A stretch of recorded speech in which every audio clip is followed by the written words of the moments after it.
Is it possible to create 50 meals that perfectly represent each one of our nation's 50 states? This squid, this stingray. Well, I'm gonna have a lot of fun trying. Look at that jellyfish right there.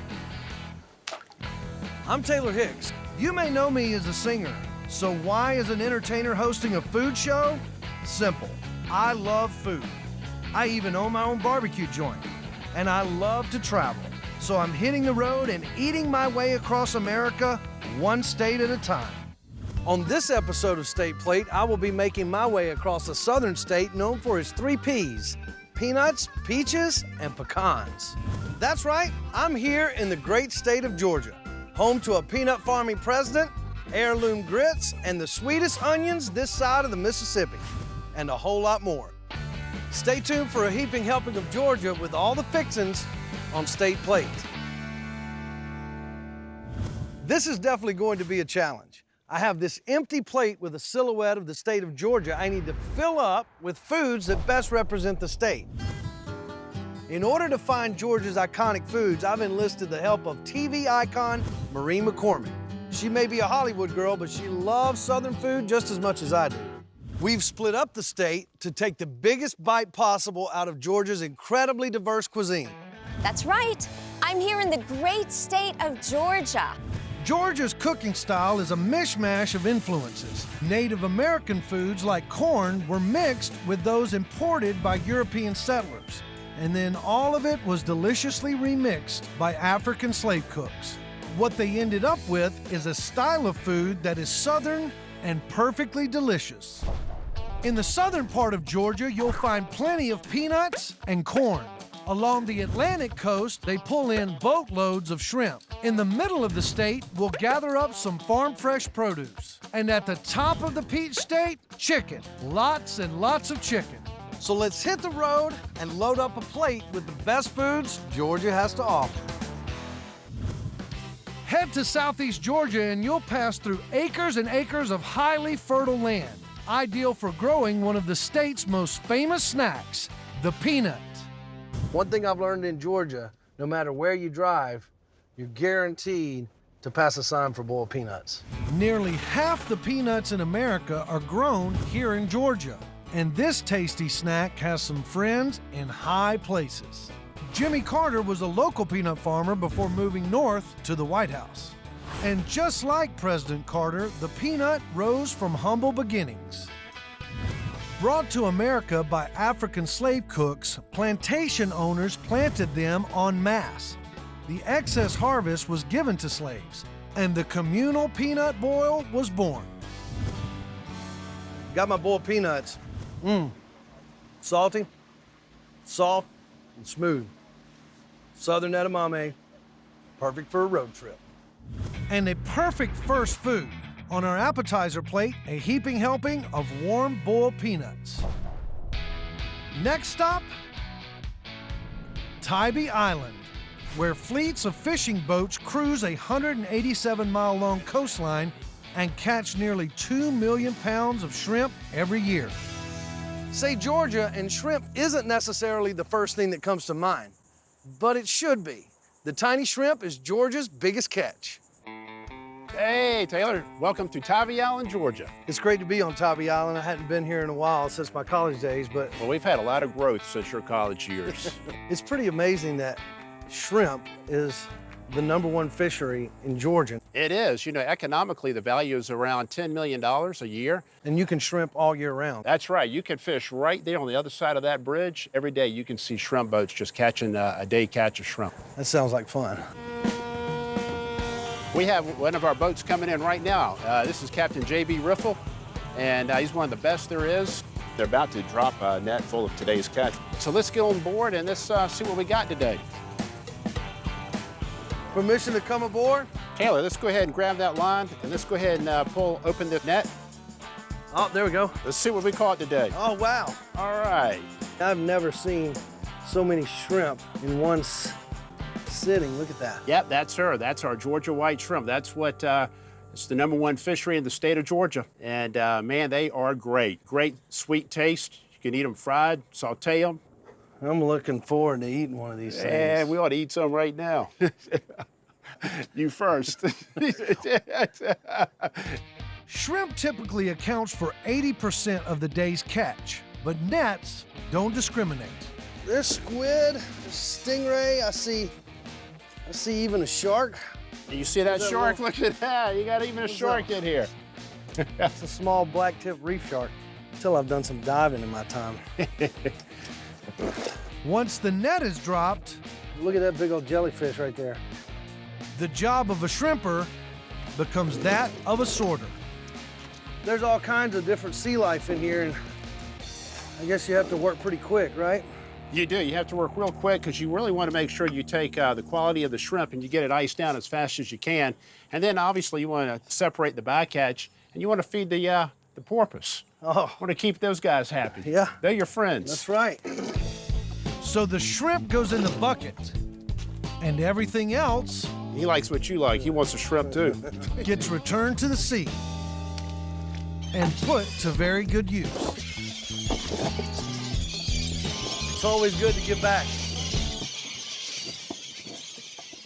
Folks in Georgia eat shrimp about every way you can imagine, but the local favorite is simply boiled. Shrimp cocktail boatside. Doesn't get any fresher than that. Perfect. Man, this is fantastic. Man, they are great. Very sweet. Truly a sweet, decadent. So fresh, and it melts in your mouth. We call it the filet mignon of the sea. I call it a must-have on the Georgia state plate. Joining boiled peanuts on our appetizer plate, a juicy and delicious Georgia shrimp cocktail, fresh from the Georgia Sea. I could sit here all day and do this. I really could. Coming up, Do you think this corn is better than anywhere else? I know it is. I don't think it. eating corn Georgia style. Oh my gosh. I love these. I could live on these. But first, Georgia is famous for its peaches. But what is the most valuable fruit crop produced in the peach state? Is it watermelon, blueberries, or strawberries? Peaches are one of Georgia's top crops. But what fruit proves to be most valuable? Blueberries are the state's most lucrative fruit crop, worth about $250 million a year for the peach state. In Georgia, they love their corn. They've been eating it straight off the cob since the state was first settled. But that's not the only way they eat it. Marie McCormick is going to show us how Georgians turn this into this and into one of the state's most iconic dishes. Georgia is smack dab in the middle of the grits belt, where 75% of the grits in the U.S. are sold. And as heirloom farmer Glenn Roberts explains, the older the grain, the better the taste. What you got growing We here? have baby corn. It's brand new. It's just been planted. It's been in the ground about 3 weeks tops. Hey, and how high will it get? This will get up to 14, 15 feet tall. Let me go show you how to use this stuff and eat it. Great, I'm so Come on. excited. The first step to harvesting grits is to sort the kernels, the good old-fashioned way, by hand. Do you think this corn is better than anywhere else? I know it is. I don't think it. This corn has been around. It's native, so it came up from the Caribbean onto the sea islands. It's thousands of years old, number one. Number two, it extracts flavor. The root system is huge, so it gets great flavor out of the ground. So there's more flavor in this corn than any other corn? Totally, and more nutrition. Okay, I'm going to teach you how to make grits now. You want to learn? Oh my gosh, yeah. Okay, pour it into the hopper. The hopper. Yeah, turn it on. The corn drops from a hopper into a drop chute that feeds the kernels into 2 stone blades that cut the corn into grits. That's it. Beautiful. Beautiful. We are finished milling. So now you get to pull the milling drawer and bring it over here. We're going to make grits and coarse cornmeal. Okay, just pour it Just in. dump it right in here. Now, hold on to this like this. Make sure this doesn't rock in Just here one and side? move it back and forth. That's it. You're making grits. I got it. You notice how the grits are coming to the top? Yes, right? yes, yes. This is called canned gravity. It's very, very old. You center everything and then you scalp this off because Our not grits. digestible for people. This Oh. is perfect grits. Oh my Right? gosh, okay. Turns out, milling grits is not only simple, it's Mother Nature's version of double-duty cooking. When we lift this up, you have coarse cornmeal. Oh my gosh. Check that. The reason why you can't buy black skillet cornmeal in a store anymore is because you have to do this by hand. The best thing and the last thing to do is to taste the work. Cheers. Cheers. Wow. Oh my gosh. I love these. I could live on these. You see the little little particles of yellow? That's corn germ, which is where all the flavor and nutrition is. Corn germ's perishable, so you can't get it in a store. I'm thinking grits just edged out corn on the cob for a place on our Georgia state plate. A big old helping of Georgia grits with a big old dab of butter. Coming up, I'm here for one thing and one thing only. Maureen takes a bite out of a sweet Georgia food, and it's not what you might think. Can I try this one? But first, Georgia is blessed with a climate perfect for growing delicious goods. So just how many farms are there in this great state? Is it less than 25,000, between 25 and 40,000, or more than 40,000? Virtually anything can be grown in Georgia, so how many farms are there across the state? Over 42,000 farms operate across the state with around 9.6 million acres in production. The sandy soil, mild winters, and long hot summers make it the perfect place for fruit, veggies, and much, much more. With the help of Maureen McCormick, we're tasting our way across Georgia in search of the best foods the state has to offer. For our next state plate contender, Maureen's off to an Atlanta farmer's market. Can I try this one? Where the produce is so tempting, even kids clamor to get their daily dose of fruits and veggies. It's so sweet, it's unbelievable. And while this fruit typically gets top billing in these parts, Maureen's checking out something far more modest, but every bit as sweet. I'm here for one thing and one thing only. I bet it's the Vidalia onion, is it not? It's the Vidalia onion. Ronnie Mathis has been a local farmer for over 30 years. This is a very, very good onion. It's known statewide, of course, all over the U.S. and other countries, too. They ship them everywhere. They grow in a particular area around Vidalia, Georgia. They have a different taste because of the type of soil. So there in Vidalia, they have a different soil, which is what? It's just the different mineral content. The Vidalia onion is proof that necessity really is the mother of invention, and that it's good to be lucky. Back in the Great Depression, southeast Georgia farmers near the city of Vidalia were desperately seeking a cash crop. A local farmer optimistically planted onions, but instead of the hot, sharp taste he expected, his onion came up sweet as apples. Other farmers followed his lead, and the Vidalia region was born, right along with Georgia's love affair with the sweetest onion on earth. So I love Vidalia onions. They're one of my favorites because you can literally cut them and eat them raw. It's probably the most famous of all the sweet onions. Is it? And of course, some cities might argue a little bit, but I think by and large, Vidalia is recognized as one of the sweetest, best onions out there. The Vidalia onion is a true Georgia original, so it's definitely on our plate. And let's go with the classic. A nice thick slice, brushed with olive oil, and grilled. Now it's time to find a main course. When it comes to fried chicken, there are as many variations as there are cooks. But Southern fried chicken, and especially Georgia fried chicken, has a very special place in the heart of this state. Hello. Maureen is off to a church potluck to find out what all the fuss is about.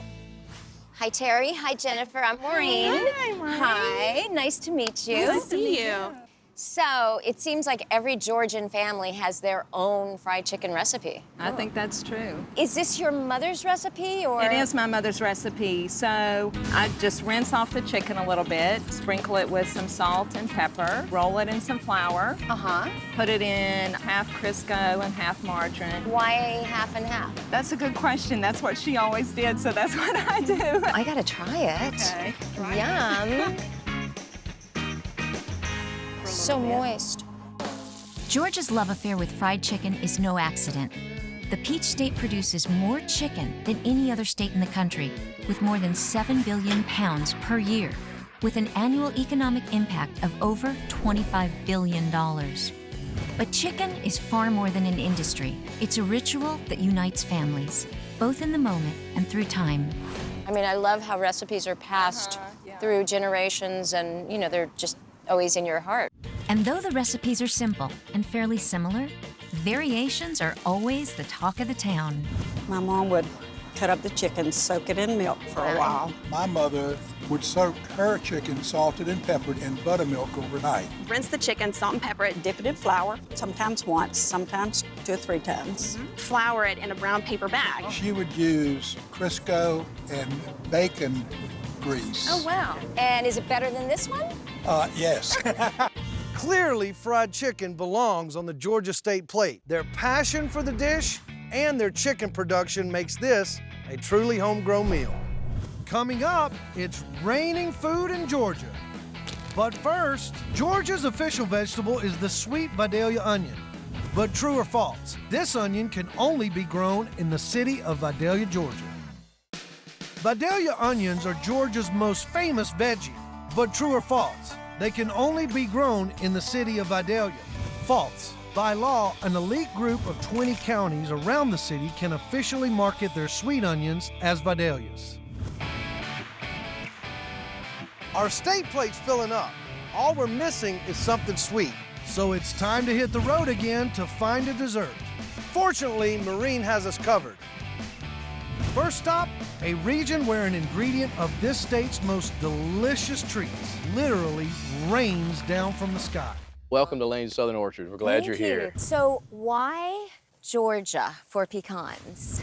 Well, Georgia has the perfect combination of climate and soils and rainfall for pecan trees. Pecan trees like a lot of heat and a lot of water, and we get a lot of rain every year. Georgia grows 1/3 of the pecans produced in the United States. Wow, that's amazing. Almost 100 million pounds a year.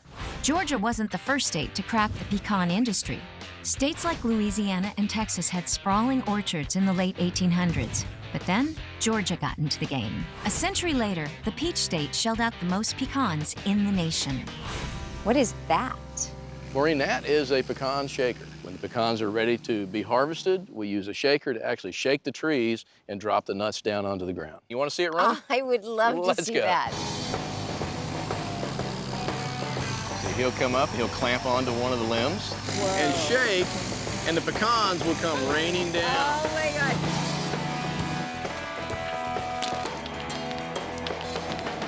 We can eat these right now? Absolutely, they don't get any fresher than this. Oh, I'm so excited. How do we do it? Well, you can take 2 nuts. Ooh. Beautiful Georgia pecan. Unbelievably fresh and buttery, a pecan straight from the tree is unlike any I've ever eaten. And pecans are my favorite nut. Pecans have the highest level of antioxidants. So this is the best nut for us to eat, right? That's very true. That's true. Pecans are the healthiest nut in the world. How do you guys use pecans here in Georgia? Any way you want. My favorite's pecan pie. Which brings us to our first dessert. This is our very special Lane Southern Orchards pecan pie made with our pecans. What's not to love about this, right? Oh, it's great. See what I mean? This is amazing, and it's not too sweet. It's like perfect. We definitely have to include pecan pie on our plate. Sweet, simple, and deliciously Georgia. But it seems like we are missing a very important Georgia food. Named the Peach State, Georgia is known for this sweet and enticing summer fruit. And orchards like Pearson Farm grow and sell more than 80 million pounds of fresh peaches every year. Well, welcome to our farm. How many trees are here? We have about 1,500 acres of peaches. And while this land has been producing peaches since the monks brought them over in 1571, the ability to ship them is what earned Georgia its Peach State nickname. There was a man in this central Georgia area that developed a way to get peaches to New York. Getting fresh fruit up to the population centers, the industry really took off because Georgia peaches were first and foremost. Okay, I have to bite this. All right. I could live on these. And what is your favorite way? To eat peaches? Yeah. Other than fresh, I really like Pearson Farm peach ice cream, and you've got to come get some. The only Yes, place I you do. can get it is right here. Let's go here and Let's get go. your incredible peach ice cream. Turns out Al's wife, Mary, is famous for turning fresh peaches into frozen ice cream. A simple recipe of sliced peaches churned with cream and a little bit of sugar. Maureen, this is my wife, Mary. She's making some of her famous Pearson peach ice cream. Oh, yum. Hi, Mary. One of the secrets is we put a lot of peaches in our ice cream. And one reason that it's so good, I mean, the peaches are really good, but when you have a soft ice cream, it doesn't kill the peach oil because you don't have to freeze it as hard. A frozen ice cream, you lose it and you have to add artificial peach flavor. With all this conversation about peach ice cream, if you don't want some now, you never will. So I think it's time for us to go partake. Does that taste like peaches? So good. So I think we have two desserts. Pecan pie with a scoop of peach ice cream. Something for everyone's sweet tooth, and both so true to Georgia.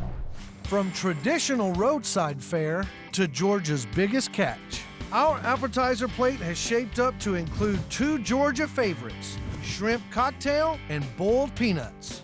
For our main course, our plate travels from farm to table. I love Vidalia onions. As we pile on buttery grits, grilled Vidalia onion, and southern fried chicken. And no meal is complete without dessert. So good. Shaken and stirred. Sweet pecan pie with peach ice cream completes our Georgia state plate. We've put together a delicious and historic state plate that honors the flavors and the folks of this great state, Georgia, using its most important and its most famous foods. Is it possible to create 50 meals that perfectly represent each one of our nation's 50 states? All right, let's yank its heart out. Oh my God! Well, I'm gonna have a lot of fun trying. Shucking corn. Yeah. That is a 9-foot alligator. I'm Taylor Hicks. You may know me as a singer, so why is an entertainer hosting a food show? Simple. I love food. I even own my own barbecue joint, and I love to travel. So I'm hitting the road and eating my way across America, one state at a time. On this episode of State Plate, I'm visiting a southern state known for massive orange groves, a world-famous pie, and succulent, sustainable seafood. Yep, I'm in Florida, home to edible palm trees, mouth-watering marmalade, prehistoric protein, and a whole lot more. Go to work, baby. It looks like it's chopped up cardboard. So stay tuned for a heaping helping of Florida on State Plate. This is gonna be tough. I have this empty plate with a silhouette of Florida, and I need to fill it up with the foods that best represent the state. To do that, I've enlisted the help of TV icon Marie McCormick. She may be a Hollywood girl, but she loves to try new food as much as I do. Look at me! I'm stone crabbing in Florida! So we've split up the state to take the biggest bite possible out of the Sunshine State's incredibly diverse cuisine. That's right. I'm in the great state of Florida. Say Florida, and the first thing that comes to mind is citrus. Florida boasts 569,000 acres of citrus groves containing nearly 75 million trees. These prolific groves produce 80% of the country's citrus fruit and more than 90% of the orange juice. But the Sunshine State has a lot more to offer than just citrus. Along the Atlantic and Gulf Coast, fishermen pull in boatloads of seafood. Central Florida and the Everglades boast the largest alligator population in the world. Further south, the Keys lay claim to arguably the world's most famous pie. And across the state, citrus of all shapes and sizes. For our first bite of Florida, and I do mean bite, Maureen is headed to the swamplands in search of a Florida favorite that's more than 37 million years old. They don't call them the Florida Gators for nothing. In these parts, alligators are feared, loved, farmed, trapped, and eaten, and it's no wonder. Florida is home to more than 1 million wild gators. The only thing bigger than the gator population itself is the local demand for the meat. To feed that demand, trappers like Aaron Bergwerf cruise rivers and swamps from Central Florida down into the Everglades in search of wild gators.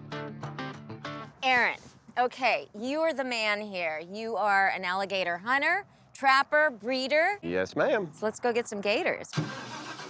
Whoa, man! It's pretty powerful. Yes, it is. This massive crocodilian thrives in warm southern waters from Texas and Louisiana, all the way to the Carolinas. But these waters are home to the most alligators in the country. Today I'm bringing you on the Withlacoochee River. Great name. The name Withlacoochee is actually a Seminole name, and what it means is Little Big River, the river that comes and goes. See any? Not yet. We need to be looking up inside the hyacinths. They'll be laying on top of the lilies and the water hyacinths. Right here, to the right. Okay. There's a pretty big alligator sitting right there. Oh, wow. Look at that. Whoa. How big do you think that gator is? That fella right there is an 8.5, 9-foot alligator. That is huge. The alligator is a descendant of the prehistoric bird. Humans have likely been eating its meat since civilization began. It's been a Florida staple since the Native American Seminole tribe discovered its meat value. Low in fat, high in protein, and easy to hunt without modern tools. So a while back, alligator meat was going for $5 a pound, and now it's up over $8 a pound, which tells me that Floridians love their gator meat. If we were to trap that gator right now, about how much would you make off of that gator? Oh, probably around $150. By the time you fully processed that alligator and deboned all the meat and took out the fat. So if you're only allowed to get 2 a year, that's not a lot of money. You're not so you gonna make a really living. You need a day job too, right? Yes. Which is why most gator meat comes from farms instead of the wild. So I would think to most people, hunting alligators is a pretty scary occupation. Yeah, you get used to it. Have you ever been attacked by an alligator? No way. Which is pretty amazing considering these guys move pretty darn fast. Oh. He's had enough noise for the day. Pretty sure Maureen's right there with him. All righty. You're back at the dock. Okay, so we have seen alligators. Now, how do we eat them? Well, I am hooking you up with some of my friends and have you eat some alligator Florida style. It'll be a first. Turns out Aaron's got some good friends in high places. Are you ready to eat some gator? Yep. Thanks, Brett. Brett Johnson is a local legend. His private island is ground zero for some of the biggest gator fries in town. We're here. Hi. Hi, thank you so much for having me. Turns out cooking gator is a lot simpler than trapping it. Fill the gator pot with oil and toss in the gator bites, breaded in egg and breadcrumbs. So how long do you cook these for? About 5 to 6 minutes. And they'll start floating when you know they're done. Just shake the grease off a little bit. And these are gator bites, huh? Okay. Good deal. Party? Party time. I'm glad I ate light all day. All right, well, I guess I'm about to try my first gator bite. Well, let's get her done.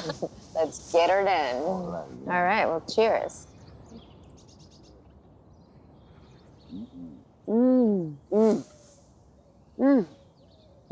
That's good. Really good. So we found our appetizer, a big old helping of Florida-style gator bites. Hope your next food is just as tasty, Maureen. Coming up, Maureen mines the Gulf for an iconic Florida food. Look at me! I'm stone crabbing in Florida! And later, I'm cutting into the heart of a truly unique Florida treat. I'm on a mission, along with Maureen McCormick, to create a meal from Florida's most famous foods. It's no secret Floridians love their seafood. Flanked by not one, but 2 coasts, the state pulls in more than 80 million pounds of fish per year.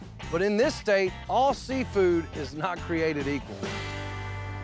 In the murky Tampa Bay inlets, fishermen like Alan and Dylan McLean harvest the state's most famous creature from the deep, the stone crab. And today, let's go stone crabbing. Maureen is climbing aboard. Hop on. You ready to get some crabs? Yes. Okay, let's do it.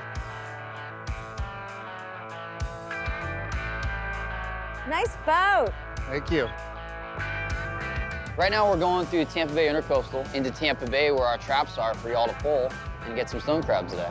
Oh, this is so beautiful. A variety of stone crab species thrive in waters like these from northern Florida all the way to the Caribbean. But there's a reason Florida stone crab is a staple of the Sunshine State. There's a preferred species that is from about central Florida to the Florida Keys, and we're right in the middle of it. So you guys have the best species We do. here. And why is it the best? It's the taste, the size, the color. It's just table perfect. Stone crab season runs October to May. It's big business and hard work. Not anybody can just go buy some traps and go catch their own stone crab. Really? You gotta have local knowledge of the weather, the tide. Basically, you need to know where to put them. If you don't know where the crabs are, you're not gonna catch them. You gotta know what days to go out and what days not to. Is today a good day? Today is a little on the windy side. It is windy. But the stone crab love the wind because it turns the water a dark color and it makes them comfortable enough to rise up out of the sand and go eat. The water's nasty like this is crabbing time. The traps are marked by bright buoys. I see one. Yep, there you go. You already found it. Let's get our gaff ready. This is how we get a hold of them. Gaff the float, and then we're gonna put it on the pulley here and get it in the boat and see what's in it. Okay. And you're Let's the gaff try to- girl, yeah. so good luck. We'll try. Perfect. Awesome. Now just pull it in. Nice.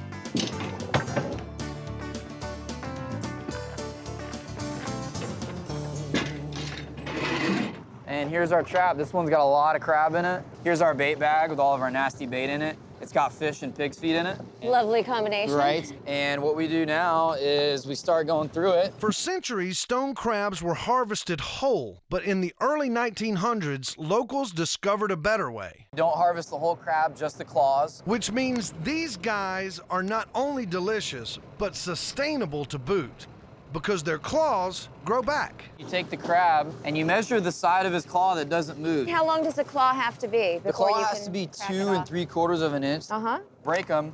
You break them in like that. So there's our claws. Those go back and grow more, and then we just keep going through them. This is a good one. Measure that one right there. Yep, that one's gonna be close. I think it's gonna make it though. Take a hold of them and break it in towards itself. Keep going. It's perfect. Really? You're a pro. Okay. Throw him back. So, in a lifetime, how many claws will they regrow? So many. They molt every Wow. year with the moon phases. They lose them in fights, fighting each other for food. They So break. this is just kind of a natural thing. Yeah, totally natural. It doesn't change anything. They just grow a new one. We got 400 more to pull, so I hope you're ready. In a good season, fishermen trap 2 to 3 million pounds of stone crab per year. Woo! Nice. I think I have found my new job. But when Mother Nature is your boss, Open it up. Okay. Just remember what's in there.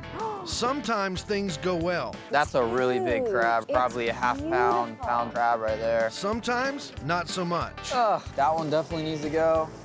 That one needs to go. That one needs to go, right? This one is short. Goodbye, darling. In this trap, we got one claw. Some catch a lot, some catch a little. That's how it goes. Woo! If you ask a local, steamed is the only way to eat a stone crab claw. But if you want to crack into one of these bad boys, better hightail it to the Sunshine State. Locals eat up nearly every ounce of each season's harvest, leaving precious little to export. Don't have to convince me. The Florida stone crab definitely takes the entree spot on our main Florida State plate.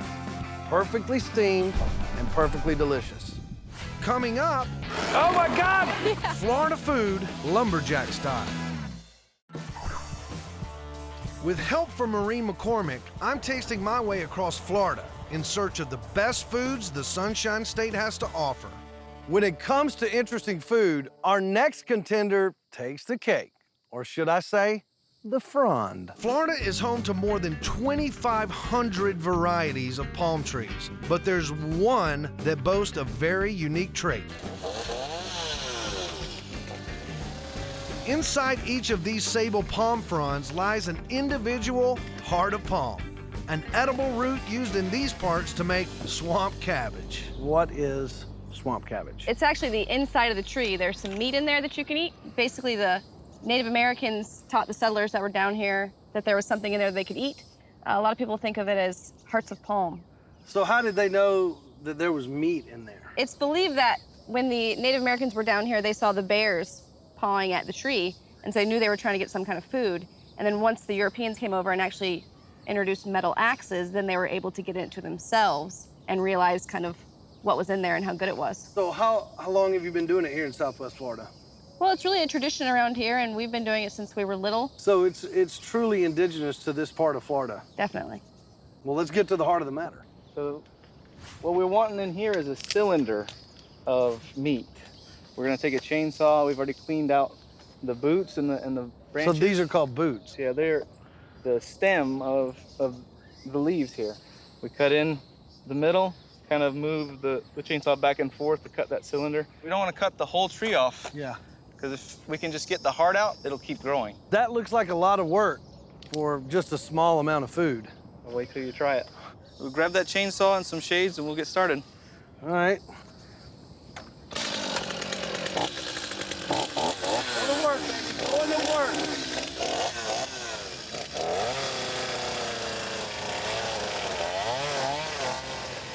Do you feel something? Feel it.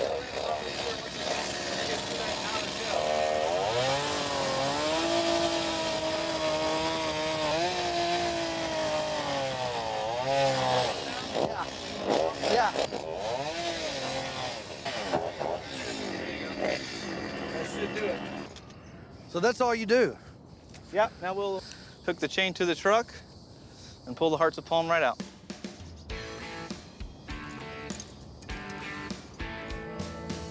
Right through there and around the... All right, let's yank its heart out. Okay. Oh my God! So it happens that fast? Yeah. That's pretty, it just pops off? Yep. It's because you made a good cut. That's why it came out so easy. Hey. And you can see at the bottom, if you lift it up, you can see the rings in there. Those are the different boots that are growing around it. So that's all these layers that are making up the meat of it. Field cuts off the fronds. We slice through the layers, Like shucking corn almost. Yeah. cut into cubes, and boil with onions and bacon fat. Oh. There it is. So what do you think this is gonna taste like? Just by looking at it. I mean, honestly, it looks like it's chopped up cardboard. Well, let's see if it tastes like cardboard. It's definitely not cardboard. It's really soft. It's softer than regular cabbage. Mm-hmm. Sort of a cross between a dumpling and a noodle, I think. I think you've done a fine job on this hearty meal. Oh, thank you. Swamp cabbage has to be the first side dish on our Florida State plate. A local favorite whose highly unusual name is matched only by its incredibly unique taste. Told you it'd be good. You are correct. Next stop, Dade City, Florida, for our first official nod to the Sunshine State citrus. If the orange is the sweetheart of the Sunshine State, you might call its smaller cousin the sweet tart. This tiny golden fruit is so beloved in Florida, it has its own festival. Every year, hundreds of kumquat lovers gather to gobble up kumquat pie, kumquat ice cream, kumquat, well, everything. Unlike the orange, the kumquat is sweet on the outside and tangy in the middle. And Maureen's about to take a big bite out of this tiny fruit. Greg, these are amazing. Well, I'm glad you like them. So this is your farm. Yes. How many acres do you have here? About 65 acres that we harvest. It's 24 groves. I have been told that 1 acre produces 8,000 pounds of fruit. Yes, it can here in Florida. They're picked by hand because there's multiple crops on there. You can't pick them all at the same time. I'm gonna pick this one because it's a little green and I love tart. You like the tartar ones. So sour, I love it. What's your favorite thing to do with kumquats? Marmalade. I've never had kumquat marmalade. Oh, well, you're going to have to try some kumquat marmalade. It's delicious. Marmalade gets its name by including the skin of the fruit, equal parts sugar, and a dash of lemon juice. Oh, it smells so good. Oh, it's magnificent. Talk about easy eating. 5 minutes. Folks here make marmalade in the microwave. It's done. Put it in the jars and then we... Ready to go. Very good. It almost tastes like an orange honey to me. Oh, that is so good. Citrus is a must-have on the Florida State plate. So on our main plate, a side of kumquat marmalade on toast. A sweet, simple, and unique tribute to the Sunshine State's most famous crop. Coming up, Maureen discovers the key to Florida's most famous dessert. I wish everyone could try this right now. It's so good. I'm searching the Sunshine State with some help from Maureen McCormick to find the most iconic foods Florida has to offer. Our next tasty treat was born in the picturesque Florida Keys. and grew up to become arguably the state's most iconic dessert, the key lime pie. The key to this Florida favorite lies in its namesake fruit. Maureen's making a stop at Mike's Pies, where they whip up more than 60,000 pies a week. Here you'll find key lime pie by the boxes full. What you won't find are any imposter limes. Let's talk limes. Okay. What do you got here? This you've probably seen before is it's a Persian lime. Uh-huh. You know, not to be confused with a key lime. And if you notice, it's yellow, not green. And go ahead and cut those open and look what they look like, how much different they are on the inside as well. Compared to the Persian lime, the key lime is uniquely tart, and these days, sadly rare. You know, everybody thinks that, you know, we're getting these key limes from Florida. You know, there's no key lime groves in the country anymore. The last groves got wiped out when Hurricane Andrew came through. So we get these from Mexico. They're the key lime tree. It's just coming out of Mexico because they're the only ones that have the groves. Right. This amazing pie owes its color, tartness, and name to the key lime, but it owes its creation to another ingredient. Back in the day when they didn't have refrigeration and air conditioning, they would have condensed milk around. Yeah. And they didn't make pies with it. They would drink the milk, but they would pull a key lime off the tree and squirt it in the milk and stir it in their cup and drink it. And then it eventually made its way to, you know, the pie form. For it to be called a key lime pie, it has to have egg yolks, condensed milk, key lime juice. And if they're not doing that, then they're posers. And now, mine's a little easier to cover. Comes the best part of the job. All right, let's make some pies. Oh, it smells so good in here. 3 simple ingredients. Condensed milk, egg yolk, and key lime. And that looks like it's ready to go. You ready to put this thing in the oven? I am. Okay. The secret to Mike's pie is how long it cooks, which he refuses to reveal. Cheers. Cheers.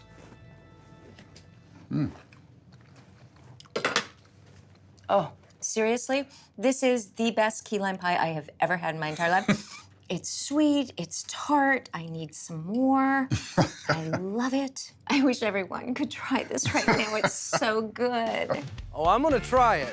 But for now, break out the dessert plate for a sweet slice of tart key lime pie. The perfect dessert for the perfect Florida meal. We've scoured the state to build a meal filled with iconic Florida foods. Oh, that is so good. On our appetizer plate, fresh cooked gator bites straight from the Florida swampland. On our main plate, an entree of steamed Florida stone crab with a side of traditional swamp cabbage and kumquat marmalade on toast. And finally, a sweet slice of key lime pie tops off a meal that's so uniquely delicious and so uniquely Florida. Is it possible to create 50 meals that perfectly represent each one of our nation's 50 states? 91 fry bread. Well, I'm gonna have a lot of fun trying. I'm gonna get my hands dirty. That's half the fun of cooking. I'm Taylor Hicks. You may know me as a singer, so why as an entertainer hosting a food show? Simple. I love food. I even own my own barbecue joint. And I love to travel. So I'm hitting the road and eating my way across America, one state at a time. On this episode of State Plate, I'm making my way across a southwestern state known for the ABCs of Sonoran desert cuisine. Authentic Mexican food, Navajo fry bread, and edible cactus. That's from the fruit of the prickly pear. That's right, I'm in the great state of Arizona. Home to heirloom livestock, an accidentally deep-fried burrito, prickly pear juice that's anything but, and a whole lot more. I've worn many hats, but not this one. So stay tuned for a heaping helping of Arizona on State Plate. This is gonna be a difficult challenge. I have this empty plate with a silhouette of Arizona that I need to fill up with foods that best represent the state. The challenge? Arizona food is extremely diverse. The Grand Canyon State is home to some of the oldest documented food traditions in North America. Native American crops like corn and beans have thrived here for more than 4,000 years. Toss in a heavy influence from its Mexican neighbor to the south, and Arizona cuisine becomes a mix of influences that create a unique style of food known as Southern Sonoran cuisine. The big question, what deserves to go on the plate and what will be left off? In the southern part of the state, we'll load up on livestock and Arizona's original deep-fried burrito. Further north is Navajo territory, famous for fry bread and beans. And across the entire state, cactus. Lots and lots of cactus. Some species ripe for eating. Here we go. My first destination, a trip to southern Arizona where the dry desert landscape is used to raise one of Arizona's most favorite foods. I'm making a stop at Deb and Dennis Maroney's family-owned ranch where this couple has spent 25 years raising Navajo churro sheep. What a ranch. It is amazing. How many acres? It's 25,000 acres. About half of it is mountain country and about half is what we call desert grassland. That's some lucky sheep. Yeah, they have a pretty good life. The Navajo churro is the first ever domesticated livestock in the Northern Hemisphere. It's considered one of the tastiest breeds in the world, but it's found almost exclusively here in the Southwest. Let's get into the sheep. Well, these are Navajo churro sheep. They originated in North Africa. They came with the Moors when the Moors invaded Spain, I think back in the 11th century. And they've been in the Southwest for 500 years. We raise these sheep for wool. I'm a wool worker, so I have a yarn business and I weave blankets. We also raise these sheep for meat. How much meat do you raise a year? Probably 4 tons. That's a lot. It's a lot. The taste of lamb is pretty good. And wool is not too bad either, so. Keeps you warm. Yes, it does. So you guys obviously are skilled in sheep talk. So what are they saying, when they're talking to each other and they're baying? Right now, it's time for them to go out to graze, and that's what they're saying. They're definitely wanting to get out. I don't blame them. Yeah. I kind of feel like that too. Come on, babies. Do you call them? How do you say? Come on, babies. Come on, babies. Come on, babies. Come on, babies. Come on. Come on, babies. Come on, babies. Says, get out of my way. Oh, yeah. They're jumped pretty high, though. They do. That's one of their defense mechanisms. They don't have very many. What they do have is an instinct to eat. What are they feeding on? Right now, it's mesquite because the mesquite is greening up. We call it chasing the green. And all of these desert plants, they're very high in these flavonoids, chemical compounds that produce unique flavor. So these desert-raised animals have amazing flavor. And that's one of the unique things that makes this lamb very sought after in the marketplace. The sheep graze for 12 hours a day before getting herded home. I kind of like this job. I started out as a lazy musician. Now I can end up as a lazy sheep herder. A sheep's natural instinct is to move away from the herder. Ooh. So the job is not about getting up close and wrangling them. It's about staying wide and using that instinct to guide them away from me. With sheep, they have almost a bubble around them, and you can move into their bubble but still be 200 or 300 feet away. I'm not bad at this. I think this is my calling. At the end of the day, come on, babies. The hard part begins. Get in your pen. Get in your pen. Herding my flock home. They don't want to go. Okay, so much for that. Sometimes they don't want to do what you want them to do. It's pretty difficult to herd sheep out on the range. Sorry, Taylor. There are many ways to eat lamb.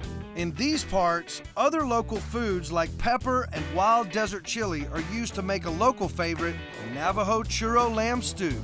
Oh, man, this looks amazing. Thank you very much. Oh, you're welcome. Salud. Salud.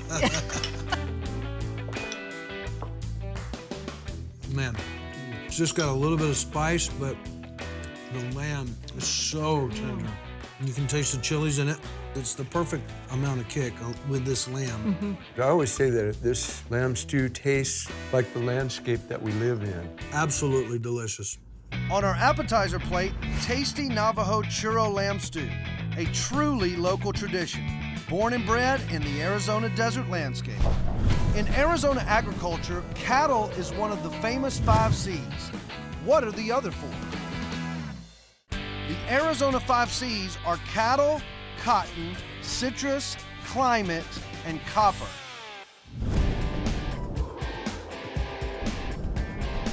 I'm making my way across Arizona on a mission to create a meal using the most iconic food served up in the Grand Canyon State. Let's fill this plate up. Next stop, 2 muzzies up, 2 muzzies all day. north to Phoenix, where our next tasty treat is so popular, it's literally a roadside attraction. Yes! Lorenzo Emerson and his wife Roxy serve up traditional Native American fry bread, one parking lot at a time. Taylor, you made it. Hey, what's up, man? How are you? Good, good. Awesome. Awesome truck. Thank you, my brother. My grandfather, Fred Emerson, started Emerson Fry Bread with my dad and my grandma. So you are a third generation fry bread chef. Yes, sir. Fry bread in Arizona, how do they go together? My wife is a beautiful Navajo woman, and Navajos make the best fry bread. And that's no accident. Fry bread is proof that necessity really is the mother of invention. During colonial times, the Navajo tribes were given rations of flour, sugar, salt, and lard. They mixed it all up, rolled it out, and the deep-fried fry bread was born. 2 pricklies up, 2 pricklies all day.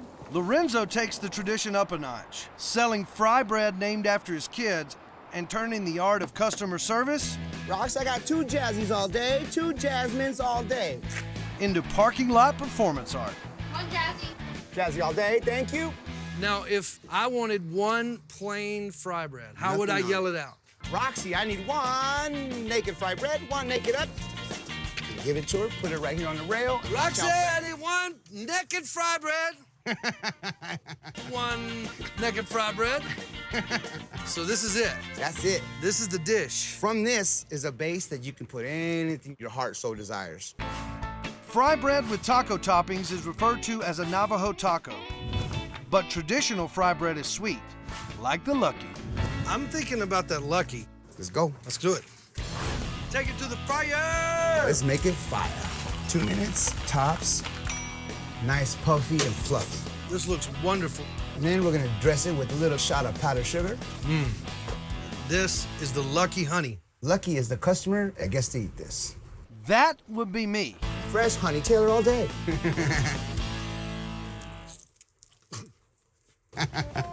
Obviously, this is delicious fry bread. The dough's really moist, and with the honey and the powdered sugar, it's killer. Man, you make some darn good fry bread. Thank you, Taylor. You can't come to Arizona without eating fry bread. So, our main plate starts out with a sugary side of traditional Arizona fry bread, the perfect nod to Navajo ingenuity, and those of us with a not-so-secret sweet tooth.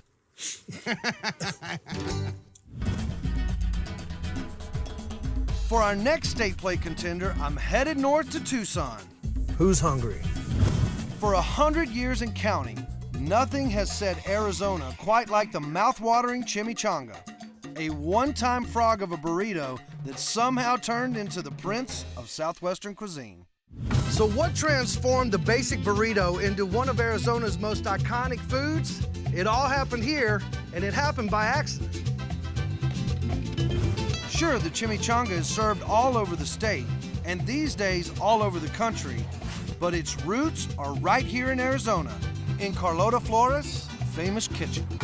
The birthplace of the chimichanga. Right here, El Charro. Give us the story of how the chimichanga was made. The chimichanga was invented by my great aunt, Monica Flynn. She lived on premise. One night, she was taking care of all the nieces and nephews. Children got hungry, wanted a snack.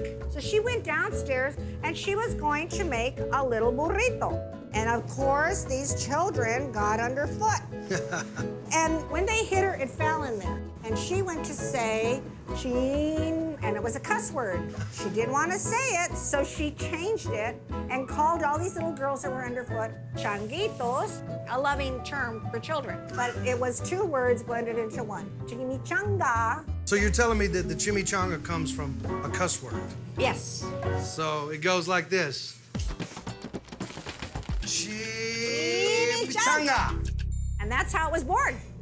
Today, the chimichanga's colorful past just may be eclipsed by its equally colorful present.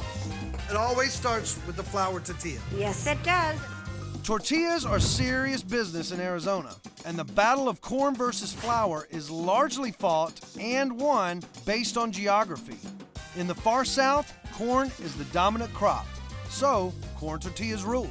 But up here, the crops are mostly grain, which means flour tortillas take the title of traditional. Start with refried beans. Now pick one of your meats.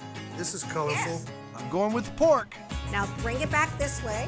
I'm gonna get my hands dirty. That's half the fun of cooking. Now go ahead and start your process of folding this in. Fold it in first. Just a little bit, yeah. Just a touch. Just like a diaper, maybe. Now start rolling. Well, I'm not good at rolling diapers All right, just now yet. stop there.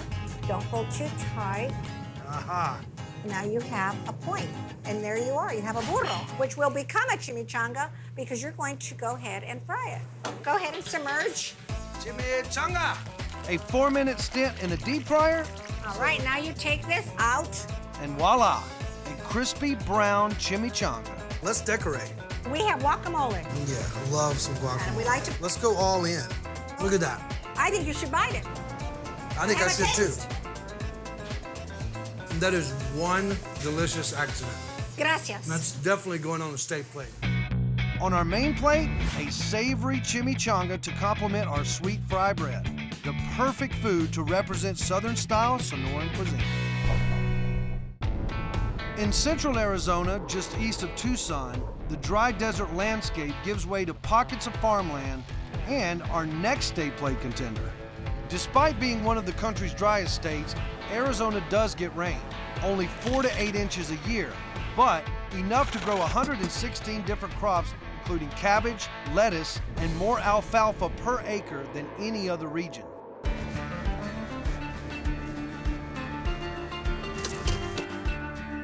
My next stop, the fields of the Tohono O'odham Nation, where this Native American tribe has been prepping the fields to grow one of Arizona's oldest and most prolific crops for more than 7,000 years. How are ya? Good. So, what are y'all planting today? Well, today we're getting ready to plant the tepary bean. Why the different color? There are two different types of bean. They're the same tepary bean, but there's the white and then there's the brown. They kind of look like little butter beans, but they're small. We here on the Tohono O'odham Nation, we grow these beans and we help to produce them in all different areas. History has it that the first tepary bean was grown back in 5000 BC, and it's no secret why Arizona claims it as an official heritage food. This is the most drought-resistant bean on earth. Yes, and I've seen these beans grow anywhere from a month to about a month and a half without water. First step to growing beans is planting. Go ahead and get a scoop of the beans, and what you're gonna do is you're gonna put a scoop in each, and what it's gonna do is it's gonna drop the seeds as we go down the field. There'll be a little vacuum kind of in there. It's gonna grab each individual seed, and it'll lay it down. How deep do they plant? Usually about 2 to 3 inches. That's not a lot. Well, let's get on this tractor and go plant these things. Alrighty, well, have you planted before, or have you driven a tractor I'm an before? Alabama boy. I know how to plant. Alrighty. Do I plant? I'm from Alabama, so I can plant, play harmonica, and drive a tractor all at the same time.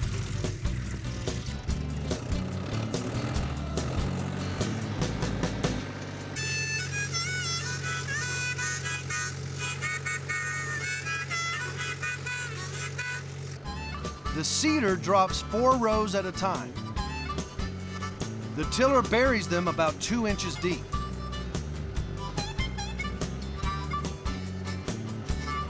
Each planting yields about 2,000 pounds of beans per year. Every ounce consumed right here in the state of Arizona. All this tractor work's making me hungry. Let's go eat. There are a lot of ways to eat the tepary bean. The hands-down local favorite is boiled. Here's the tepary beans. Look at this. Cheers. Yeah, cheers. This has a really wonderful flavor, very earthy. I love the texture, and they're boiled to perfection. You can taste 7,000 years in one bean. I've definitely found our next dish. On our main plate, a side of boiled tepary beans straight from the Arizona farmlands. Our state plate's shaping up.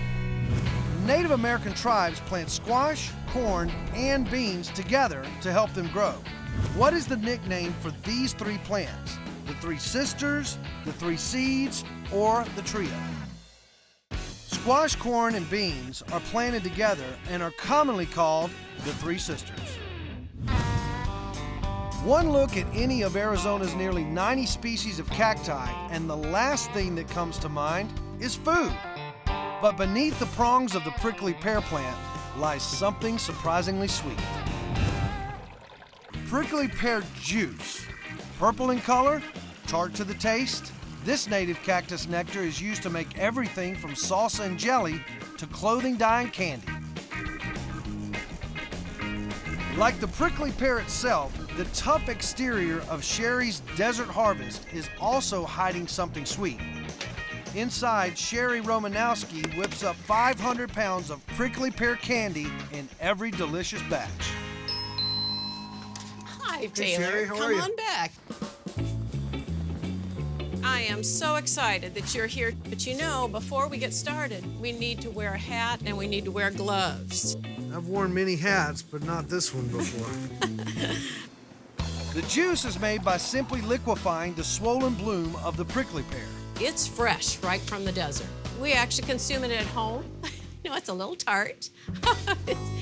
It's so healthy for you. Yep. It's very good. It tastes like it.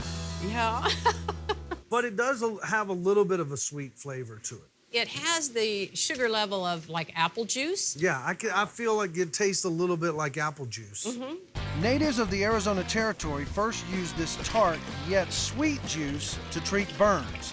Centuries earlier, Mexican folk doctors extracted it to treat diabetes and inflammation. But here, it's all about the candy. Big sheets of firmly set prickly pear juice, lemon, pectin, and sugar. This is called a guitar string candy cutter. That's cool. So Make some noise. you could sing to that. That's right. All right, perfect. You are a pro. Apply You the wouldn't same think that pressure. it's really cutting, but it really is. It's cutting right through it. It does, and you can feel it. Yeah, you can. That's wonderful. And you're going to put that candy back in there. So you sugar it. Just so it doesn't stick to one another. Right. Now it's all nicely sugared. You're doing a great job there. I'll give you a tray. All right. You're gonna shake off some of that excess sugar. You stole one. I was counting them. I'm sorry, I couldn't resist. That's some of the best candy that I've ever had. Well, thank you. It's the texture along with the sugar, and I think just the natural juices of the cactus. Mm-hmm. And I love the softness of it, because when I think of candy, you think of hard candy, you know, that'll break your teeth. This is definitely not hard. You can see that it's very spongy. Oh, you stole another one. The candy that doesn't go in my mouth gets lined up on the tray. You are doing a good job. You're hired.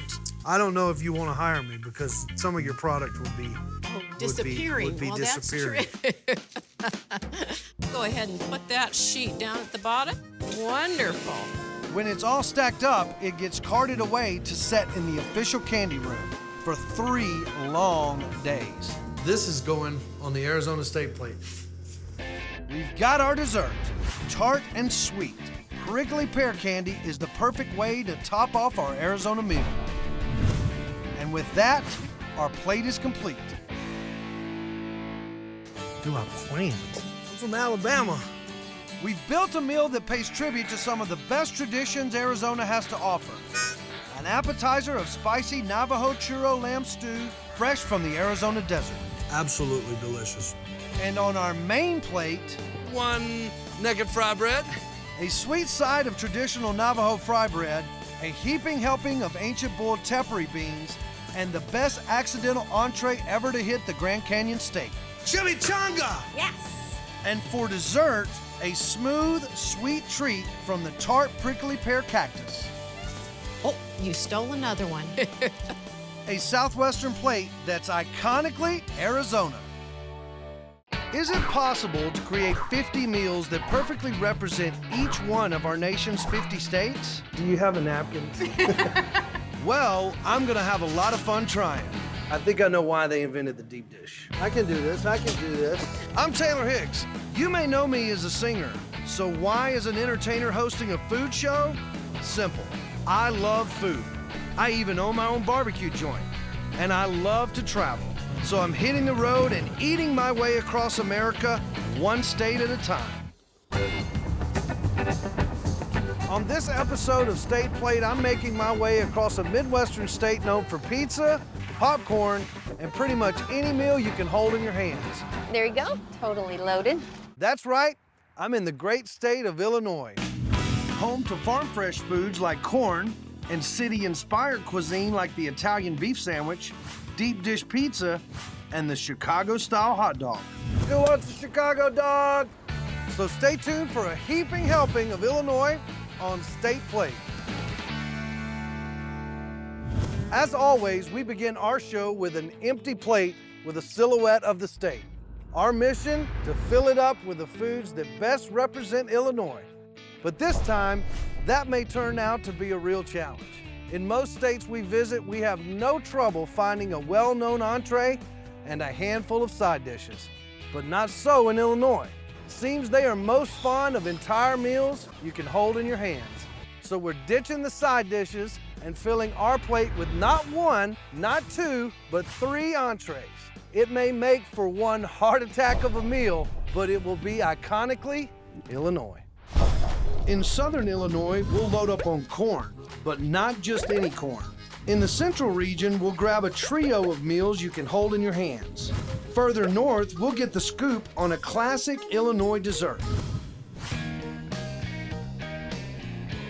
Beneath my feet are the seeds of one of the Prairie State's most prolific crops. With more than 25 million acres of farmland covering more than 75% of the state, Illinois produces 2.3 billion bushels per year of corn. And not all of it grows up to be corn on the cob.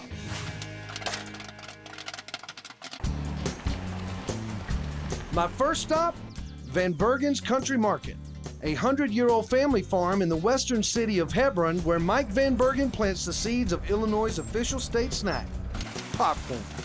Inside, they pop, package, ship, and sell truckloads of this iconic local food. Hi, everybody. Hi, Taylor. Wow, I can smell that coming up the driveway. Well, it's popcorn, so that's what it's supposed to do. Smell good. Looks wonderful. So there's 333 popcorn farms in Illinois. That's a pretty astounding number. How much do you grow? We have about 1.25 acres. It doesn't sound like a lot, but when you pop it, that would more than fill this room with popcorn. So that's a lot of popcorn. What's the difference between popcorn and regular corn? The kernels of the popcorn are a little bit smaller. Their moisture level is lower than any other type of corn, and that's what makes it explode. Pop. Yes. This lively snack may have a place in modern pop culture, but it's actually an ancient treat. Popcorn was first domesticated by pre-Columbian tribes in 5000 BC. 7,000 years later, the popcorn machine was invented, right here in Illinois. This simple treat was voted the official snack in 2003. All right, Taylor, this is what we got here. After we harvested it, we picked this by hand and then shucked the husk off of it. And it started off by just shelling it off like this into a tub. And you can see it is a little bit messy here. Let me see if I can try this. So it all There comes you go. out. We plant about 24,000 per acre. After we get done shelling it off, we take it over here to the fanning mill. The reason why we run it in the fanning mill is because we have to clean it. So you can pour that in there. It's got some chaff in it, and there's some cob and debris in here. So what this machine does, will sort out the bigger chunks of cob. It blows out the lighter stuff, and the heavier stuff is the hulls. And that'll fall down and get distributed into the buckets. Smart machine. And there you have it. There's your hard work. Ready to go in the store. I knew that you had to shuck it, but I didn't realize that you had to agitate it like you do. The agitation helps loosen up some of the debris that's on the kernel yet. I'm sort of getting agitated because I'm getting hungry for some popcorn, so let's go pop all this Okay. Popcorn is eaten all over the country, 13 billion quarts a year. But in these parts, real popcorn is all about the toppings. There's butter, but that's for the tourists. Want to eat like a local? You got to go with the caramel and cheese. And I don't mean both, I mean mixed together, Illinois style. So you got cheese, and you got caramel, and you shake it up like this, and then you dig in.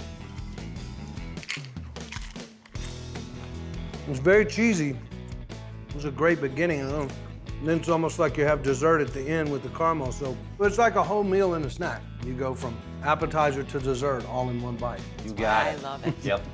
But I'm gonna go with appetizer.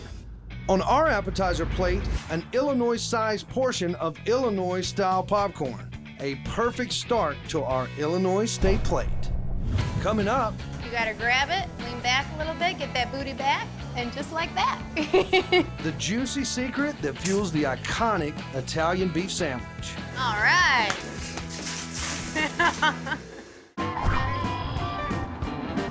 I'm on the hunt for our next state plate contender. To fill our plate up, I'm headed downtown.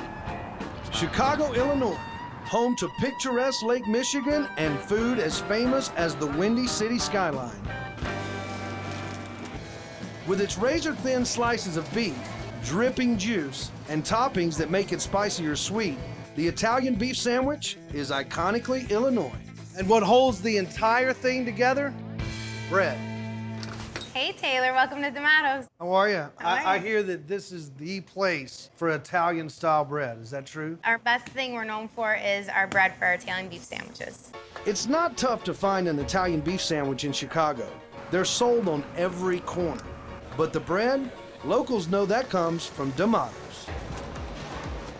In this family-owned kitchen, they chop, throw, knead, and roll more than 1,000 loaves a week. And they do it all by hand. Tell me about this world-famous bread. This bread has been in our family for almost 50 years. We bake with a coal-burning oven, and we shovel coal into it every day, twice a day, actually, to keep it nice and hot. And it's made with love. I can see the family love. So tell me what you're doing here. We're getting dough ready. We're gonna roll it out. Teach you how to do that. You ready for it? Yeah, yeah. You can handle it? Yeah. All right, let's go. You wanna start right in the middle. Try that. How long have you been doing this? My whole life. My dad made me start coming here when I was a little kid. So you do it like that? All right, you got that part down. Now you wanna start stretching it out. Try that. Keep it even. Go. Try to use right here. Push. What do you think? This is pretty good? For a first timer, yeah, it's pretty good. You need a little bit more practice. That's not gonna fly over here at D'Amato's. It's my first time. Come on, help me A out. little bit of training.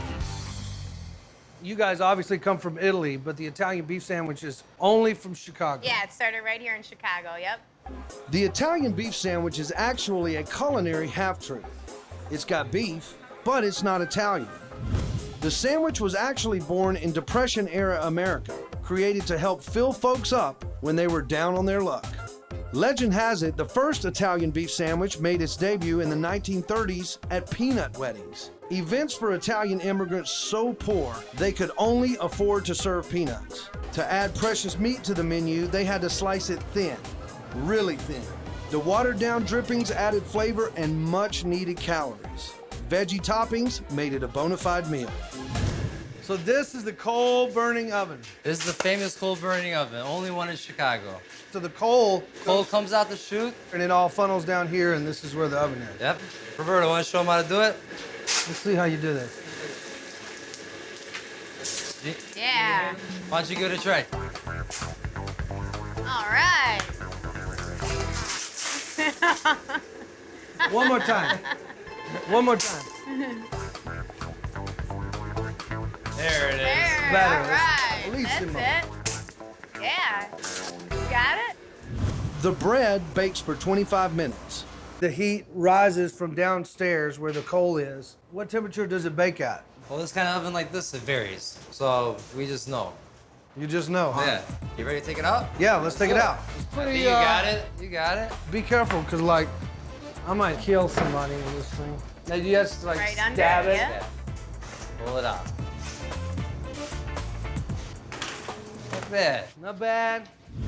The world famous Yep. Italian beef sandwich station. Let's go ahead and try to get this sandwich going because I'm hungry. All right. So the beef goes on the bread. Spread the beef out a little bit. Yep. Then we go, bam. Circle it around a little bit. Up again. Right there. We're in Chicago, baby, and Jordan couldn't dunk like that. Woo! So let's put some Yeah, toppings we're on. ready. So we got hot jardinere right here. Hot what? Jardinere. Jardinere, is that the type of pepper? It's a spicy Italian blend of peppers. Jardinere. You got it, you got it. That's the real hot stuff. Real hot And real hot. and then sweet. Yeah. And So so you can what mix kind of them. peppers are those? They're green peppers, and then we cut them up and we season them our way. So how do you like it, Taylor? Hot or sweet? We could do both, mix it up. I think mixed. Hot and sweet. I think that's good. All right, there you go. So this is the finished product. Yeah, and you don't cut it in half. You gotta eat the whole thing. You gotta grab it, lean back a little bit, get that booty back, and just like that. So let me try this. All right, step, get into it. There you go. Step, Yep. and then lean. Yeah, Get there you wide. go. Yeah, let me see it. And All like- right, there it is. and like- You got it. How is it? It's all over me. But that is a phenomenal sandwich. It is spicy. I'm digging it. Good, good, good. What's amazing about this bread is that it holds all of these wonderful ingredients together, holds to the test, keeps everything inside, so that's a great sandwich. Thank you, thank you. On our entree plate, a hot and spicy Italian beef sandwich, a classic Illinois dish. Do you have a napkin? Coming up, who wants a Chicago dog? Who wants a Chicago dog? A staple meal, Chicago style. My taste buds are being dragged through the garden. I'm on a mission to create a meal using the most iconic foods Illinois has to offer. Our next tasty treat also has roots deep in the Windy City, 2 inches deep. Say Chicago and one thing comes to mind. Pizza. I think I know why they invented the deep dish. Chicago-style pizza refers to a variety of pizzas created in the Windy City, but deep dish pizza takes the cake. Or should we say, pie. My next stop, Gulliver's Pizza, the unofficial deep dish capital of the world, where Dino Karageorgis and his staff whip up more than 300 deep dish pies per day. So what are we doing here? We're prepping the dough for the pizzas. Right now we're weighing them. How much does the dough weigh usually? 2 pounds for this large pizza over here. And that's pretty much 2 pounds on the diet. You've done this a while. Quite a few times. So we got the dough, we got the deep dish. Let's make it. The lesson. We gotta press it out to the sides a little bit. Roll the pan a little bit around like that. So you smush and spin, right? Smush and spin. You gotta create a nice little wall on the side, 2-inch wall, because we need that 2-inch pizza. I think I'm gonna be good at this. You need a little come on. practice there, Come I on, think. come on. Don't forget, you're eating this, so. Then we gotta do the cheese. I've been known to be cheesy every now and then. All the way around, nice and even. Another unique trait of the deep dish pizza, the cheese is on the bottom. Absolutely, because we're crazy here in Chicago. We want to do things a little upside down, a little backwards. Chicago-style deep dish pizza. Cheese comes first, then ingredients, anything goes, then sauce on top. Roll the pan, roll the pan, roll the pan. Roll in the pan Not here. bad, pretty good. Then we do the oregano. Oregano. Parmesan cheese. All right, let's fire this up. There we go. So what transformed pizza from an Italian delicacy to a meaty, iconic Illinois meal? It came to America. In Italy, pizza was precious, delicate bread with fancy toppings. But once it crossed the Atlantic, it got big and it got messy. In 1943, Pizzeria Uno chef Ike Sewell took it up a notch by creating a different kind of crust. And the aptly named deep dish pizza was born. Cheers. What do you think? On top, you see the sauce, but you don't realize what's in the middle. Oh, it's the layers, the cheese, the sausage combines to give you that succulent flavor. Unbelievable. When they say pie, they mean it. Absolutely, this is a pie. This is a true pie. We found our next entree. Deep dish pizza may qualify as a meal in itself, but it's taking its place alongside the Italian beef sandwich on the Illinois state plate. I'm loving it. Take a walk through the biggest city in Illinois, and you'll see hundreds of these.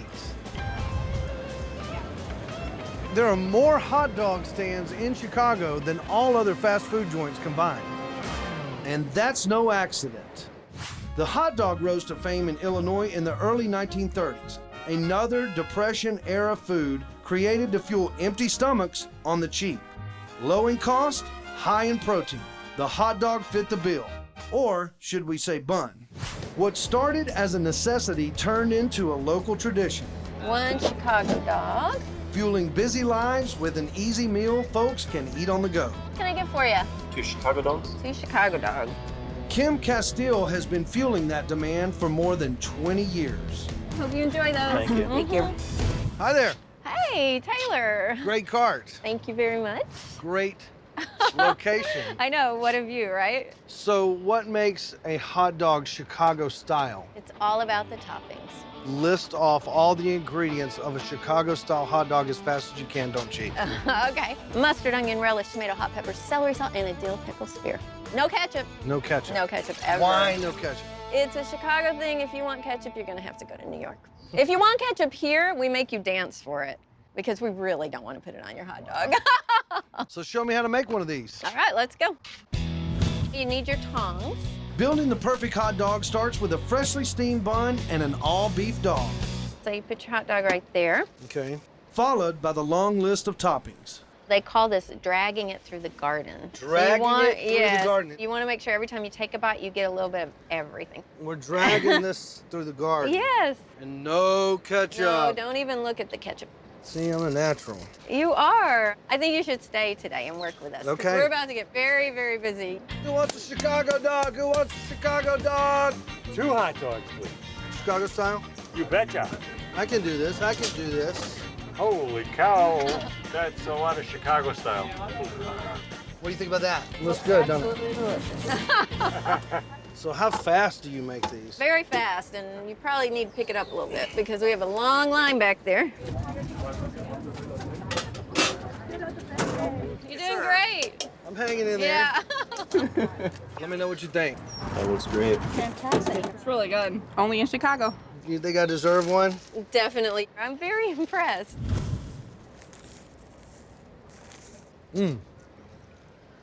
So my taste buds are being dragged through the garden.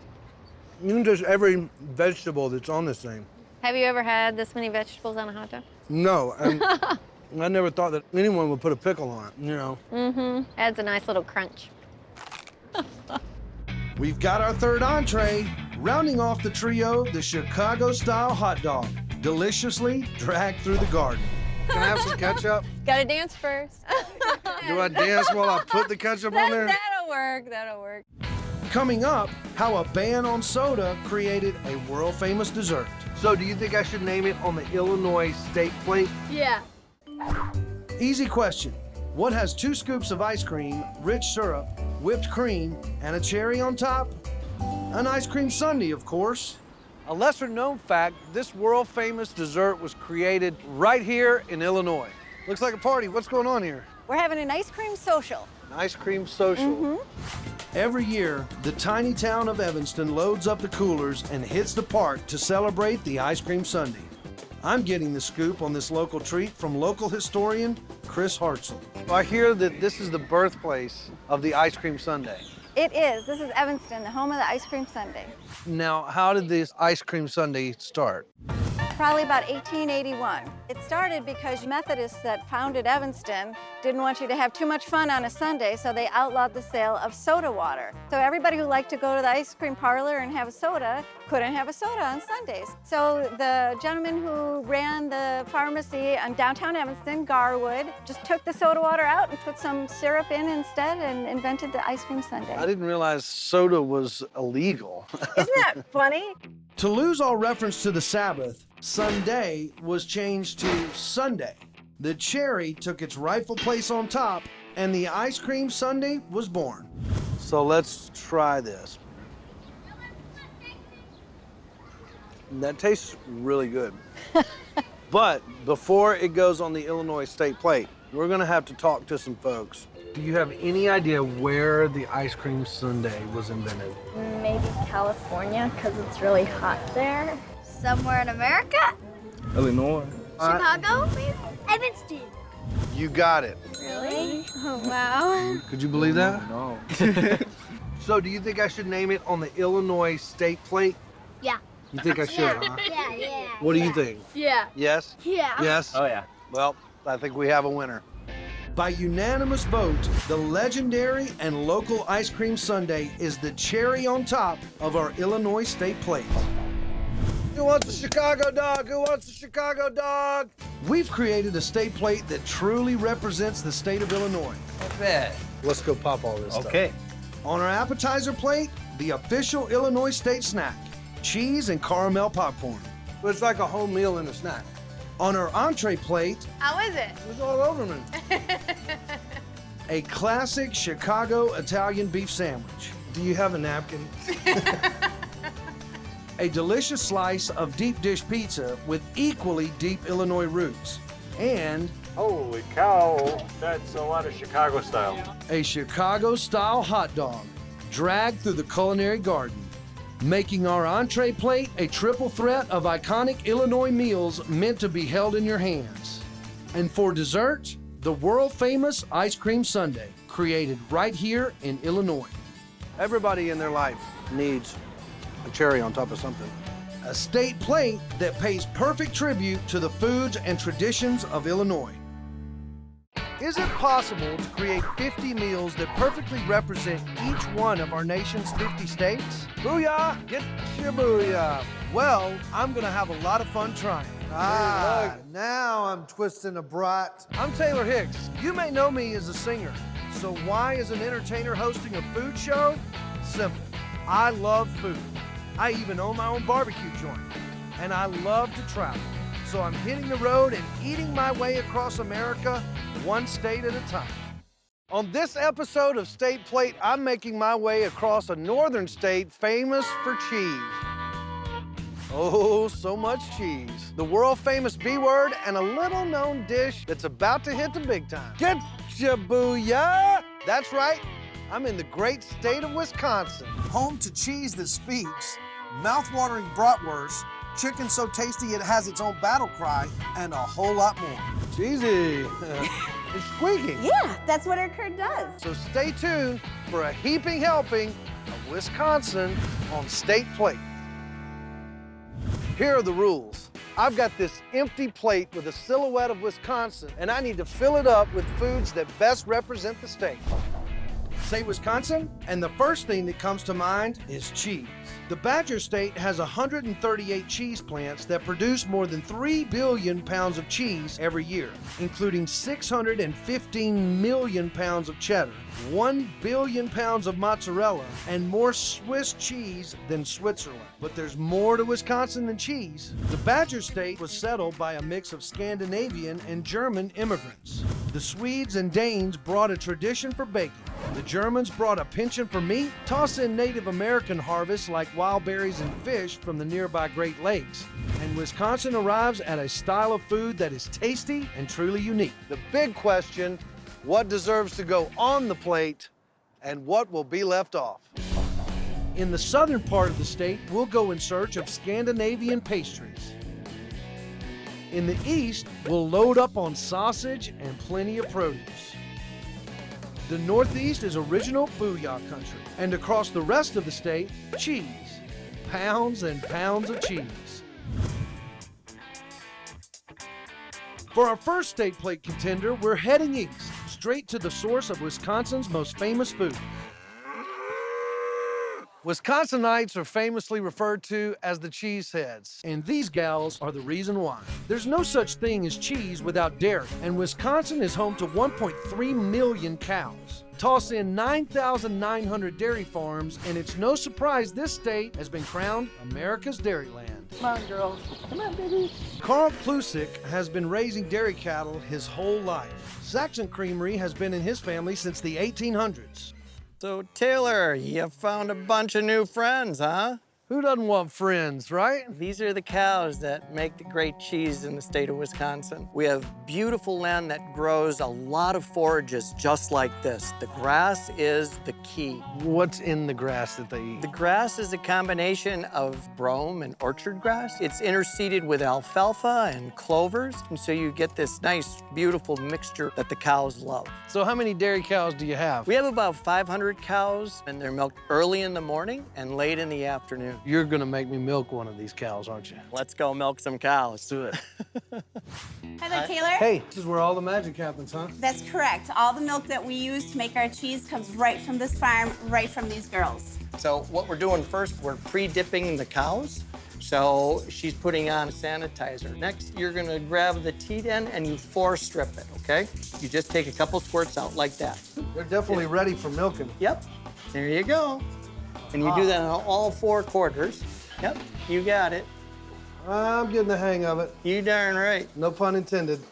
And now what we're gonna do is we're gonna put the unit on, okay? Explain this. This is a milking unit, and it's got 4 teat cups, and it's under vacuum, and each one of these teat cups goes on the teat of a cow. So we're gonna hold that like this. So there's suction, there's vacuuming. Yep, and you're gonna hold it just like that. Is there like a world record on how fast people can do these? Once you get used to this, you can put a unit on in about 3 seconds. 3 seconds? Yeah, so.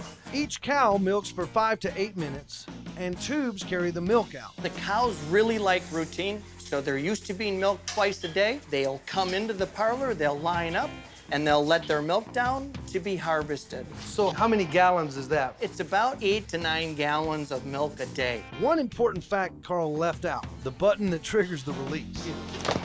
Whoa! So I guess that's ready? You darn right. That's right. It's ready to go down to the creamery. You want to come see? Let's do it. The milk heads to the creamery, where the process begins to make one of Wisconsin's most popular types of cheese, the cheese curd. Cultures add flavor. Bacteria causes coagulation. And slowly, the paddles separate the curds from the unwanted whey. The million-dollar question is, what is a cheese curd? It's something that Wisconsin's well known for. It's fresh and it's warm right out of the vat. Basically, the curd is the building block of cheddar cheese before it's allowed to become cheddar cheese. It's formed into large slabs, then chopped into curds in a process called cheddaring. And we're gonna plop it right in there, and it's gonna start to cheddar. Just let go. Cheesy. That's some good curd. Taylor, you're doing really great. That's some good, did you just tell me that that's some good curd? That's that you're some making? good curd. I've never had anybody tell me that before. At state fairs, folks eat curds fried. North of the border, they eat them on fries. But here in Wisconsin, they eat them fresh, squeaky fresh. Is it supposed to squeak? Absolutely. It's squeaking. Yeah, kind of makes a little song in your mouth. The reason why this cheese is gonna squeak is it is warm, it is fresh. The more squeakier, the better? The more squeakier, the better. The Wisconsin cheese curd is definitely going on the Wisconsin state plate. On our appetizer plate, squeaky fresh cheese curds, straight from America's dairyland. Coming up, I'm in the bratwurst capital of Wisconsin. Yes, you are, and you know what? I am the mayor. A Wisconsin favorite with all the right stuff. Nothing to this Alabama boy twisting a brat. You are good.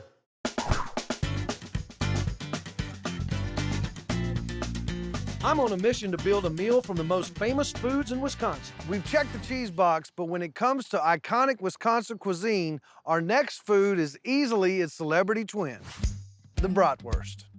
Welcome to Sheboygan, unofficial bratwurst capital of the world. My next stop, Schweiss's Meats and Sausage, a 70-year-old family-owned meat shop known to the locals as Ye Old Butcher Shop. Out front, the memorabilia celebrates the history of butchering meat. In back, owner Tom Schweiss grinds, stuffs, and sells the town's most famous bratwurst in a town famous for bratwurst. Mr. Schweiss. Hello, Taylor. I'm in the bratwurst capital of Wisconsin. Yes, you are, and you know what? I am the mayor. Mayor, what are you doing here? I am grinding meat for the brats. You gotta mix them and stuff them, and then you will have a world famous brat. So brat is short for bratwurst. Right. And so brat is the meat that you put in it. Right. And then the wurst is the sausage. Is the sausage, that's so right. what's in the brat part? The brats can be pork. You can make chicken brats. You can make turkey brats. Is there veggie brats? Anything you give me, I can make a brat on it. I bet you could. Like nearly half of all Wisconsinites, the brat has purely German roots. The first documented brat dates back to the 15th century in the state that is now Bavaria. Back then, it adhered to very strict rules. To be called bratwurst, it had to include at least 15% veal or pork. When German immigrants brought it to America, the rules changed. As long as there's meat, it can become a brat. Okay, now we're ready to work. You want to help lift this up? Sure. Today, we're using pork. Now just wait, it'll come out. That's 50 pounds. 50 pounds of brat. Of brats. Now we put the bratwurst meat into the natural hog casing. Dip that in the water. Okay. And I'll put the casing on the tube. Now just pull it up. It's really thin. It is very but thin. It's very sturdy. Just take it and pop it off. Pop it off. Okay. So then, Okay, you know, I got now- this. So you just. You just go like that. Is that too fast? No. Keep pulling the skin up. You're doing pretty darn good so far. Yeah, I mean, this is what I was born to do. That's right. That's why I would hire you in a minute. Oh. There you go. You did good. Then the brat turns into links. Okay, this is what you want to do. I'm going to show you. You squeeze. You go like that. That's about a 1/3 pound brat. And you just twist. Then you go down. You squeeze. And you twist. Put your hand right here. There you go. Perfect. See, look, and now you got her. Now I'm twisting a brat. You know. No, nothing to it. Nothing to this Alabama boy twisting a brat. You are good. Okay. Now that we got them twisted like this, we have to hang the links. Now they're ready to go in the cooler. Okay, here we are. We're gonna hang these now. Well, I'm getting hungry. What do you say we eat some of these brats? I think that would be a good idea. And the only way to eat a brat is good old-fashioned grilled. Here are the brats that we made, we grilled, and now you can eat one. Well, let's dig in.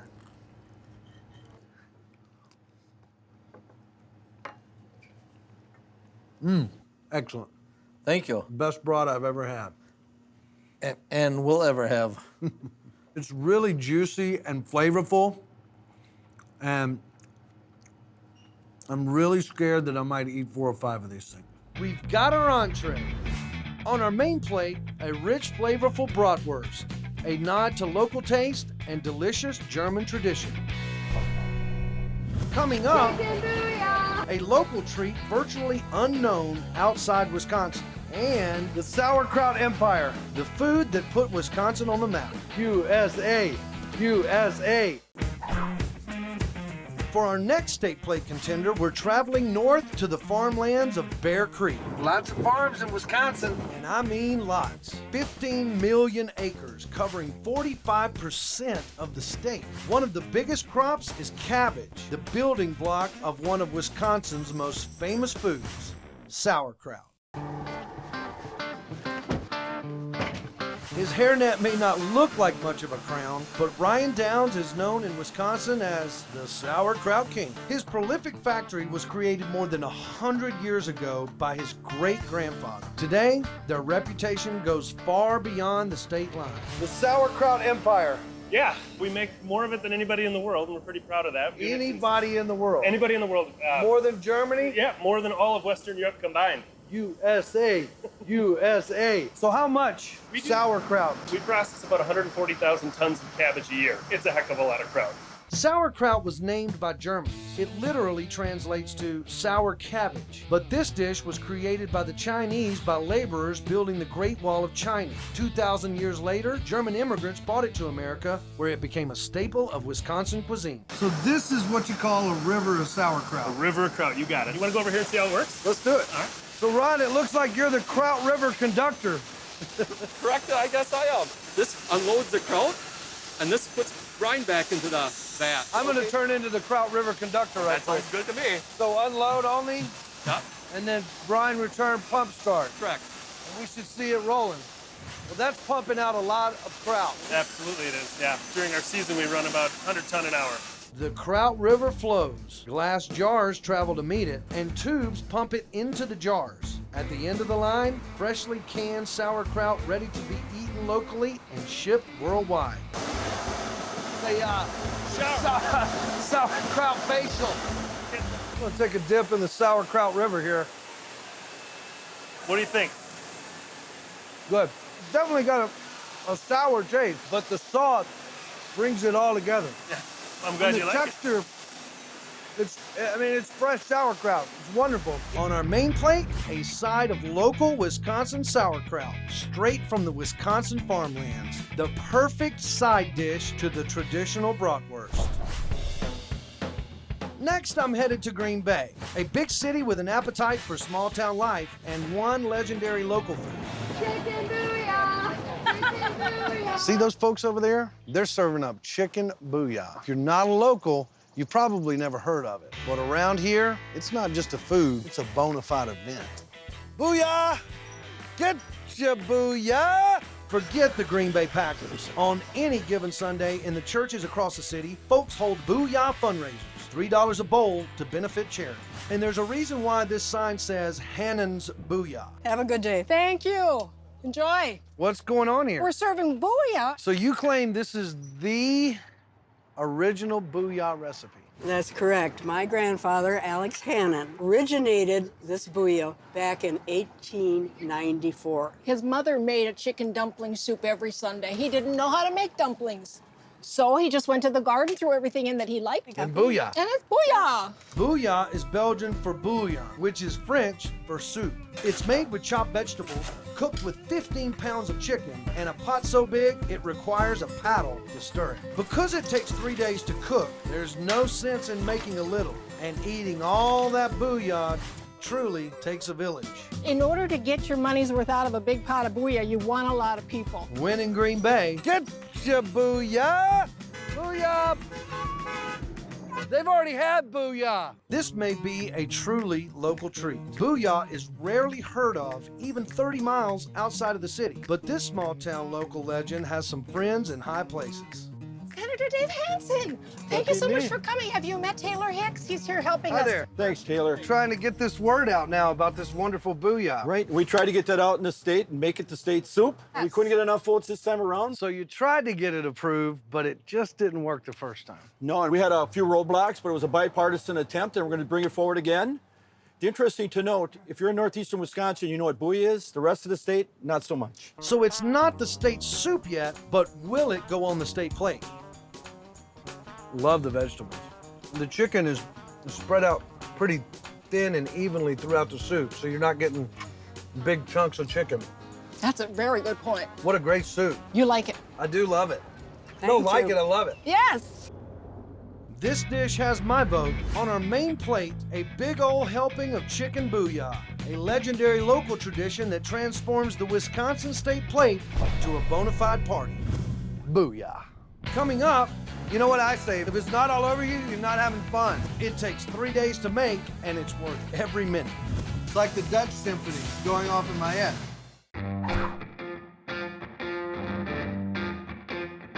For our next tasty treat, I'm headed to Racine, a tiny town in eastern Wisconsin that looks more like an authentic Dutch village. There are more Danish immigrants in Wisconsin than in any other state. And when the Danes came in the 1800s, they brought national pride and they brought dessert. Racine is nicknamed Kringletown, and for good reason. It's the unofficial home to the state's very official pastry, the Kringle. With a baker's dozens of, well, bakeries in a town of fewer than 80,000, you're likely to find a Kringle on every corner. At O&H Bakery, they've literally crowned the Kringle king. They make, roll, fill, and bake 7,000 Kringles every day. So we're in Racine. We're here. Home to the world-famous Kringle. It's really popular. So what is a Kringle? Well, it's a light, tender, flaky pastry, and it's made with a lot of layers of butter. That's what I'm doing right here. That is a lot of butter. Yeah, a lot of butter. scrumptious butter. And it starts with a real rich dough. You know, the Danish bakers like to use a lot of eggs and milk, so it's really rich. The first Kringle was made in Denmark in the 13th century by Roman Catholic monks, which may explain why it takes so much patience to make one. it takes 3 days to make. Yeah, this is what the dough looks like and feels like on day 3. Now we have to put a filling inside. We're in Wisconsin, so we're gonna use cream cheese. Door County, they grow a lot of cherries, and we're the biggest producer in the country of cranberries. We're gonna start with a cream cheese. That's gonna go on the bottom. Just about a handful, yeah, right? just about a handful. And then just spread it? Just spread it down. Next comes the fruit. We're gonna start with cranberry. It's a little trickier. You know what I say? If it's not all over you, you're not having fun. I'm gonna do some cherries now. Just kind of spread it, a few cherries here and a few cherries there. I'm proud of you. I'm proud of you. This is truly a traditional Wisconsin pastry. It truly is. It's almost a farm to fork kind of going on right here. Here, I've got a towel you can wipe your hands on because we have a very important step. So now we're gonna fold the layers over the filling. So we're gonna take very gently. Each one of these is its own kringle. Now, is this how you present them in the oven right here? No. Here, let me show you. You take this, that far. The traditional kringle is in a pretzel shape. And the bakers in Racine started making it into the oval shape over 70 years ago. Why is that? The pretzel-shaped kringle had all these overlapping layers of dough. And by overlapping the dough, you get less filling. So they made the oval shape. So the oval-shaped kringle was invented right here in Racine, Wisconsin. Exactly. Well, let's do a Taylor-shaped kringle. How about that? Okay, I can't wait. Yeah, me either. I don't know how much this is gonna work. A lot of what we come up with when we create new products is trial and error. You know, what works and what doesn't. It's the Taylor Hicks Danish Bonnet Kringle. Let's bake these puppies. All right. 25 minutes in the oven and done. Look at that. The Ode to Danes. Now we've got to ice these things. When in Racine, do like the Danes do. We're gonna take this right in here. It's light, tender, flaky, and incredibly moist. It's like a symphony. It's like the Dutch symphony going off in my head. They're all wearing Danish bonnets. The coffee cake, there's 2 types. One's usually dry and flaky, and one is usually really moist. The kringle has both. This is a no-brainer. On our dessert plate, a traditional Danish kringle filled with local cheese, cherries, and cranberries. A triple Wisconsin threat to top off a traditional Wisconsin meal. We've created a plate that truly represents the state of Wisconsin. On our appetizer plate, raw cheese curds, squeaky fresh. Is it supposed to squeak? Absolutely. It's squeaking. Yeah. On our entree plate, a classic Wisconsin bratwurst. Best brat I've ever had.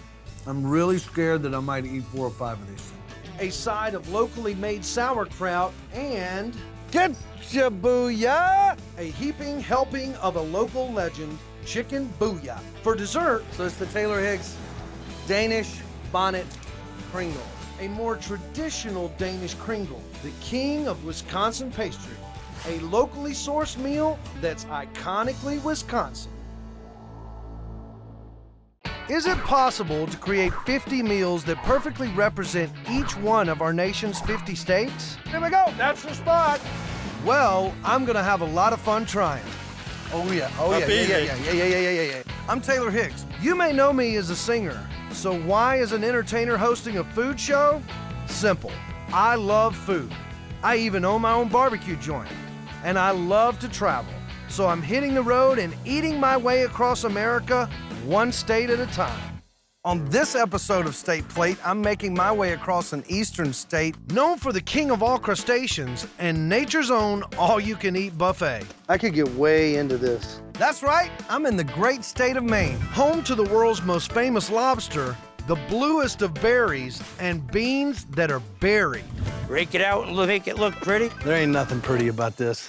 So stay tuned for a heaping helping of Maine on State Plate. So here's the challenge.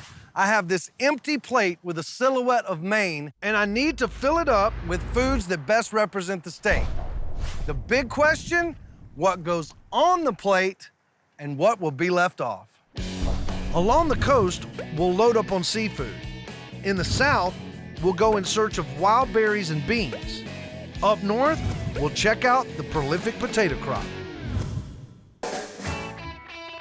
Our first contender takes us to the picturesque coast, where acres of mudlands are home to one of Maine's favorite foods, clam steamers. This stop requires some tools. Let's dig. Nathan Theriault and Katie Pelletier are what's known on the Maine mudflats as citizen clammers, locals who literally mine the mud for the iconic soft-shell clam. Oh, yeah. Get him? Got it. That's a good one. So we're clamming in the great state of Maine. How So are you ready? guys? You ready to do some clamming? Are you? I look ready, right? You're in the right You look the place. part. We're in the mud flats. We got lots of clams here. Let's get dirty. All right, man. This is what you got to do. All right, we got the tide coming in here, so we have a limited amount of time. So what we want to do is we want to locate these things. All right, you see these right here? Those are the holes. So on these clams, they got a neck, okay? And that hole right there is where their neck comes out. Oh, okay. So there's a clam down there. So what do you do? Okay, so what you want to do is you want to get your rake kind of in here and use your top hand to just kind of push down. See now, you see it coming up like that? Yes, go for it. See it? Grab him. Right there. There he is. Nice job, your first clam. First clam. Now look. Another one. See that one? Oh, Two that's more. it. Oh, it's spraying. That's their defense There's mechanism. another one. The squirt. You know, that is a definite defense mechanism. So what kind of clam is this? So it's a soft-shell clam, and basically what it is their neck that you saw when you first dug it is very long. And when they sit down in there and the tide goes in and out, they use these little holes to collect particles.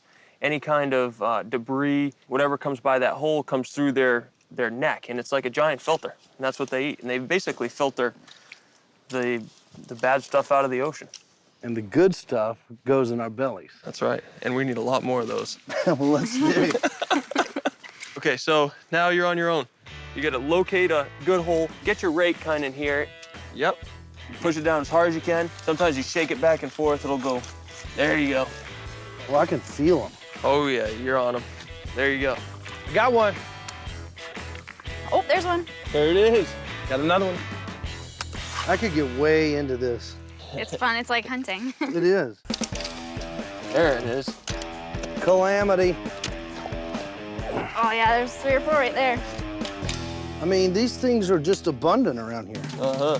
It's obvious why clams are so prolific in Maine. The coast boasts 68,000 acres of fertile mudflats.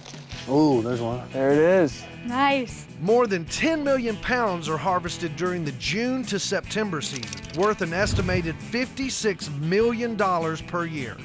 I mean, we're in basically one spot, and we found 50 clams so far. The entire clamming industry is made up of citizen clammers. All it takes to be a clammer in Maine is a willingness to get muddy. Whoa. And a permit. But make no mistake, citizen clammers are the backbone of a truly back-breaking industry. Go deep and then pull it. Whoa, careful. I almost went flat on my back. The clams get a bath in the ocean, and we lug them home. Has anybody got a towel? Nope. Has anyone got a towel? Has anyone got a towel? The clams are cooked in a net. Then all you need is a large pot of boiling water and 5 minutes to steam. Steamed clams are nothing short of iconic in Maine. So iconic, they're simply called steamers. So how do we eat these things? Basically, what you're gonna do is pick out one of these delicacies, open them up, stick your fingers in. You got some grit in there, so kind of dip it in the salt water, and then... So it's just basically like a clam car wash almost. It's a clam car wash. Yep, now you're gonna dip it in the wax. Wax? The butter. That's a new one. Yum. Those two complement that very well. And they're pretty soft, too. I would think that they were a little bit more firm, but they're delicious. Aren't they good? Good stuff. The soft-shell clam is definitely not a hard sell. On our appetizer plate, a heaping helping of traditional steamers, fresh from the fertile mudflats of Maine.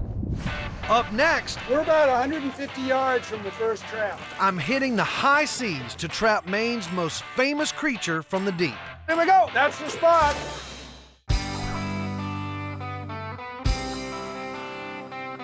I'm on a mission to fill up a plate with the best foods Maine has to offer. Next stop, Cozy Harbor Wharf, where fleets of fishing boats trap the king of all crustaceans, and arguably the state's most famous food. You can't come to Maine without eating lobster. Captain Guy Ranlett has been at the helm of the Diane for 35 years and counting, one of 6,000 licensed lobster trappers who catch more than 100 million pounds of lobster per year. And today, I'm climbing aboard. How about that for an entrance? Cool. Welcome aboard. Thank you. Go lobstering.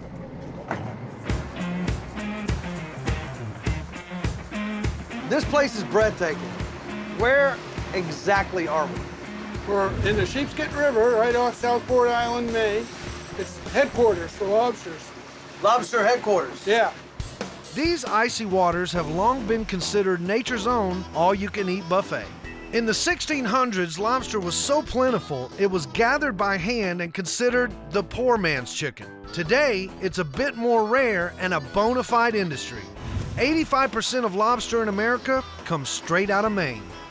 How many lobsters do you catch on an average day? Well, that varies, you know, according to the time of year. Probably a couple 100 pounds, something like that. How many lobsters is that? That would probably be, geez, you're gonna make me do math. That'd probably be 150 lobsters, something like that. So we're about 150 yards from the first trap. Hopefully they'll have some lobsters in them. Lobster traps are set at night. So we're coming onto the buoy now, and I'm gonna grab that. Colored buoys mark the spot. See, that's a marker buoy. Those are my colors, red and white. I paint them every year. I know there's some football fans back in my home state that would like that red and white. The state of Maine requires a commercial harvest license to actually operate the winch and haul up the traps. So we'll spin this around that way. There's all the bait's gone. We got lobsters. There's one, nice male. I'm just gonna take each one of these lobsters out and measure them. Once caught, the body gets measured from the eye socket to the tail. So it's 3 and 3¼ inch. 3¼ inches. 3¼ inches is the legal limit for lobsters. So, yeah. You know, we already know that's. Yeah, I mean, you can tell by looking at it. Next, we wrap the claws. So I keep my rubber bands up here in this little thing, and these pliers spread the rubber bands. And here, get a rubber band on there. Would it break? Here. Spread it open there. Now, put it all the way down on there. Okay. Squeeze it open. Good. Now, twist and pull away. Yeah, pull. Yeah, you did it. It's happy. Happy lobsterman. With last night's catch banded, time to set the next day's traps. So now I'm going to bait it. So what are you using here? What I'm kind using of bait? a pogie and a redfish. So you just want to throw them in there and string them up, right? Yep. So the lobsters go in here and they get at the bait. Yeah. And they can go out again. Yeah. If you build a trap that they can't get out of, they won't go in, basically. They're that smart. Well, they're just smart enough. But hopefully those will turn into 3 or 4 lobsters. Here we go. That's the spot. The streets of Maine are lined with lobster shacks. Tourists tend to order it steamed. But if you want to live like a local, order up one of these, a classic lobster roll. So what's your favorite way to eat lobsters? Lobster roll. Lobster roll. Yeah. Let's get after no some question lobster about rolls. it. So what do you like on your lobster roll? Let's see. Lobster, little celery, a little mayonnaise. Oh my word, they got it just right. Yeah. Here we go. Cheers. Cheers to you. Thanks for your help. Thanks for a great day of lobster. Oh yeah, enjoyed it having you. That's good lobster eating right there. You can taste a little bit of the celery. Celery's the key. Oh yeah. Yeah, lobster's the key. Lobster and celery.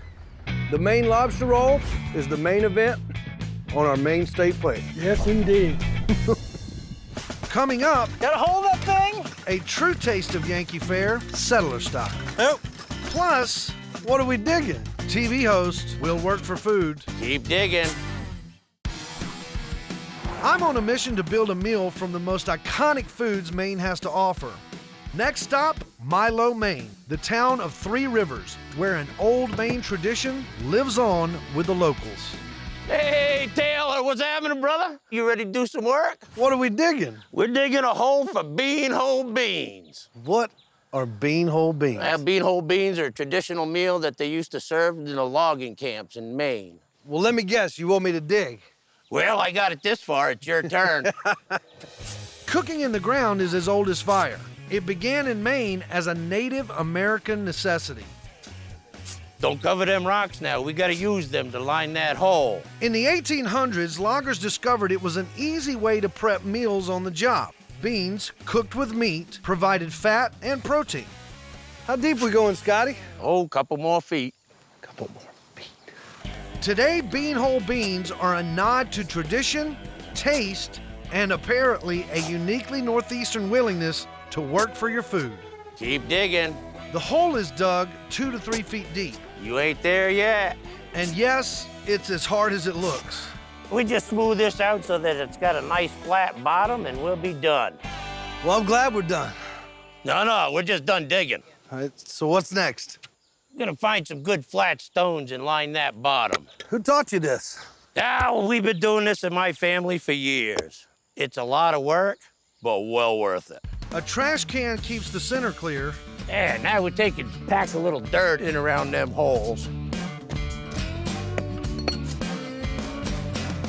Rake it out and make it look pretty, and then pull out the garbage can. There ain't nothing pretty about this. Now that's a bean hole. You light it up and let it burn. Fire in the hole! It takes 5 long hours for the fire to die down to embers. Then the cast iron pot goes into the hole. Now we fill the hole back in. More dirt. More dirt. More dirt.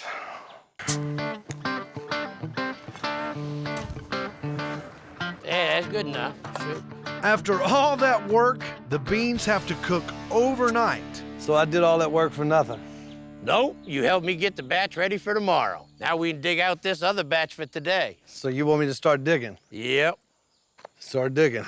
And finally, not just dirt, but pay dirt. These beans aren't getting to the dining room table. They're going right here, and I'm eating these things. Yeah, no, we're opening these up now, brother. Oh. And those are beans. So what you got in there? Well, there's some pork, some beans, some molasses, ground mustard, and a little black pepper.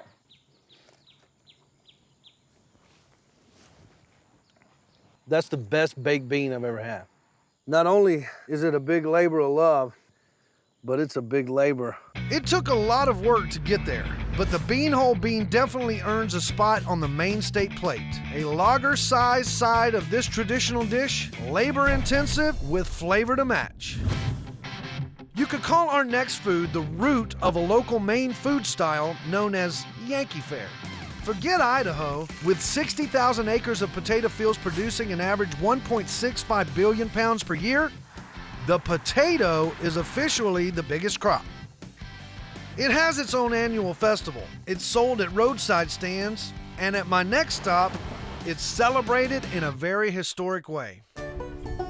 The New Orleans History Center is a living tribute to old-fashioned Yankee culture and cuisine. So far, I've used a lot of tools in this state. Now, I'm about to go old school. Isn't that right, Sam?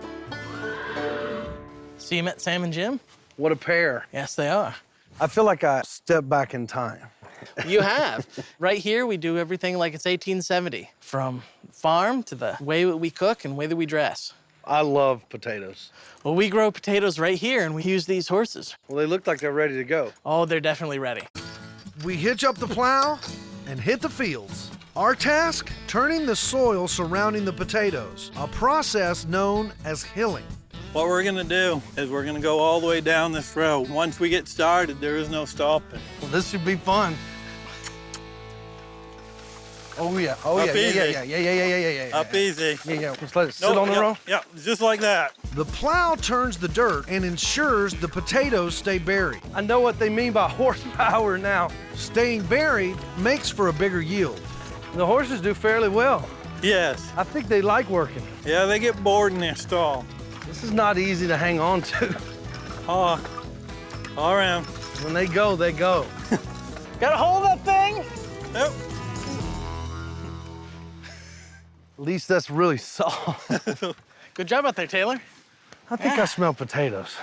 And not just any potatoes. Traditional Yankee-style potatoes, cooked the way settlers cooked, fried with lard in a traditional cast iron skillet. Look at how beautiful these potatoes look. Let's dig in. They're perfectly fried.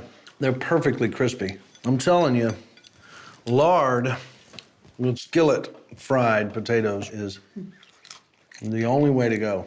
So alongside our lobster roll and beanhole beans, a side of fried Maine potatoes, a traditional nod to traditional Yankee cuisine. Coming up, something sweet to make our meal complete. Look at that. Take a drive through just about every region in Maine and you'll see acres and acres of fields.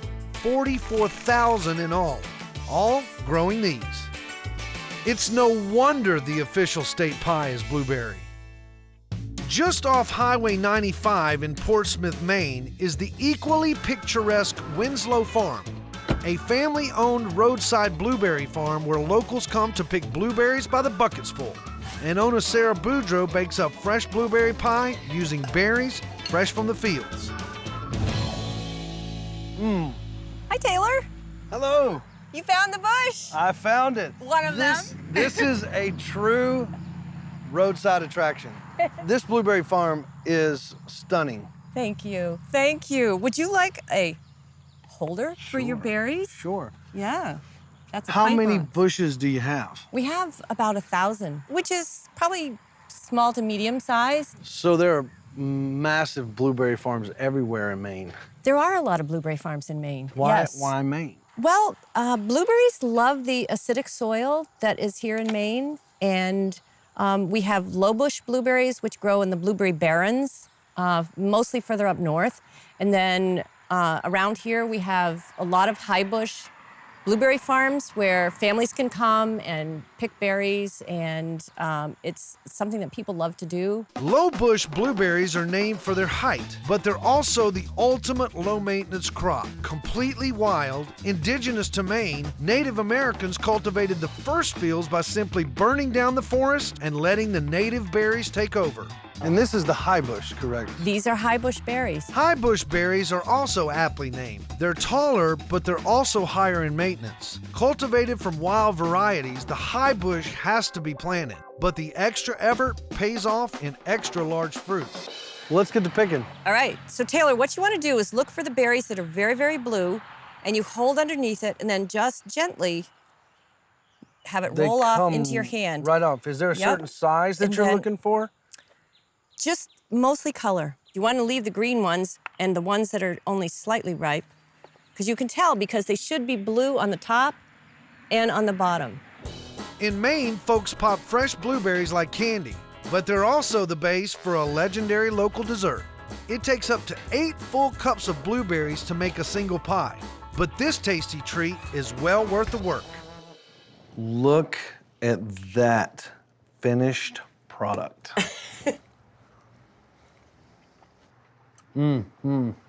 So it doesn't taste like there's that many ingredients to this pie.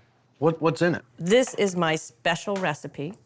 The blueberries we picked, a little bit of maple syrup from the trees here, some Maine-grown flour for the crust with butter, a drizzle of honey on top. That's it. Very simple. Very delicious. And I love the crust. That's a really special part of this pie. We've got dessert. The official Maine State Pie is officially going on the Maine State Plate. We've built a meal celebrating the most iconic foods of Maine. On our appetizer plate, fresh steamers, fresh from the mudflats of Maine.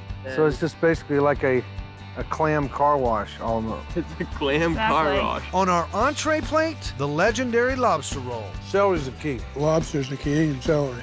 A shovel-sized serving of beanhole beans. That's the best baked bean I've ever had. And a side of Yankee fried potatoes. And to top it all off, look at that.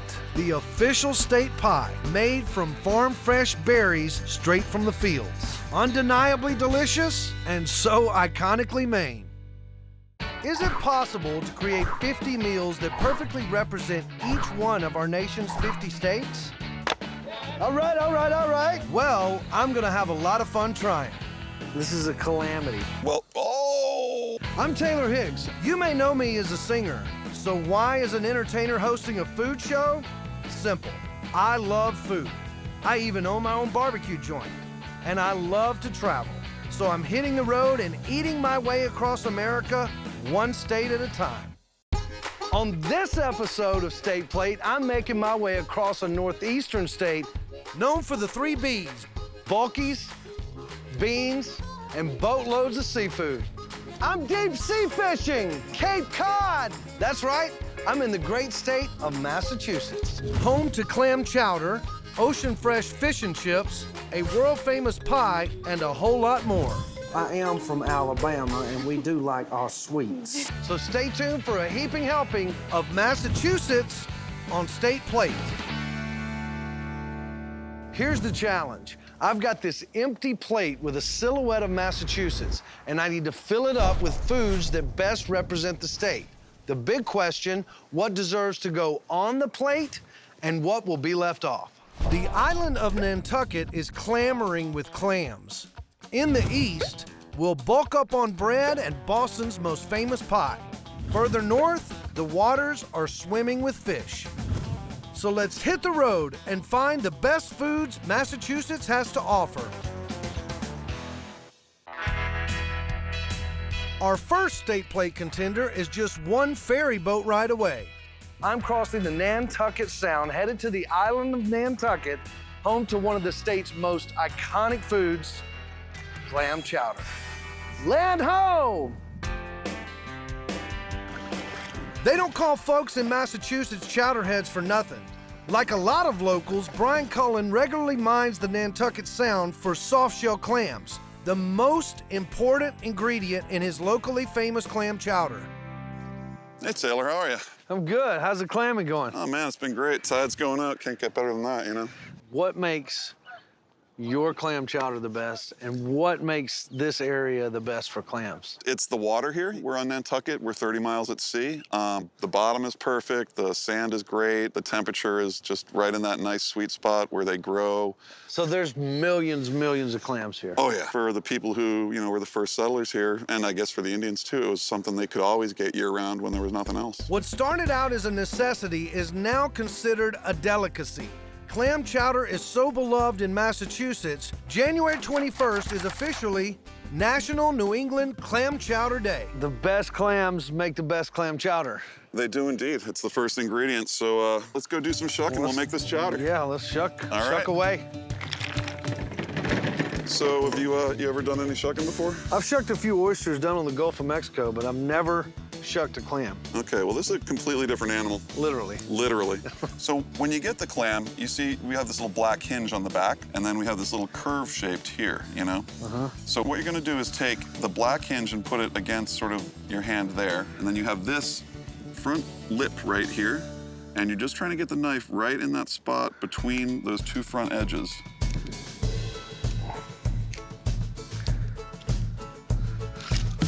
After the first million, it gets a lot easier. I'm frustrated. Really try and pull it in.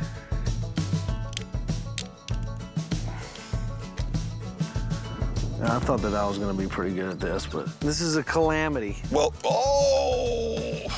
I didn't think clams would be this tough, but... They're not all willing to give it up that easily. Voila. Aha. You're hired. I've shucked one. You've shucked like 15. Well, again, I've been shucking my whole life. And he's not alone. So yeah, I mean, people have been eating clam chowder here since the 17th century. The native people, they would take the purple part of the shell here, and this is what they made their wampum beads out of, which are actually currency. And it's not a lot of people know this, but when Harvard University first opened, you could actually use wampum to pay your tuition. They may not pay tuition anymore, but they do pay Brian's bills. All right. His catering company, Yoho Beach Chowder, cooks up chowder right on the sand, making this local favorite not just a food, but a bona fide event. We got our bacon, we got our onions and potatoes. It's all simmered up in the clam liquor. So now comes the next part that really sets the New England apart from all the other things that claim to be chowder. Right. And that's the cream. There are other things that are called chowders in other places, but I would just say that they're soups. Well, like Manhattan. Like Manhattan clam chowder, which is just sort of a tomato soup that someone threw some clams in. So clams are one of the last things to go in. Yep. Obviously, you want to make them tender, so you don't want to overcook them. Exactly. Woo! All right. We're ready for this famous New England clam chowder. It is time. Yoho Beach chowder is ready. Tell me what you think. I can't think right now. You can taste just a little hint of parsley. And how about the clam? See how tender that is? Yeah. You get that nice color there. I love the consistency of it. Real New England clam chowder has a thin consistency. Exactly. Creamy, but not floury. This is amazing. We found our appetizer, a hearty bowl of clam chowder, fresh from the shallows of the deep blue sea. A nod to locally sourced seafood and chowder heads everywhere. You get the second best one on Nantucket today. My wife would tell you hers is the best, so you might have to come back another time to get that one. I'll do that. Coming up, back to the mainland. Let's go fishing. Cruising Cape Cod for another iconic Massachusetts food. It's a little fish and chips action right here.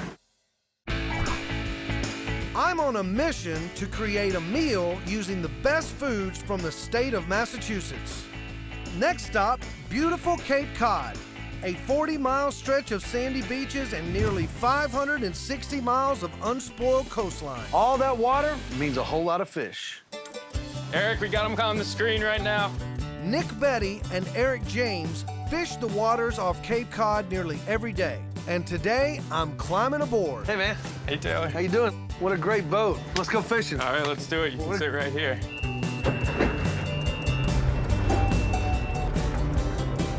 So where are we? What harbor is this? This is Barnstable Harbor. We're on the bay side of Cape Cod. We'll be going out around Sandy Neck. What are you catching? We get striped bass, bluefish, fluke, flounder, black bass, tuna. Well, we mostly fish for striped bass. Striped bass? Yes. Not cod, but striped bass. Striped bass. Cape Cod was named in the 1600s after the swarms of fish that occupied its waters, but overfishing depleted the population.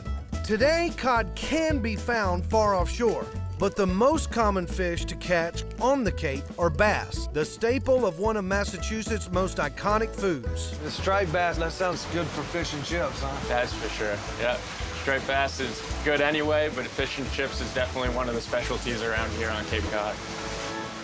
We're setting the outriggers out. So you just look at the screen. Yeah, I'm looking on the sonar for any big red piles of fish. You'll see the bait, and then a lot of times you'll see the fish behind them. Where the fish are often determines how they're best caught. All right, we're gonna change over to the jigs. We'll start bouncing the jig off the bottom as we move along slowly. So what's a jig? The jig is the bait. It has a little banana head weight on it with hair coming off the back, and when you bounce it on the ground, the sand eels come out of the sand. And striped bass like to eat sand eels. All right, Eric, let's put these lines in the water and catch some of this fish. All right, Taylor, this is a 4-ounce jig. We're gonna be pounding that into the bottom. We're gonna put it on 300 feet of wire, and it's gonna imitate a sand eel. And this goes into the water and it pounds off of the bottom like this. Exactly. With the pole secured in the rod holder, we jig the line by hand. I think I'm moving my rump more than I'm moving this line. And when a fish bites, hop right in the chair. It's time to grab the pole. All right, I got it. Reel. Turn that handle. Turn that handle. That'll boy. Okay, now you want to level wind that line back and forth, but just keep that fish good and tight, okay? I got it. Ha! Okay, stop reeling. Woo! That's what I'm talking about. This is a juvenile striped bass. These fish have to be 28 inches and above the keep. Put them there. Bring him over. He's 23.5 inches. Too small. Striped bass are native to the East Coast and the Gulf of Mexico, and they have a long history in the state of Massachusetts. In 1690, income from a fishery in Plymouth was used to open one of the first public schools in America. Today, these schools of fish account for more than a third of Massachusetts' entire fishing industry. There he is. There he is. Atta boy. Get him right back in the rod holder. There you go. Good job. Keep that rod nice and steady, Taylor. Yeah. Don't shake it around too much. That jig will pop out. Is that a winner? Oh, yeah. There's one. That's All a right, winner. all right. There we That's go. one for the box right there. This one's going in the box. Yeah, 29.5 inch, an 8-pound striped bass. 8-pound striped bass. Ladies and gentlemen, that's a keeper! It's a keeper! Winner, winner, fish and chips dinner. The fish get cleaned up right on board and battered up just up the hill.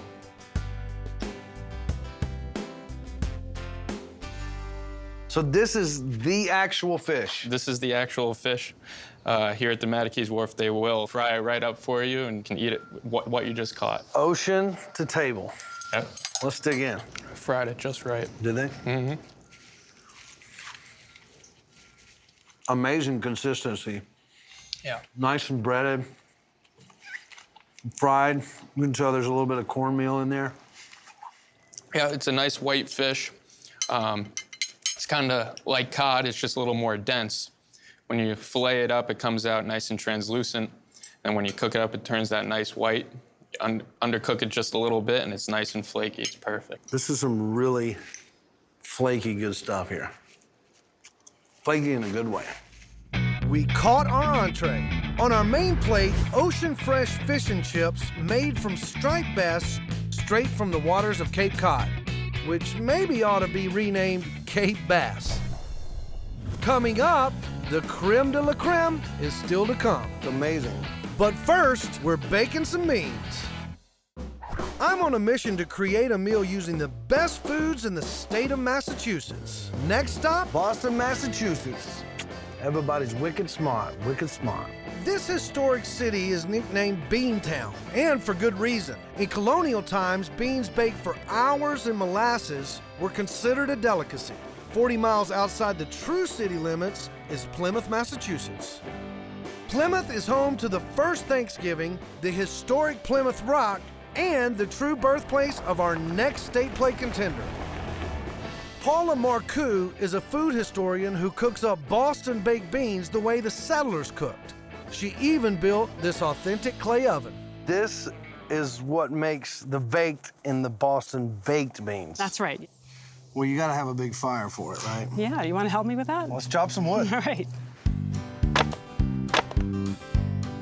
Okay, that's Great. good. Now we'll get a little fire started in here and heat up the mass of clay. And then we'll clean the fire out and put the beans in after that. In keeping with colonial times, we used nearby coals to fire up the wood. You blowing it? Yep. Watch your eyebrows.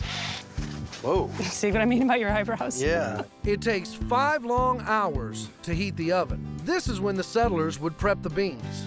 These are small white beans, which in the 19th century were the type of bean you wanted to use for these. And that's almost the only ingredient except for pork, salt pork. Fatback. Yeah. That's what gives it a really good flavor. That brings a lot of Yes. flavor out of the bean. Fatback is common to nearly all baked beans, but it's this gooey ingredient that turns baked beans into Boston baked beans. Molasses. That's right, that's blackstrap molasses, a real serious molasses for grown-ups. And molasses became, in the end of the 19th century, a go-to ingredient for Boston baked beans. Once the fires die down to embers, the oven gets a clean sweep. Put me to work. This is a tool called a mockin. You can sweep the oven with it. A mockin. Yeah, careful. Okay. Great, perfect. And we're ready for the beans. Okay. Slide the beans in there, huh? Yep, just put them dead center in the oven. Close the door up. Great. 9 long hours later, the finished product. Wow, this is nice and hot. Ah, looks good. Wow. In colonial times, Boston baked beans were cooked overnight on Saturdays and eaten on the Sabbath. Today, you've got just chunks of fatback pork in there.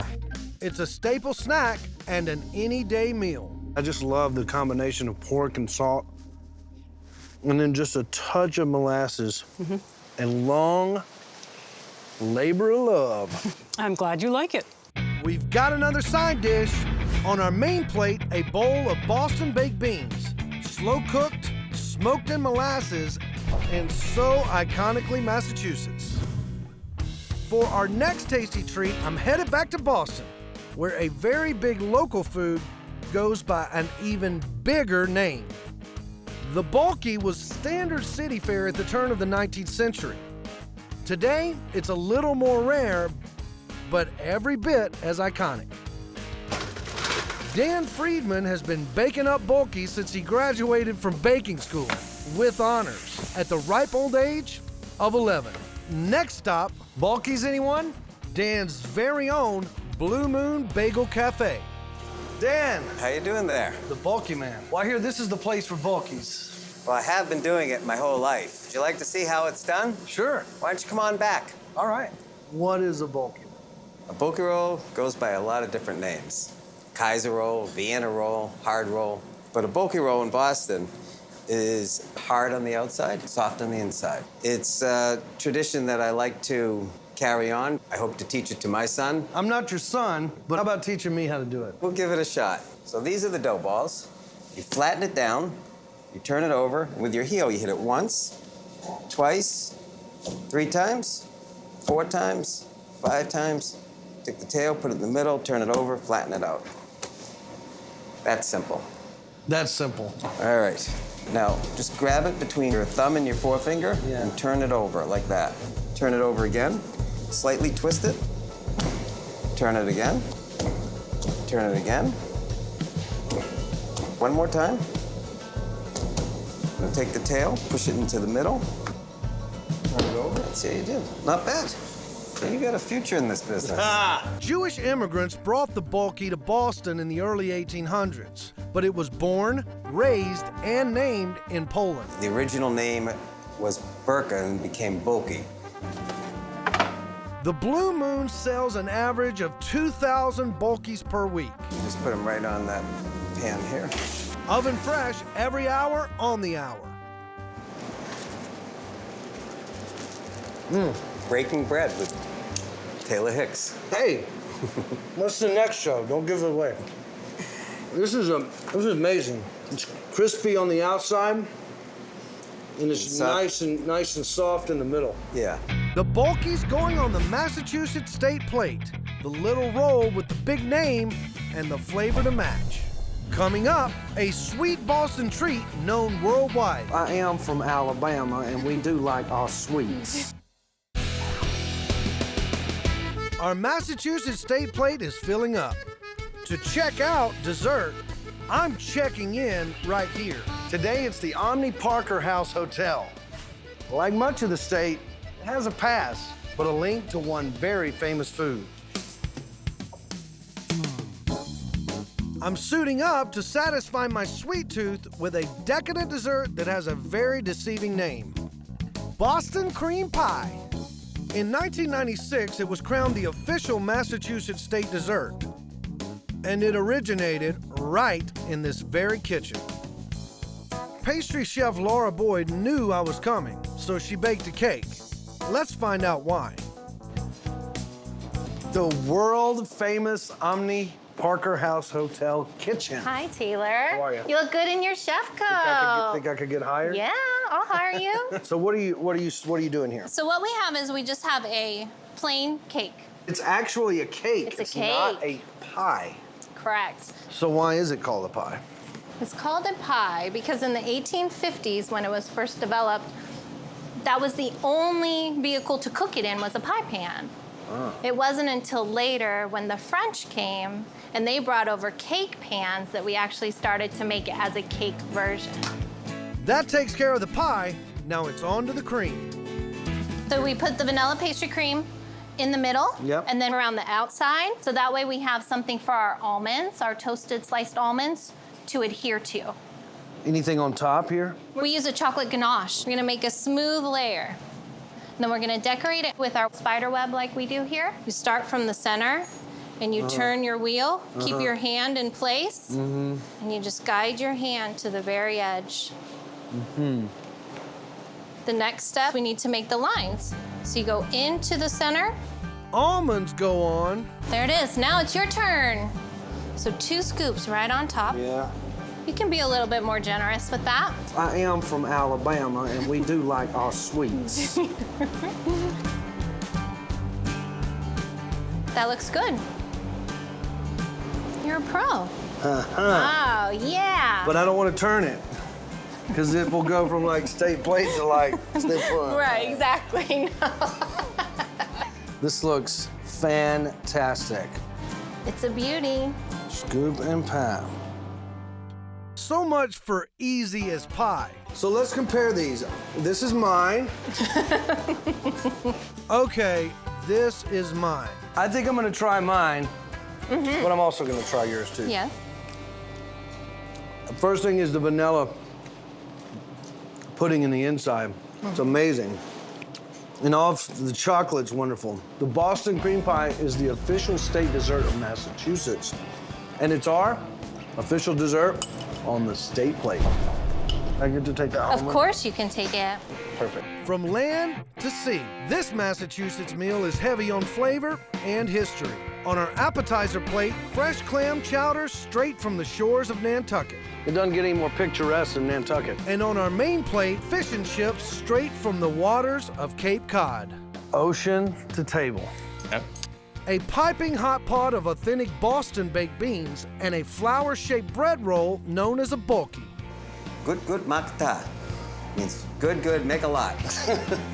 Topping all this off was easy as pie, Boston cream pie. A state plate that's brimming with the most iconic foods Massachusetts has to offer. Is it possible to create 50 meals that perfectly represent each one of our nation's 50 states? 3, 2, 1. Cook off! Well, I'm gonna have a lot of fun trying. You want me to bite into an onion? I do. It's pretty sweet.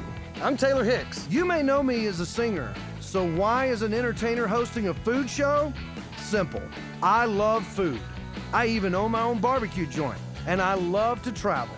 So I'm hitting the road and eating my way across America, one state at a time.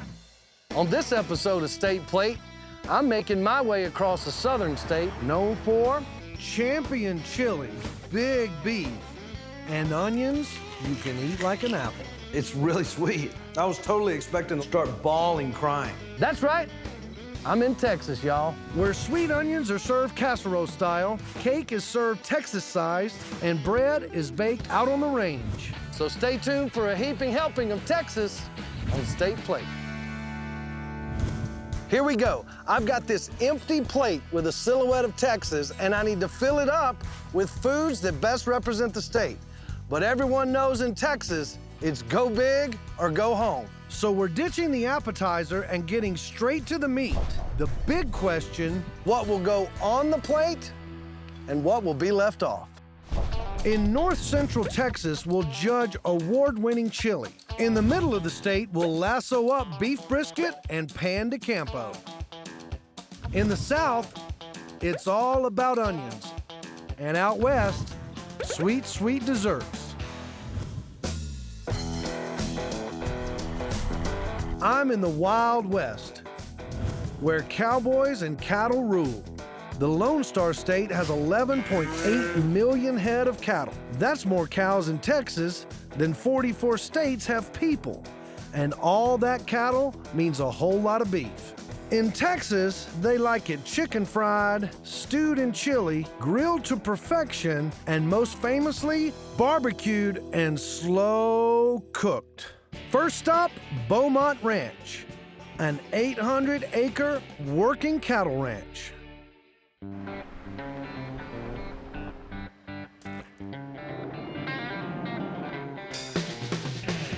Danny Johnson is a true vaquero. His job, to drive the cattle. This is a gorgeous ranch. Well, thank you. Welcome to Beaumont Ranch. Yeah, we herdle cattle down here, and today you're gonna help me move them, all right? So we're gonna go ahead and drive them for about 2 miles. And there's a little bit of rain coming, so we gotta herd them, huh? Yes, sir. That's the plan. You ready? Sure. The purpose of the cattle drive is to move the herd from one pasture to another. Right now, they're over the bridge. They're on the side of the hill. They're not on top of the hill yet, but they're on the side. Grazing evenly across the ranch keeps the land healthy and the cattle grass-fed. And grass-fed cattle means delicious beef. They're really moving up the hill there. Yes, sir. We didn't have to get so close to them because as soon as we did, they started like, hey, it's time to move, it's time to work. So now they're just, you know, yeah, they're working on their own right now. Well, let's keep them working. All right. Yeehaw! Get up. Spanish settlers brought the first cattle to America through Mexico to land that would later become Texas. When meat became scarce during the Civil War, Americans were hungry for beef, and only Texas had the livestock. So ranch hands began driving their herds across the country. The golden era of the American cowboy was born, alongside a thriving cattle industry now worth an estimated $10.5 billion. So this is what they've been doing a long time in Texas. A long time. This is what we do. In the cattle capital of the nation, there are literally hundreds of ways to eat beef, but the most iconic cut is the brisket. Brisket comes from either the breast or pectoral muscle, which makes it a naturally tough cut of beef. To soften it up, iconic Texas brisket is slathered in spices to break down the meat, then slow cooked for 12 long hours, a process that transforms this tough cut of meat to a meal that nearly melts in your mouth. Texas obviously has got a lot of beef. They're definitely driving some cattle around here, but I come to Texas, I eat brisket. It's good. Yes, sir. Definitely tastes a lot of juice in it. It's definitely juicy. You gotta put it in the fire and cook it for a long time for it to get tender. And I hate that. You're waiting too long. Yes. Well, the longer you wait, the better it is. You know that, right? Right. The hungrier you get. Yes, great. We've got our entree. On our main plate, mouth-watering slices of slow-cooked Texas beef brisket, a nod to the biggest industry in the Lone Star State and the cowboy culture that turned Texas into the cattle capital of the country. Sir, you gotta stick around, man. I got something that'll go great with this. I bet you do, I will. All right. Coming up. I'm hungry, and I'm waiting. A favorite Texas food, cowboy style. For pan. De Campo. In addition to cattle, Texas also ranks #1 in the production of chicken, lamb, or pork. In addition to cattle, Texas also ranks #1 in the production of lamb.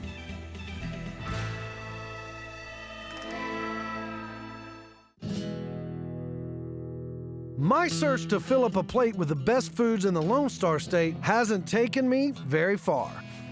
I'm sticking around the ranch for some more authentic cowboy chow. I'm still here at Beaumont Ranch in Grandview, Texas. I got myself some brisket, but I'm told there's more to Texas and life on the ranch than just beef. Ed Williams, affectionately known as Cookie, has been keeping cowboys fed for 35 years and counting. So what's this amazing dish I hear about? Pan de campo. Well, I know a little bit of Spanish. It means camp bread, right? Exactly. Yes, sir. A little bit, but I got it right. I call it cowboy bread. All right. What do we got here? You got flour, salt, baking soda, lard, and water. Sounds like a pretty simple dish. Very simple. You can even cook it with a stick if you need to. Really? You wrap it on a stick. So this is how the cowboys did it? That's right. You'd have a cook that would stay back, and they would make up the meal for them, and this would be a simple dish. And that's why they call you Cookie. That's right. I do the cooking. Why don't you let me have a shot at that camp bread? Sure, not a problem. So we got a little water here. You want to add about half. There you go. All it needs is stir it up. They make biscuits out of it, tortillas out of it. Kind of sticky. Yeah. Unlike most baking, cooking on the ranch doesn't require measuring tools. What it does require is kneading, shaping, and a cast iron Dutch oven. We need to spread out a little bit of coals for the bottom. Okay. Now put some coals on top. All right. How long does it take usually? Oh, it can take between 10 and 20 minutes, depending on how your fire's doing. Every civilization has its own unique bread. Pan de Campo started in Mexico where the dough was used to make tortillas. It morphed into camp bread in the early days of the Texas Ranch. And it's no secret why. All the ingredients fit in a saddlebag. It provides a day's worth of carbs, and the time it takes to cook gives the cowboys a much-needed break. Only one thing to do is play some music. That sounds good. I'm hungry, and I'm waiting for Pan de Campo. Today, Pan de Campo is the official state bread of Texas, and the cast iron Dutch oven is the official state cooking vessel. Waiting on camp bread. A double nod to the food and tools that sustained the cowboys, whose work would later give way to a thriving Texas economy. Hey, Cookie, is that cowboy bread ready? Now let's take a peek and look. All right. You just pick it up and set it on that rock. There you go. Okay. Now tap it. Okay. Now lift it up. Woo, look at that. What do you say we break bread over here? That's good. That looks good. There you go. It's nice and moist. It's got a lot of water. I could tell why these cowboys enjoyed it. Kind of tastes like a biscuit. Right. But it's got a lot more salt, got a lot more moisture to it. Right. Well, you're also tasting the baking powder, too. It adds flavor to it. Good bread. That it is. It's what kept the cowboys alive, along with the women. On our main plate, a hearty side of traditional Pan de Campo, a staple of Texas straight from the ranch. Day, this is definitely worth sticking around for. I told you. Coming up. So would you consider yourself the underdog in this chili cook-off? Well, let's just say the old dog. The battle is on to create the best version of the official state dish. The winner of the State Plate Chili Cook-Off is...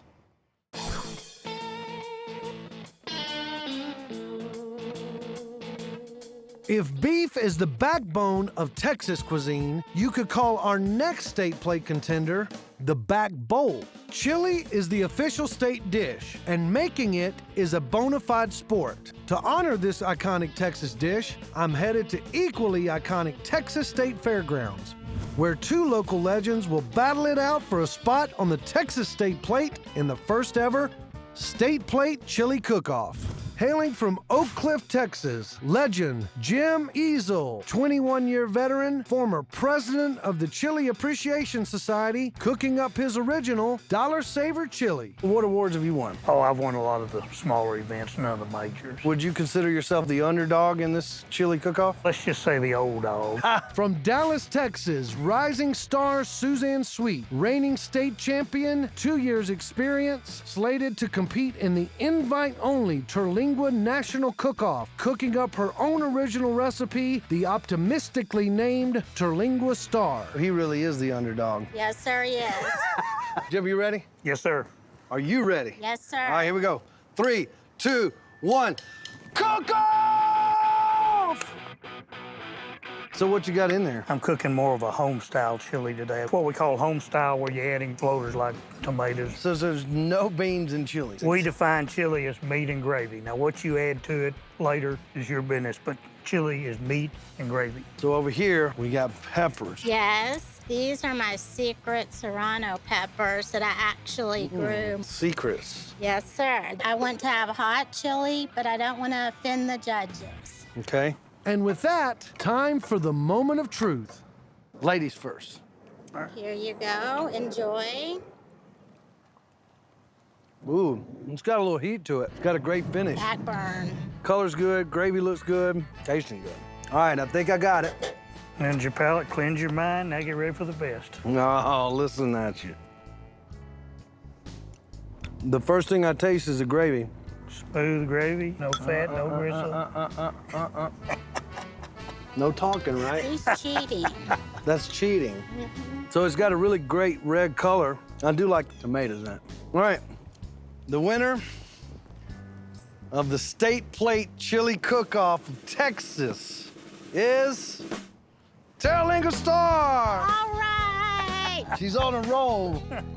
The state champ takes the title again and the spot on the Texas State Plate. On our main plate, a heaping helping of chili, the official state dish.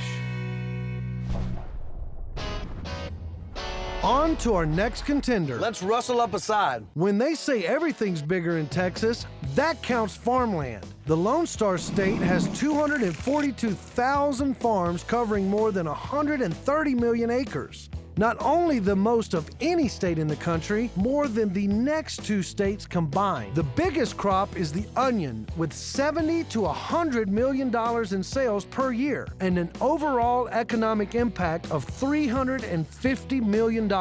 It's no surprise the onion is the official state vegetable. At Dixondale Farms, they grow and ship over 800 million onion plants, more than any other farm in the world. This is the largest onion farm in the country. Yes, sir. We grow over 90% of the onion transplants that are started in the United States. Starts, that's what they call them, right? Yes, these are starts. We grow them from seed to transplant. These go directly into the ground. They grow for another 90 to 100 days, and you end up with these. Onion growth depends on day length. Short day varieties thrive in the south. Intermediate day varieties flourish in the middle states. Up north, they grow long day variety. But South Texas is considered the winter garden, a sweet spot where they can grow all varieties year round, thanks to long daylight hours and no hard freeze. I dare you to try one. You want me to bite into an onion? I do.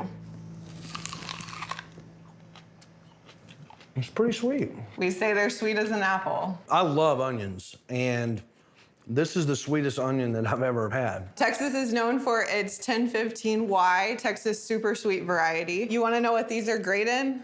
What's that? Sweet onion casserole. Onion casserole. Sweet onion casserole. You want to make one? Sure. Sweet onion casserole was specifically created to utilize Texas' biggest crop. Now we're Julianin. It's iconically Texas and easy to make. The sweet onions get sauteed in butter. Then it's all about the stack, onions, crackers, and Parmesan cheese. I can't wait to try some of this sweet onion casserole. I love it. It's awesome. The onions are definitely sweet. Naturally sweet, by the way. I love this crust. I love the way that the onion complements everything. Good stuff. This might be one of my favorite casseroles now. Which means it has to go on the Texas State Plate, rounding out our main plate. A sweet side of sweet onion casserole fresh from the farmlands of Texas. Coming up, So I hear there's a secret recipe here somewhere. the secret behind Texas's most famous dessert. Where's Taylor? Yeah, Taylor. Yes. I know what you were looking for, but you can't find it. For our next State Plate contender, I'm heading to Arlington, Texas. Our plate's filling up. Now I'm ready for something sweet. Texas is known for its decadent desserts, from banana pudding to pecan pie. But nothing says Texas like a Texas-sized sheet cake. Next stop, that's the Cake Bakery, Let's check it out. where batches of traditional sheet cake batter get whipped, poured, baked, and served every single day. Smells delicious. Hey, Taylor, you're just in time to help us make our Texas sheet cake. Come on in. Just got it out of the oven, so it's nice and hot, ready to frost. What is Texas sheet cake? Texas sheet cake is it's a spin on a traditional chocolate cake. Like a German chocolate cake kind of? Not exactly. German chocolate cake has pecans, though it has coconut as well. This doesn't have coconut. The Texas sheet cake has basically a chocolate cake with chocolate frosting. They don't want it to be over an inch tall, is what the idea was. So I hear there's a secret recipe here somewhere. Kind of like nuclear codes or something. Somewhat similar to that, yes, I have to say. Where do you keep it? I keep it in a safe, A safe. at my house. I do. Is that precious of a recipe? Yes. So it's It not is. anywhere on the premise. They're here now because I bring them in every day. Ah, When I go home at night, they go home with me. okay. Okay, so we're gonna get started on the icing. That's a good bit of butter. How many sticks of butter is that? It takes 8 sticks. In the meantime, I want to get you to chop up all these pecans, okay? Okay. Now just keep on chopping away at them because the smaller they are, the better. Is that kind of how you want them? Yep. Rolling boil? Yep. We're set. Want to add in the chocolate, okay? As you do this, you want to keep it stirring. You don't want it to burn or stick to the bottom of the pan. That is strictly butter and chocolate. Now, it's not sweet yet, right? Not yet. That's where the powdered sugar becomes our best friend. Mm-hmm. How much do you need? We need 1 pound. A messy kitchen is a happy kitchen. Always remember that. And we got 1 pound there. So we're gonna begin adding powdered sugar and the vanilla. If you can't get dirty in the kitchen, you don't need to be in the kitchen at all. You know That's what I mean? true. Hello. Let's try to get some in the pot. Yum. With its rich, creamy icing, the sheet cake is a descendant of the German chocolate cake. But it's bigger, of course, and 1 layer instead of 3. And in these parts, it's topped with chopped pecans. Mmm. Kind of makes me jiggle. Yes. You eat too much of it, you will jiggle. If you're not jiggling already. I love it. It does not taste like any other chocolate cake I've ever had. It's kind of a mixture between fudge and chocolate a little bit, in my Yeah. opinion. As it sets, it gets harder. Yeah. So it becomes a little fudgier. That's dessert, y'all. Topping off the Texas State Plate, a Texas-sized slice of traditional Texas sheet cake. Now, about these secret family recipes. Hear that? Where's Taylor? Yeah, Taylor. Yes, yes. Oh, no, I was just looking for vanilla extract. I know what you were looking for, but you can't find it. Our final state plate is a hearty meal, true to the traditions of Texas. This is what they've been doing a long time in Texas. This is what we do. On our main plate, iconic Texas slow-cooked brisket, a tribute to the cattle capital of the nation. I'm hungry, and I'm waiting for pan. De Campo. A side of pan de campo, also known as cowboy bread, a heaping helping of traditional Lone Star State chili, and a mouth-watering side of sweet onion casserole. This is the sweetest onion that I've ever had. And for dessert, Let's try to get some in the pot. a Texas-sized slice of Texas sheet cake. Tasty, traditional, and so true to the Lone Star State. Is it possible to create 50 meals that perfectly represent each one of our nation's 50 states? Woo, that was awesome. Well, I'm gonna have a lot of fun trying. Just a bona fide Cajun now. I'm Taylor Hicks. You may know me as a singer. So why is an entertainer hosting a food show? Simple. I love food. I even own my own barbecue joint. And I love to travel. So I'm hitting the road and eating my way across America, one state at a time. On this episode of State Plate, I'm making my way across a southern state famous for down-home Cajun cuisine. Feel that. I mean, you could go to bed on that. That's right, I'm in the great state of Louisiana, home to delectable crawdads, mouth-watering po' boys, a trio of world-famous Cajun and Creole stews, and a whole lot more. I've been waiting for this since I got to Louisiana. So stay tuned for a heaping helping of Louisiana on State Plate. So here's the challenge. I have this empty plate with a silhouette of Louisiana that I have to fill up with foods that best represent the state. The challenge? Louisiana food is among the most flavorful in the country. In these parts, Southern comfort collides with French and Creole heritage to create this state's world-famous Cajun cuisine. The big question, what goes on the plate and what will be left off? Southern Louisiana is famous for old-school stews like gumbo, jambalaya, and etouffee. The West is home to acres and acres of rice fields. In New Orleans, we'll load up on French pastries, and across the entire state, crawdads. oh so many crawdads.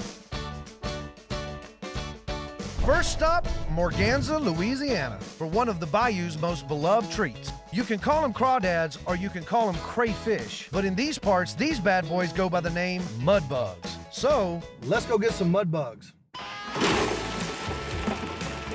Hank Rimmer is known on the bayou as the crawfish scientist. His lab, 150 acres of swampland on the edge of the Mississippi River. It's an entire ecosystem unto itself. There's gators in there. And Hank and his swamp are quintessentially Louisiana. Hey there, Hank. How's it going, Taylor? Welcome to my swamp, partner. I live in this swamp every day. Now just relax. I'm gonna paddle down here and run a few traps for you. Louisiana harvests more than 100 million pounds of crawfish per year out of swamps like these. Toss in more than 1,200 farms across 120,000 acres, and it's no wonder mud bugs are a staple of Louisiana cuisine. The crawfish are strictly Louisiana. It's 90% of the crawfish that comes onto your table, Louisiana produces it. Louisiana is natural. The weather, the temperature, the soil temperature, everything is good for crawfish. And the Cajun came here years and years ago, didn't have the way to make a living, started catching little mud bugs. Before you know it, now we got a multi-billion-dollar industry. We're shipping crawfish to every state in the union. Crawfish is, yeah, it's big time in Louisiana. How much crawfish do you pull out of this swamp annually? 200 to 300,000 pounds every year. 300,000 pounds of crawfish. Yes, sir. That's a lot of happy people. That's a lot of people eating crawfish. Well, odds are pretty good we're gonna catch some crawfish today. You're dealing with a crawfish man, baby. You're gonna get some crawfish. That is the way it goes around here. Everybody knows. You want crawfish, you call Hank. Let's get them, baby. Let's go get some crawfish. First up, a lesson in baiting the trap.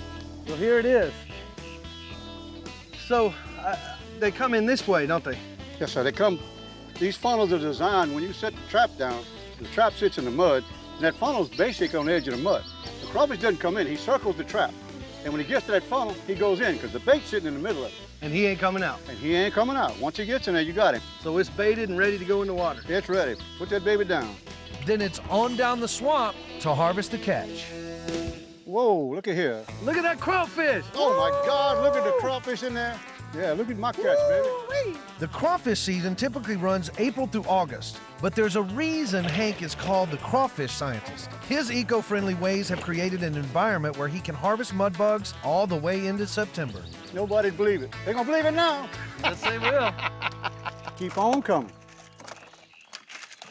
Oh, there you go. That's one trap. That's not a bad catch.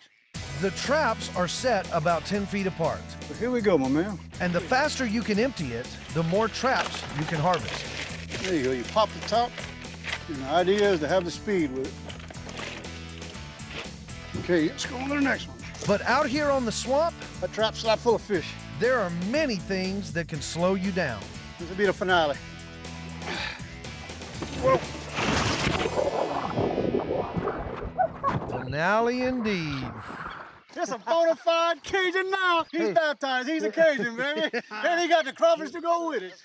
Come on, bona fide Cajun, get your butt out the water. Woo! Catching them may be tough, but cooking up crawdads is as simple as it gets. Boil them up and serve. No plates or silverware needed. Man, I love these crawfish. I've been to a few crawfish boil in my time, and you just pop the head, peel off a couple of the locket, and just get after it. It's good stuff. It's a mix between lobster, crab, and shrimp. That's kind of the way that I feel like the taste is. That's a good one. You nailed it. Hey, that's right. It's a taste. Got a taste all of its own. Well, it looks like we've got ourselves an appetizer. A Louisiana-sized pile of boiled crawfish, straight from the Louisiana Bayou.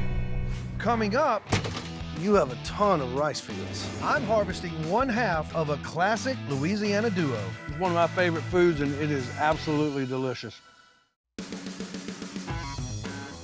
I'm on a mission to create a meal from the best foods in the state of Louisiana. The southwestern region is famous for its rice fields. One of 6 states that produce 99% of all rice in America. The Pelican State harvests 3.2 billion pounds of this staple crop per year. Mike Frugier harvests rice on land that's been in his family since the early 1800s. Hey, Mike. Hey, Taylor. Glad to have you here. you have a ton of rice fields. Absolutely. We've got about 1,600 acres of rice fields. We grow about 9 million pounds of rice a year.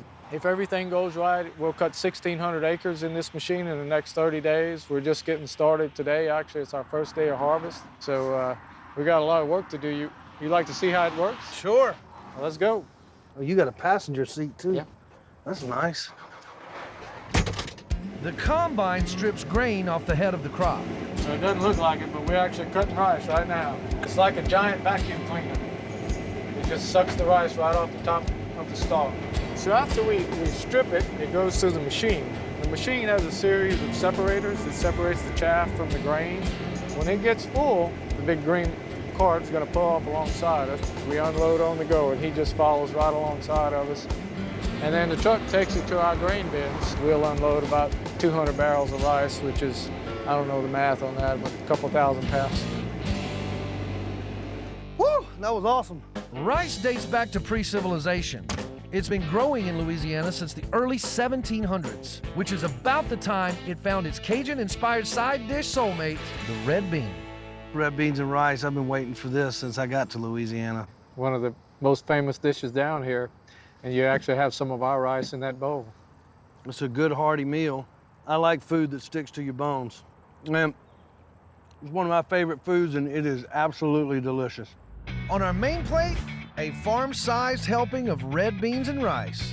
Cajun cuisine, straight from the Louisiana rice fields. Welcome to New Orleans, the southern version of the city that never sleeps, and the birthplace of a sandwich that screams Louisiana, the po' boy. And there's no such thing as a po' boy without the bread. Justin Kennedy's family has been slicing up sandwich bread for 100 years and counting. They've won awards and some friends in high places. Parkway Bakery. Parkway Bakery, this is my family's business.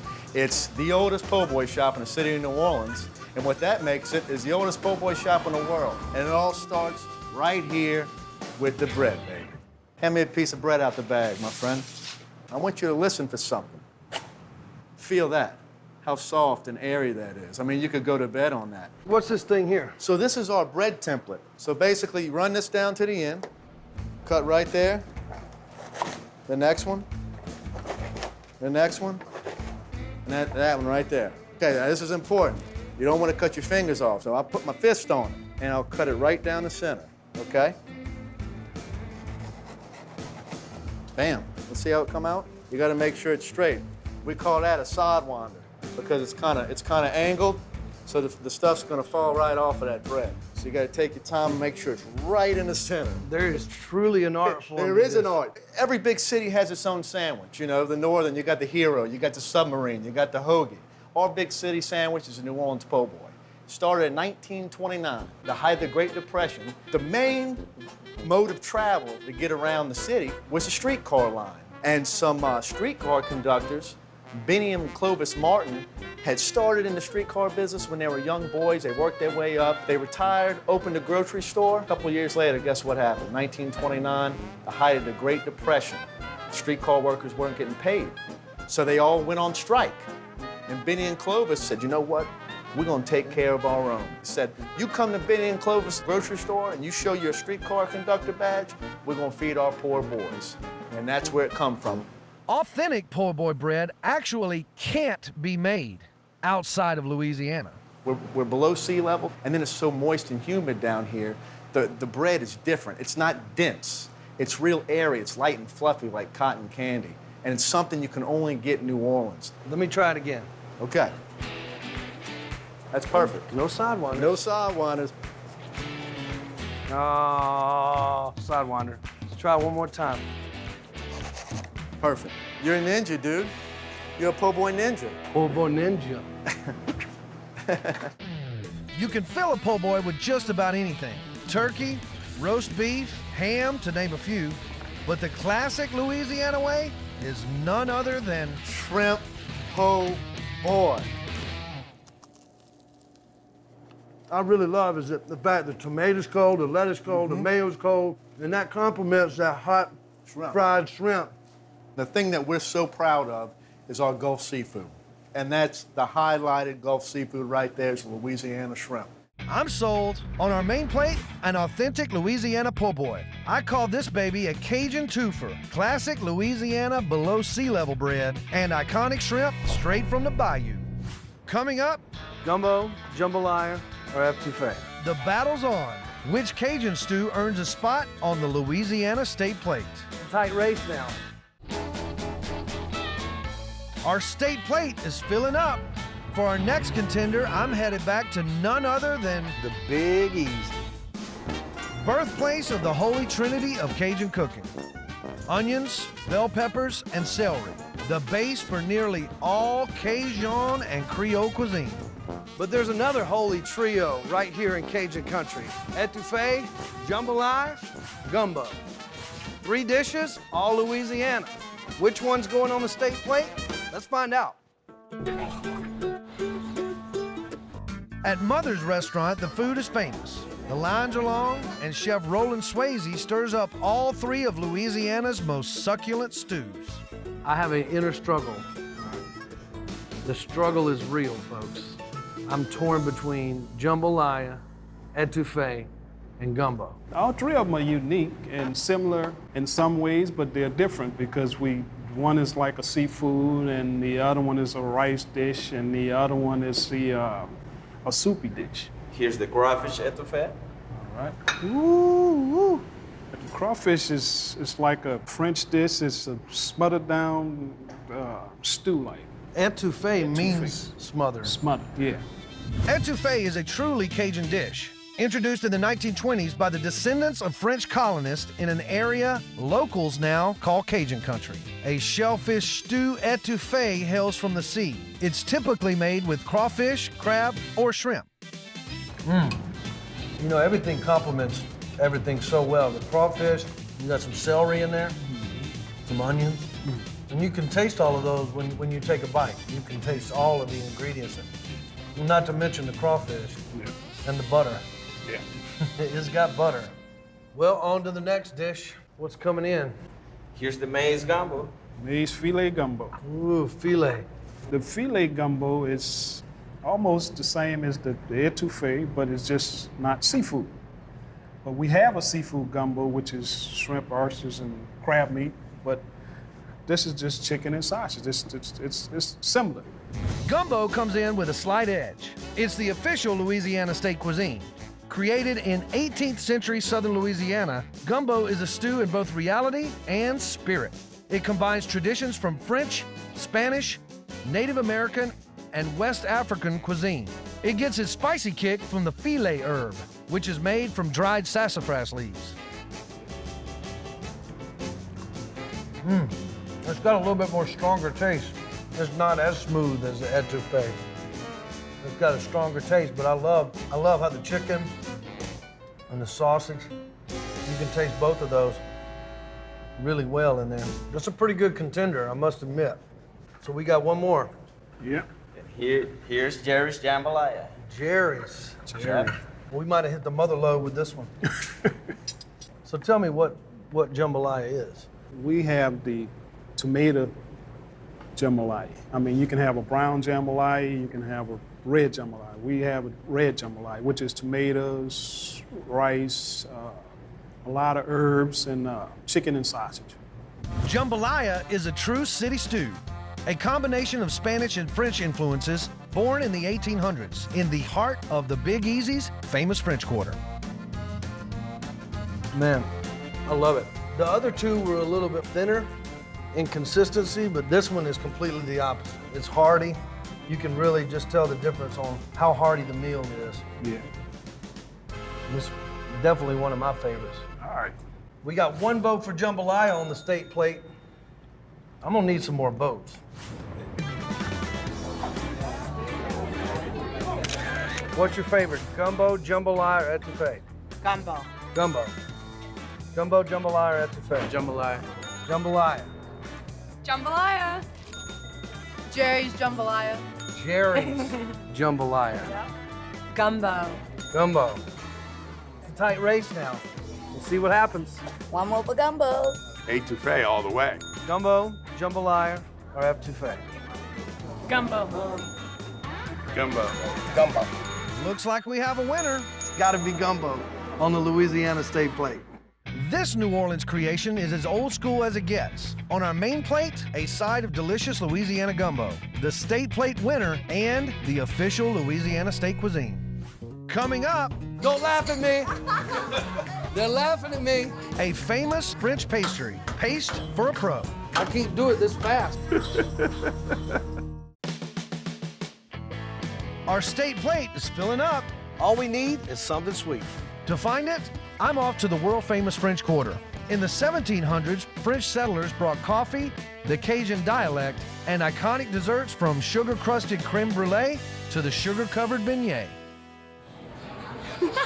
French for fritter, the beignet is a square-shaped donut minus the center hole, plus a load of sugar. Inside Café du Monde, they cut, fry, powder, and serve this iconic dessert 24 hours a day, 7 days a week. Taylor, how's it going, man? How are you? Welcome to Café du Monde. The world-famous Café du Monde. Well, it's my wife's family's business. Her grandfather bought the Café du Monde in 1942, and it's been in the Fernandez family ever since. We're on our 4th generation, and the coffee shop itself goes back to 1862. 1862. So, and we plan on making it to 200 years, especially with the beignets, man. These suckers are really good. People come here for the beignets, and they always leave happy, man. I've been waiting for this since I got to Louisiana.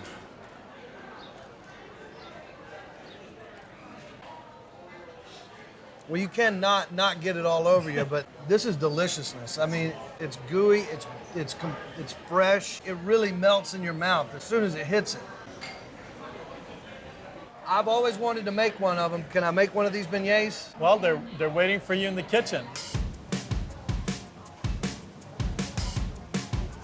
Beignetville. How you doing? Doing fine. So tell me how this thing works. Yeah, I got the pizza ready set up here. So I'm about to roll it down, brush the flour off.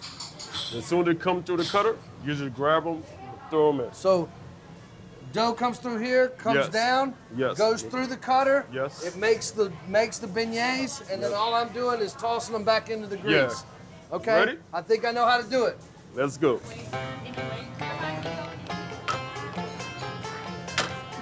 I can't do it this fast. I think I'm missing the fryer. Created in the early 1700s, making a beignet wasn't always an exercise in speed baking. Let me show you how to do this. Grab them, get your fingers under, just pick them up and just throw them into the fryer. But as the official state dessert, these babies have to be pumped out fast. Don't laugh at me. They're laughing at me. There you go. The beignets are fried in cottonseed oil. A high smoke point means little chance of fire. Close the basket, close it off. How long do these cook? Maybe about a minute or so. Just waiting for them to get golden brown, then we good to go, ready to serve. Good to go. Good to go. We plate them up and add the finishing touch. Okay, powdered sugar goes on, I get it. A perfect ending to Louisiana State Plate. How about it? Yay! That's dessert, a famous French-inspired pastry straight from the famous Café du Monde. The beignet is très magnifique, and so Louisiana. Our meal is the quintessential Louisiana plate. On our appetizer plate, boiled crawfish from the bayou. It's a mix between lobster, crab, and shrimp. On our entree plate, a side of homegrown rice served with red beans. It's a good hearty meal. I like food that sticks to your bones. An authentic po' boy shrimp sandwich. Shrimp po' boy. And a bowl of the State Plate winning Cajun stew. It's gotta be gumbo on the Louisiana State Plate. And for dessert, well, you cannot not get it all over you. Des pièces de résistance, a French beignet. A meal as diverse and delicious as the state of Louisiana itself. Is it possible to create 50 meals that perfectly represent each one of our nation's 50 states? What do we ride next? Now you'd have to work. Well, I'm gonna have a lot of fun trying. Oh, a poppy seed pillow. I'm Taylor Hicks. You may know me as a singer. So why is an entertainer hosting a food show? Simple. I love food. I even own my own barbecue joint, and I love to travel. So I'm hitting the road and eating my way across America, one state at a time. On this episode of State Plate, I'm making my way across a Midwestern state known for colossal pastries, everything corn, and beef, beef, beef. That's right, I'm in Nebraska. Home to thick, juicy steaks, corn for dessert, the sandwich made famous by kings, and a whole lot more. Absolutely magnificent. Well, thank you. So stay tuned for a heaping helping of Nebraska on State Plate. Here's the challenge. I have to fill this empty plate with foods that best represent the state of Nebraska. But the big question is, what deserves to go on the plate and what will be left off? We'll travel east to the land of legendary steaks. Head west for a beloved Czechoslovakian pastry and a fried cheese sandwich with a little French flair. And everywhere we roam in the state, there's corn and cattle. Say Nebraska, and likely two things come to mind: cattle and corn. Two multi-billion-dollar industries that power the state's economy and together have created one of the most iconic foods in America, corn-fed Nebraska beef. With more than 49,000 farms and ranches and 92% of its land dedicated to agriculture, the Cornhusker State is our country's fourth largest provider of food, producing everything from sugar beets and soybeans to poultry and pork. So let's hit the road and find the best foods this state has to offer. Our first State Plate contender has been stimulating appetites here for decades and goes by an interesting name. So what's Nebraska's favorite appetizer? Cheese Frenchies. Cheese French. Got the onion rings. No, cheese Frenchie. It's delicious. The Cheese Frenchie is the Cornhusker State's version of a grilled cheese. Inspired by the French croque monsieur, which roughly translates to Mr. Crunchy. It's no secret why the Cheese Frenchie is Nebraska royalty. It was born in the 1960s at an old Nebraska restaurant called King's. Today, the Frenchie's royal lineage extends to restaurants and homes across the state. You're gonna make sandwiches now. Kathy Jackson is a Nebraska native. There you go. Her Cheese Frenchies have been crowned by locals as the best in town. Perfect. She spent a lifetime perfecting her recipe, and now, as a rite of passage, she's handing it down to her grandkids. And to me. Hey, Taylor. Hey, how are you? you? Glad you can make it. Thank you. Thank you for having me into this beautiful home. Thank you for coming. I have everything set up to do the cheese Frenchies. So this is kind of a sentimental dish for you. It is. When I was a young child, about 11, 12, I went to a restaurant named King's, and they made them, and I just totally loved them. So I decided I was going to try to make them myself at home. So I learned and kind of did some sampling. My family, of course, sampled them, and they loved them. And I made them for my children, and now I'm making them for the grandkids. And they're going to come and eat it with us. The grandkids are coming. Awesome. Yeah. That should be It'll fun. be fun. So what is a Cheese Frenchie? A cheese Frenchie is a glorified grilled cheese with crunchies on it. I love grilled cheeses. This is like a grilled cheese on steroids, and it's totally Nebraska. Totally Nebraska. Loving it. So let's make one. Let's do it. First, a little mayo on 2 slices of bread. I just wanted to make it a little creamy. Add 2 pieces of cheese. 2 on there. There you go, look at you. Cut into triangles. That makes it more of a finger sandwich. Yeah, it does. Dip it into an egg and milk batter and crush up some cornflakes. Crushing corn flakes in Nebraska. In Nebraska. Yep. Use them to cover the sandwich and put in the pan to fry. What's the temperature of the oil right now? Right now, I use around 400 or a little lower. How long do you keep the Cheese Frenchie in the oil? Total, maybe 30 seconds. Let's flip it. See how nice and crispy it looks? Beautiful. I know. Okay, I think our first one's done. We'll set it on our platter here. Oh, you're doing wonderful. Now, what kind of oil do you like? I like to use a grapeseed oil, and it just gives it a little bit of a lighter texture than like an olive oil. Nice job. Thank you. These are ready to eat. Uh-oh. I hear the kids. Come and get it! Cheese Frenchies, cheese Frenchies! Cheese Frenchies. Do you like these? Does Grandma make good cheese Frenchies? I've never had a cheese Frenchie. What? Never. Do you think I'm gonna like it? Yeah. You think I will? We did a good job. Good job. This cheese Frenchie is amazing. It's super crispy and super cheesy in the middle. So there's a gooey inside and then there's a crispy outside. This is scrumptious. How many vote for Grandma's Frenchie? How many vote for my Frenchie? I need a little practice, but I've learned from the best. Thanks for having me. Yeah, thanks for coming. Inspired by French cuisine and made famous by a long-ago restaurant, the Cheese Frenchie earns its spot as our Nebraska State Plate appetizer. Coming up, There you go. You are a Cornhusker now. I take the wheel and take over the cornfields. We're sitting up pretty high. I'm a little nervous. I'm rolling through Nebraska with one goal, finding the very best foods this state has to offer.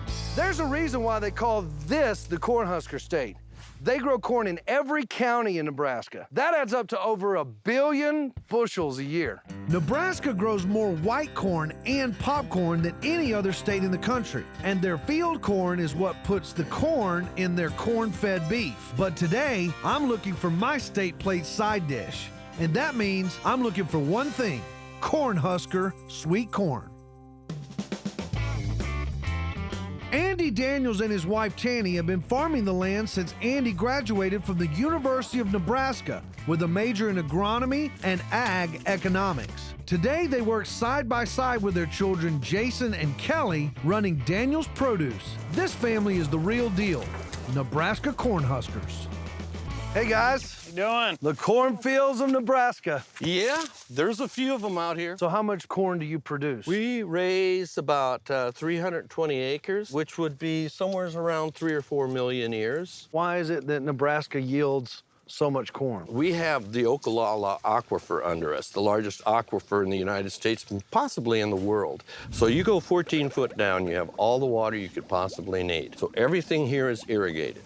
Let's talk about this sweet corn. So the first ear is better than the second ear, right? Yeah, the plant's gonna try and produce the top ear first, and then if it has enough time, enough energy, it'll try to get the second one going, but you can tell by the size, this one's a lot fuller, it's gonna taste better. And that's the male part of the plant, Yep, correct? so this is where your pollen comes. This is what we call a tassel, and these guys will kind of fall down. The silk will pick it up. Explain a little bit about the silk there. Each silk runs to each kernel in here and carries the pollen grain to the embryo, and then it becomes a kernel. So that thing that gets caught in your teeth is absolutely necessary to produce the corn. That's pretty amazing that all of that goes to each kernel. I Yes. never knew that. There might be 200 kernels on that ear, so there has to be 200 silk. You want to count them? Yeah, let me go. Okay. There's a lot of them anyhow. So when you buy corn, treat it like your milk. Refrigerate it and buy it cold. Yeah, the sugars will convert into starches, and it won't taste nearly as sweet the hotter it gets. You can lose the quality of your corn really fast. That's the most important thing I can probably say all day long about sweet corn. Let's go pick. Let's go. This is a pretty unique machine. Yeah, this is our topper. This is what you'll be operating. I'm ready to drive this thing. All right, let's get started then. Pretty simple. That lever there. Forward. Forward. Reverse. Back is reverse. That gives you your gas. These guys turn on your blades. We're sitting up pretty high. I'm a little nervous. Well, that's all right. We'll make sure you're safe. All right, so it's all yours. I'll let you have it, and I'll get out of the way. Yeah. Good luck. Let's see what happens. This topper has 6 separate blades working in unison, removing the tops of the corn stalks to clear the way for the pickers. With the tassels out of the way, they have an unobstructed view of the best ear on the stalk, which makes picking safer and 30% more efficient. He could go faster. Yeah, we don't pay him by the hour, right? Yeah, that's true. We're not paying him. He's free. But he's doing pretty good. Man, that was fun. What do we ride next? Now you'd have to work. Okay. We're going to start out a little slow. All right. And then we're going to kick it up. How fast do these guys pick? 20,000 dozen in about 4 hours. I'll tell you what, I think I got the hang of it. Ain't too bad. And you're also quality control. It's your job to make sure you're not picking any bad ones. Hand-picking ensures only the sweetest make it to market. This will give you a good workout. We're getting close to being done. If I'm in Nebraska, I might as well husk one, right? Come on, pull her down. There you go. That's what a Cornhusker really is. You are a Cornhusker now. Now we boil it, and then we eat it. Truly farm to table. This is absolutely magnificent. Well, thank you. It's got a lot of water in it. These kernels, I mean, they just pop right off of the cob. And they're so sweet, too. Pass the butter and let's dive in. We've got our side dish, Nebraska Gold, an ear of fresh, juicy, sweet corn on the cob, hand-picked in the Cornhusker State. You're doing the go-around method. Typewriter's the way to go. Yeah. What?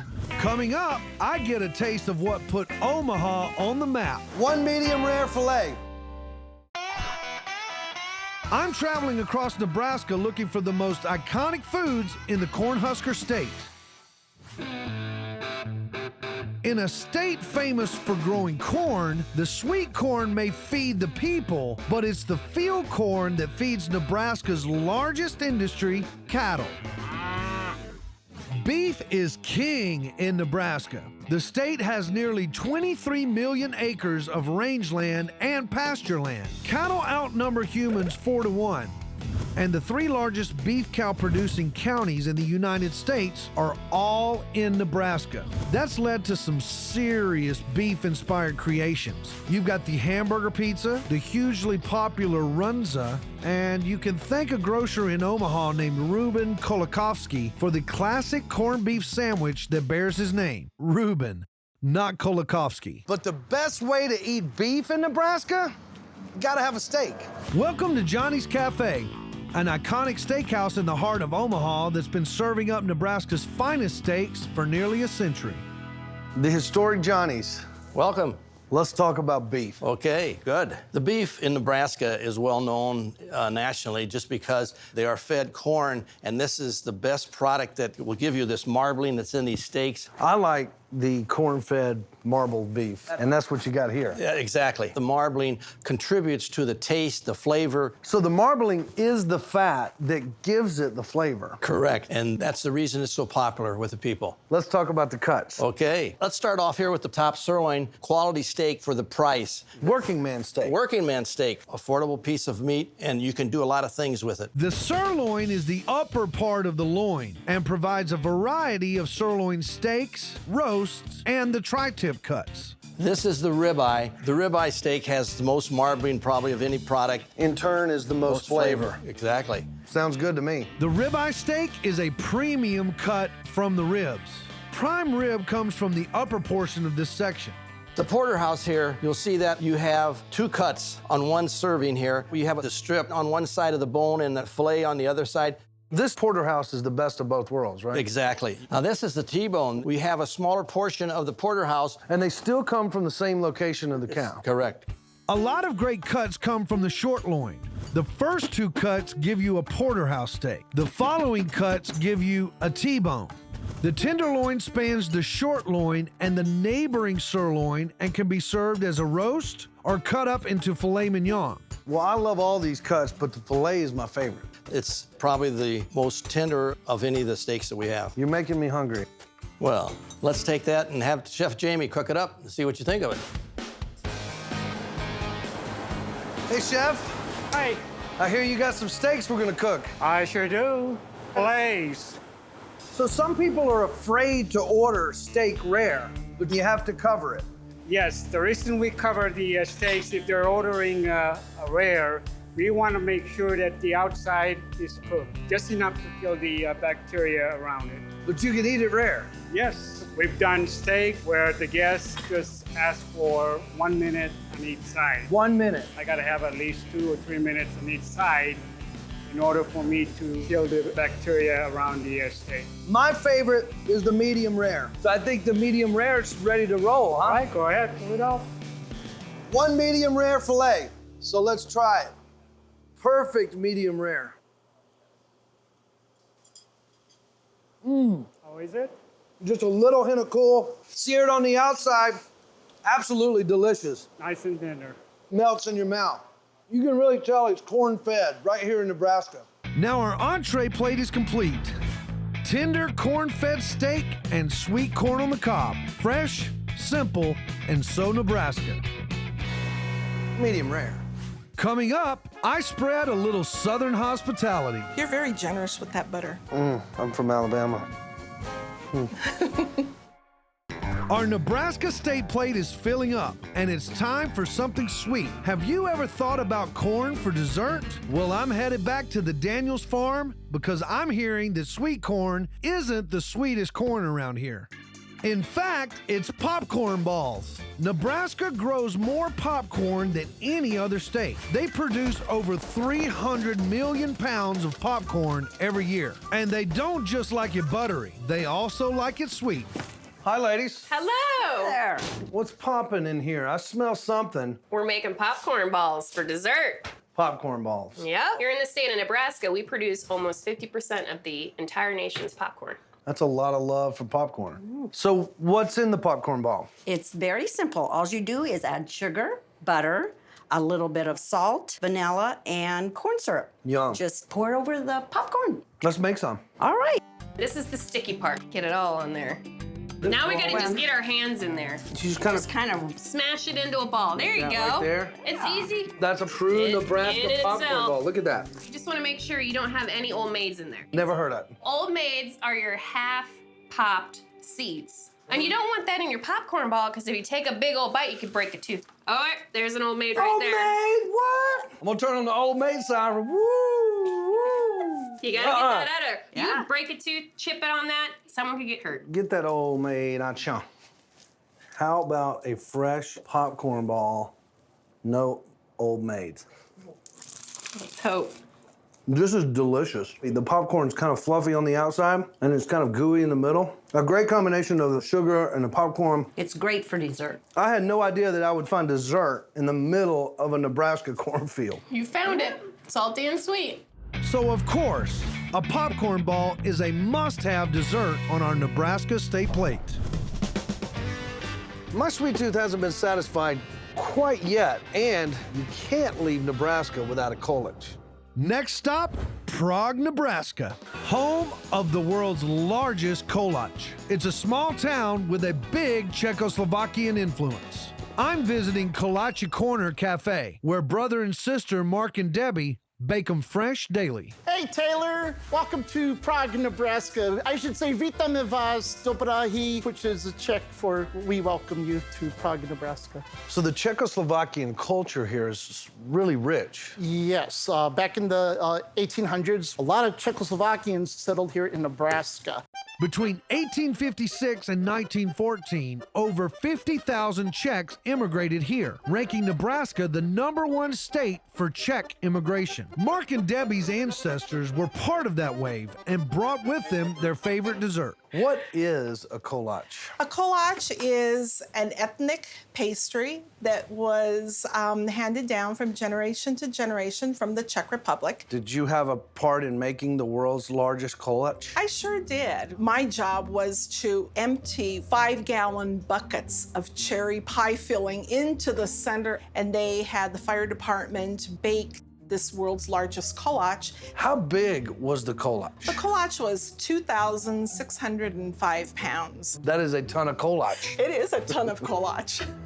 So what we're going to do today is we're going to transfer these dough balls onto this pan. Wow, They are very soft. Really soft. Very soft. So what's in the dough? It has yeast in it with sugar that activates it. This dough cannot be handled too much by hand, otherwise you're going to have a hard, tough product. Next, we cover it with butter. Lots of butter. You're very generous with that butter. I'm from Alabama. Now, we're going to shape the kolach so it's 1, 2, 3, 4, and then in the center. Every time I press down, I feel like I'm gonna hear something go, hee hee hee. You know what I mean? I'm going to fill with the apricot. I'm gonna ask you to do the poppy seed, kind of make it look a little pretty. There you go. A quick 9 minutes in the oven, and the kolache are ready for tasting. Are we ready? Here we go. How do you say cheers? Nazdravi. Nazdravi. Oh, awesome. A poppy seed pillow. This is absolutely delicious. Thank you. The softest buttery dough that I've had in a dessert. But you have them for breakfast too, can't you? Breakfast, lunch. Any time of the day. Any time of the day. It's like a slice of heaven. The kolache has landed as the second dessert on the Nebraska State Plate. Nebraska, your state plate is full of homegrown goodness, rich in both history and taste.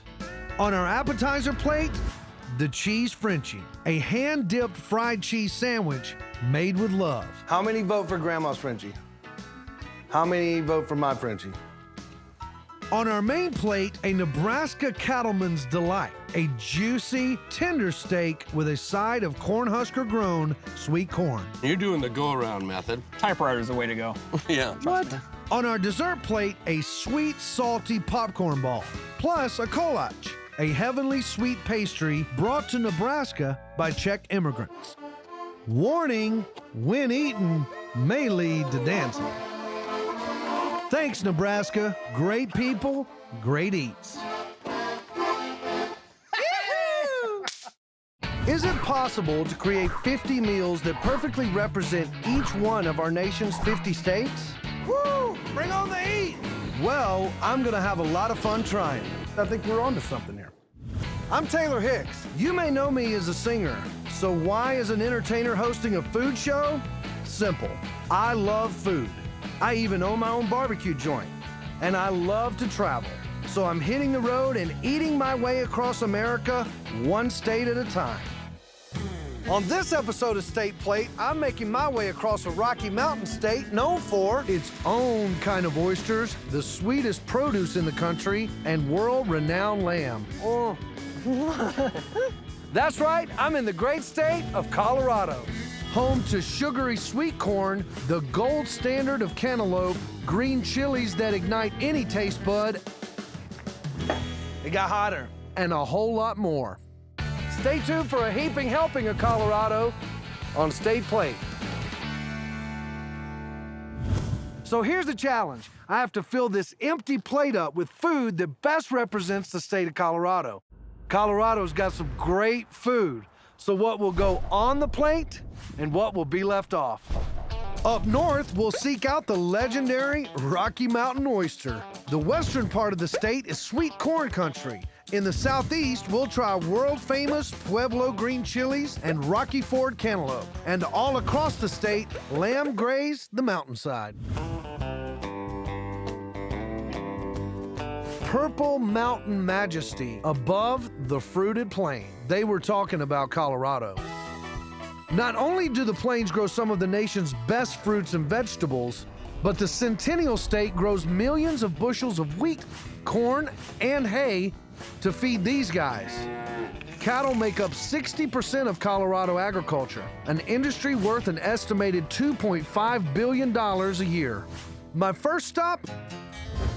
Leachman Cattle Ranch, home to fourth-generation cattleman Leland Leachman, 500 head of cattle, and the breeding ground for an iconic Colorado treat.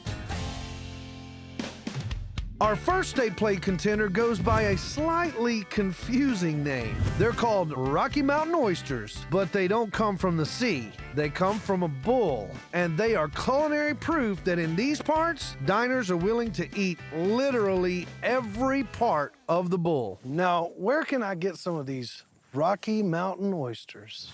Well, you've come to the perfect place here in Colorado. So these oysters are what makes a bull a bull. Exactly, exactly. So you're telling me people eat these today around here? Oh yeah, it's a favorite appetizer. If you go to any of the sports stadiums here, you can buy Rocky Mountain oysters. No, you're joking. Yeah. Oh yeah. You know, coming from the South, there's not a lot of oysters being eaten at football games and stuff. So this is truly a Colorado thing. You must have different appetizers down there. Or appetites. Well, explain to me the history of these Rocky Mountain oysters. Back in the days of the early cattle drives, you know, those cowboys were out on the range for months at a time. And so when they'd harvest an animal or do anything that generates some food, you can bet they utilized it. Rightly so. They wouldn't let anything go to waste. Exactly. So today, in the modern day business, as those calves are born, the first thing that we usually do is we'll brand them. And that's usually when castration occurs. So 30 million calves, and they're born, 15 million are males, and 98% of those are going to be castrated. That's a ton of Rocky Mountain oysters. It is. And the reason we do that today is, as you know, that there's a lot of demand for this high-end beef. If we leave that male calf intact, he's going to make a steak that's chewier and not as well marbled. So from an eating quality standpoint, American ranchers do that early castration to ensure the quality of that steak that you get at a fine restaurant. So you like these Rocky Mountain oysters, huh? You bet. I'm a cattleman. I like all parts of that animal. And Leland's not the only one. Restaurants all across Colorado proudly feature Rocky Mountain oysters on their menu, serving up tons to loyal locals and eager tourists alike. A typical serving is a half a pound and will cost you around 10 bucks. Preparation is fairly simple. Once tenderized, the oysters are coated in flour and fried in hot oil about 350 degrees for 2 minutes, and voila. I must say, as far as presentation go, these things really look like chicken strips. Well, we've changed the shape. You know, they've been sliced and just like you would with veal, they've been flattened, right? And breaded, so. These look actually pretty good. I think so. You ready to try some? I've got 25 sauces over here, you know? A lot of people favor the cocktail sauce. Really? Well, it is an oyster. It is. You probably had cocktail sauce on oysters, haven't you? Completely forgot. Yeah. I'm not afraid of the Rocky Mountain oyster, so here goes nothing. I'm pleasantly surprised. See, most people are. You know, it's really not that bad. I mean, obviously it's super crunchy. It's got the bread around it. But it kind of reminds me of the taste of like a fried liver. And the texture it's pretty tender. I think we're onto something here. We've got our appetizer, a fresh plate of perfectly fried Rocky Mountain oysters, a tribute to the state's booming beef industry and a nod to the adventurous spirit of Colorado. And I think this proves that anything can be good fried. Let's take a ride. Saddle up, because the search for what makes Colorado lamb so famous will be quite the ride. Cheers, guys. Cheers. Cheers. I'm on a quest to load up a plate with the best food in Colorado. For my next stop, I'm headed to the picturesque foothills of the Front Range, the perfect place to raise the livestock that keeps fine diners flocking to Colorado. Lamb. Colorado is world famous for its lamb, and with these natural resources, it's easy to see why. Just look around me. There's something special about raising food here. Something the Stala family has known for years. Vanessa and Rex Stala own Living Water Ranch, where together with their family, they raise some of the best lamb in the state. This is a breathtaking ranch. Thank you so much. How are you guys? Great. So tell me what's going on the ranch. We have 3 young boys and a bunch of sheep and lambs all over the property. And a couple of llamas, too. Really? So how many lamb do you have? Well, we don't have that awful many. We have about 60 lambs. You know, we don't have a big quantity ranch like some do, but there's lots of little farms in Colorado that specialize in the all grass, all natural. And so many people are health conscious these days, and that's starting to become really a big industry. So when quantity goes down, the quality goes That's up. That's right. Absolutely. Yep. So you really, all over the world, people want Colorado lamb. So why is it so good? I'd love to just show you. Would you like to see? Let's take a ride. There you go. Before I get a taste of Colorado lamb, I'm getting a taste of what it's like to herd them. Okay, guys, we're gonna go to the long grass so you can eat. We ride alongside the flock, nudging them towards food. Lamb are nature's lawnmowers. Not only do they love eating this sweet foothill grass, but they can digest unwanted weeds and brush. which means controlled vegetation without the use of herbicides or machines, eliminating runoff and keeping the water clean. We have the North Poudre River that runs through the property for these sheep to drink, and I think the combination of just this wonderful mountain air, the grass, and the river is what makes it such sweet meat. Obviously, you can see and understand why Colorado lamb is truly world famous. It is. Colorado lamb is the best in the world. So what's the llama doing right now? The llama is protecting the sheep. It's like a daddy to those sheep, and it'll kill a mountain lion. Do you know how they do that? With their hoofs. And they spit, so they kind of spit in their eye, and then they use their hoops. That is truly amazing. We've only lost one lamb. That's truly an interesting combination. I know. And this is a flock worth protecting because it's rare. The sheep and lamb industry in the U.S. is very small, accounting for less than 1% of all livestock receipts. Americans eat on average less than 1 pound of lamb per year, as compared to over 60 pounds of beef. But demand for Colorado lamb is on the rise. Colorado is the third largest producer of lamb in the nation, but locals say it's #1 in flavor. All a shepherd has to do is guide the flock and stay out of the way. Lamb is a lean red meat. It's packed with vitamin B12 and an impressive amount of omega-3s. Seasoned with garlic and herbs, grilled to perfection, and serve. I'm going right for the rack. Cheers, guys. Cheers. Cheers. Oh. So tender. Isn't it? And so juicy. It has such a unique flavor and and it really doesn't have a gamey flavor to it. I feel it tastes almost sweet. It has almost a sweet, tender taste. I have to agree. You can almost taste sweet grass in it. We've got the entree for our main plate, a tender, mouth-watering Colorado rack of lamb. A delicious delicacy famous all over the world and the star on our Colorado state plate. Up next, I taste and see the sweetness of Olathe corn. I know why it's world famous now. How sweet it is. That's right. And we're turning up the heat with a legendary local chili finally getting the recognition it deserves. It's burning the hair off of my feet. For our next state plate contender, I'm going to Colorado's capital city. Headed to Denver. Colorado grows some of the nation's best produce, and even in its biggest city, you can find it here, local and fresh. Chef Michael Rosacci has perfected finding the sweetest produce into a science. Here at Tony's Market, Mick works directly with farmers from specialty regions around the state to bring Colorado's freshest food to the city folks. You know where I could get some fresh produce around here? We got you covered, brother. We're all about local produce. Looks like it. So Colorado truly is the place for produce. Oh, absolutely. Over 300 days of sunshine a year in Colorado. We get nice hot summers, it gets cool at night, so it helps the sugars rise really high. What's your favorite? What you got in your hand? Now you're talking corn. This has to be the world famous Olathe corn. It is. Olathe is a very small town in southwestern Colorado. They developed a new variety of corn, and the sugar levels are crazy. They also started to ice the corn. When the corn comes out of the field, it should be chilled right away. It loses so much sugar. It can lose 80% of its sugar in a week.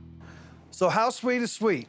Well, that's what I'm doing here. We just got this new corn in, and I'm going to do some comparative things with this refractometer. This measures sugar content in degrees Brix. What happens is light refracts through some of the crop juices, and it shows how much sugar is inside there. What we do is we need a little bit of the juice. So I take a piece of corn here, squeeze a little juice in there, and it shows us the sugar level. We can look up in there. So that looks like it's about 17, 18. How's that looking for It's corn? like about 17% sugar. That's a lot of sugar. Yeah, it is. Had we tested this right as it came out of the field, we'd probably be in the 20s. This is some sweet legitness. Well, let's compare it to some other sweet foods.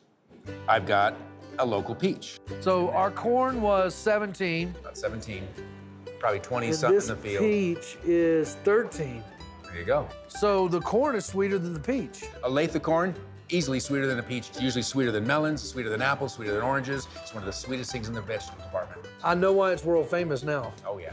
How sweet it is. That's right. There's a lot of ways to eat Olathe sweet corn. but locals here have a favorite. It all starts with fresh corn cut right off the cob. He mixes it with a blend of other local foods from the market, wraps it up, and it's ready for the grill. A few minutes later, steaming fresh corn bundles.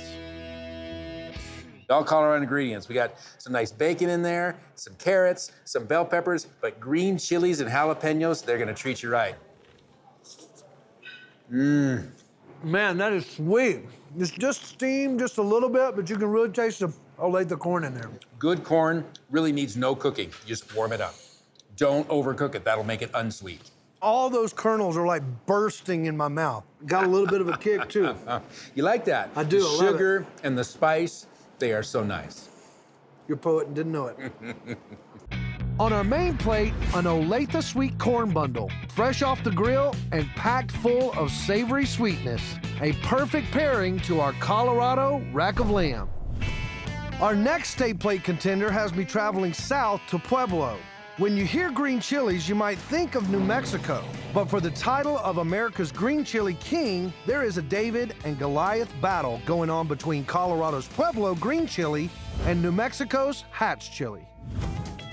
Today, I'm at DeSanti Farms. The DeSanti family has been growing chilies here in Pueblo since 1890, and keeping up with the demand for their famous green chilies keeps everyone busy, from the roasters to the growers.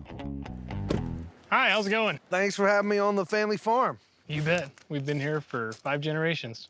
Why Pueblo? Why chilies in Pueblo? In Pueblo, green chilies are just like sacred.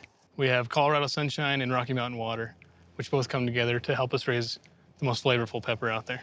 There's a lot of hype from the Hatch chili in New Mexico, but what makes this Pueblo chili different? The Hatch green chili and the Pueblo chili are totally different. They raise a couple different varieties, but none like the Mirasol pepper that we champion here in Pueblo. And it's so named because Mirasol in Spanish means looking at the sun. And you can see these Pueblo chili peppers are just pointing straight up. They don't grow peppers like this anywhere else. Let me show you where the heat's at on these peppers. If we cut them open, see the vein that runs from the stem to the tip of the pepper? That's where all the capsaicin and heat comes from. It gets hotter as it approaches the stem and the seeds. You're in Pueblo, you gotta try it.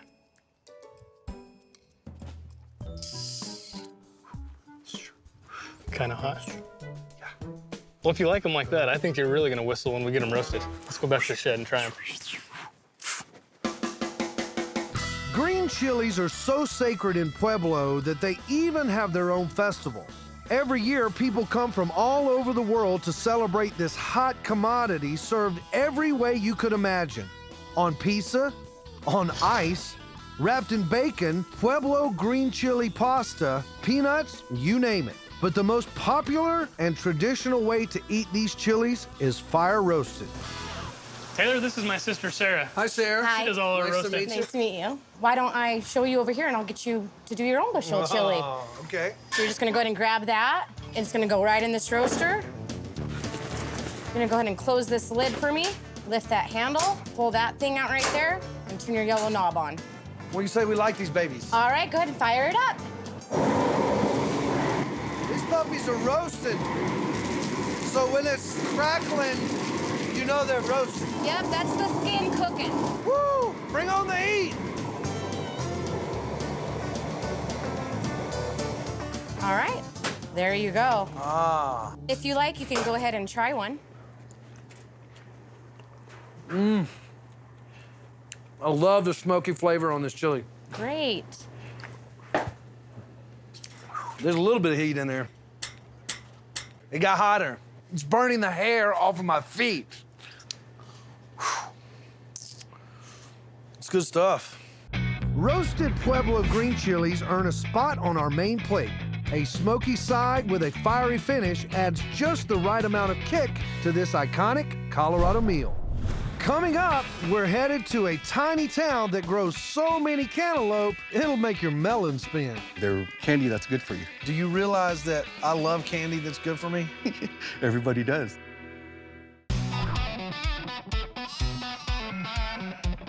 I'm on a mission to build a meal from the classic foods of Colorado. We've had savory, we got spicy, we gotta have something sweet. and I know just where to go. Next stop, Rocky Ford. Human population, under 4,000. Melon population, over 4 million. Behold the Colorado cantaloupe mecca. More cantaloupe is grown here than anywhere else in the state, something Michael Hirokata has devoted his life to perfecting. Rocky Ford, Colorado. Yes. So I gotta ask you, what makes Rocky Ford so famous? It's a cantaloupe. So they say they taste like candy. I don't know if I believe that.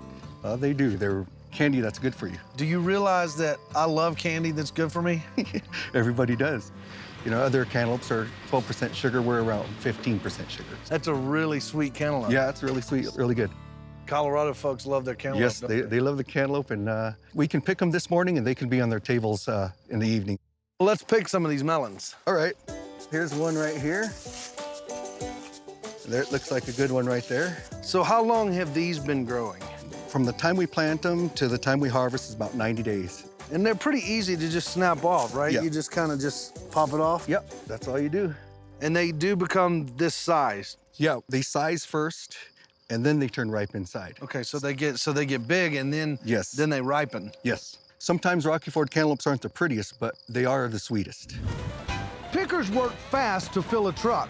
Once it's full, the cantaloupes go to the shed to be sorted, graded, washed, and packed into cartons. Then they're cooled down to 38 degrees, locking in the sugar and shipped cold, making for the sweetest bite if you're lucky enough to get your hands on a Rocky Ford. So you go right in and then you just do the sides? That's a deep orange color, and then you got a nice green right there. And you can try it and see what it tastes like. Man, that might be one of the sweetest things that I've had in a long time. I love the texture of it because you can really, it's just soft and sweet. Yep. It's so juicy. Very sweet, very juicy, and we work all year for this. This is the healthy kind of sugar. Yes. This is what you want to feed your kids instead of candy. We've got our dessert, a healthy, sweeter than candy slice of Rocky Ford cantaloupe, the perfect end to our mile-high meal. This Colorado State plate is as magnificent as the state itself. On our appetizer plate, Rocky Mountain oysters for all those Colorado adventure seekers. So these oysters are what makes a bull a bull. Exactly, exactly. On our entree plate, a choice cut of Colorado rack of lamb. Oh. What better side than a fresh off the grill Olathe sweet corn bundle, and it's burning the hair off of my feet. Slightly spicy but very savory roasted Pueblo green chilies. For dessert, man, that might be one of the sweetest things that I've had in a long time. Rocky Ford cantaloupe, made sweet by the state itself. An enticing, locally grown meal that is authentically Colorado. Is it possible to create 50 meals that perfectly represent each one of our nation's 50 states? Woo! So this is where all the magic happens. This is it. Well, I'm gonna have a lot of fun trying. Talk about potluck. I'm Taylor Hicks. You may know me as a singer. So why is an entertainer hosting a food show? Simple. I love food. I even own my own barbecue joint, and I love to travel. So I'm hitting the road and eating my way across America, one state at a time. On this episode of State Plate, I'm making my way across a coastal state known for sun, surf, and a style of food so iconic it has its own name. That's right, I'm in the great state of California. Home to massive avocado groves, amazing artichokes, stew straight from the sea, and a whole lot more. Got it. So stay tuned for a heaping helping of California on State Plate. So here's the challenge. I have this empty plate that I have to fill up with foods that best represent the state. But California is a big state with very diverse cuisine. What's gonna go on the plate and what will be left off? Southern California is ground zero for nearly all of the avocados eaten across the country. Central California grows so many fruits and vegetables, it's nicknamed the salad bowl of the world. The wharves of San Francisco are synonymous with sourdough. And all along the coast, the Golden State is literally swimming with seafood. So let's hit the road and fill up a plate with the best foods the Golden State has to offer. For our first taste of California cuisine, I'm headed to the Groves. And not just any Groves. The California Avocado Grove. Yes, sir. Welcome to beautiful Carpinteria, California. Thanks for having me. You're here in the middle of an orchard, about 48-acre property. So that works out to almost 5,000 trees on this property. It's no surprise the avocado is the official fruit of California. More than 5,000 farmers grow this iconic crop year-round, and a single tree can produce up to 200 pounds of fruit. California produces about 98% of all the avocados grown in the United States. So you're right at the center of avocado production right here. This is the epicenter. Why California and why the avocado? We have a unique climate. It's a nice, dry Mediterranean climate. Avocados are very particular about where they're grown. They will not tolerate freezing temperatures. Anything below 32 is a disaster for us. And really, anything over 100 degrees is also a disaster. So they really require a very special, very particular climate. So this is the perfect place. Absolutely, absolutely. Here's a great tree I can show you. It has some fruit on it. Oh, wow, look at that. This is this year's crop, and you can tell it's ready to harvest. It has a dull, waxy finish on the skin. Whereas you come over here and look on these guys, this fruit is for next year's harvest. You can tell it's nowhere near ready. It's so shiny. It doesn't have that waxy, dull coating on the skin. So this tree is growing 2 different seasons of fruit at the same time. Absolutely. Each avocado is clipped by hand. You have the picking bag right here. This is what all the pickers use. Suit up like this. So there's your clippers there. Reach up, cut the stem, goes in the bag. There you go. Are there any bad ones? Bad ones are the ones that hit the ground. For food safety, we're not allowed to pick them up off the ground. Come talk to me next June. We do need pickers. I'm a picking machine. Everyone, oh no! It's all right. You drop one, you keep your job. Drop two, we won't let you be a picker anymore. How many varieties of avocado are there? There are over 1,000 varieties of avocados. California grows about 7, but about 98% of the California's avocado crop is the Hass avocado. So this is a Hass avocado grove. Yes, it is. Wonderful piece of fruit. It's easy to peel. It's easy for us to ship across the country. It has become the primary avocado in California, and it is about 80% of all the avocados consumed around the world. That is one famous avocado. Absolutely. And it came from one tree. That tree was found in the late 1920s by the children of Rudolph Hass, the ranch owner. It was just a random tree in the orchard that produced a little bit different fruit. They kept bringing it in and say, Dad, this is a great piece of fruit. He finally took notice, and every tree here is a direct descendant of that one tree in La Habra Heights. The Hass avocado has all of these wonderful traits. How do we keep it going in the lineage? Each seed that we grow has its own unique characteristics. So to pass on those traits is a process called grafting, taking a stick or a branch off of an existing Hass avocado tree and making a new tree with it. And my good friend Rogelio here is an ace grafter. I have black thumbs when it comes to grafting. So. Black thumbs. I bet Rogelio's got the green thumb. Absolutely. Let's graft. The first thing we're gonna do is cut the branch. Okay? Right there? Right there. Cut, yeah. Next, we cut off the leaves. This is gonna be a brand new Hass tree. The branch, called a scion, gets grafted to a seedling tree, and protection is key. Okay, so I'm gonna put my thumb thing on. We angle off the ends. Oh, yes, okay. yeah. Okay, we angle off the ends. That's gonna be great.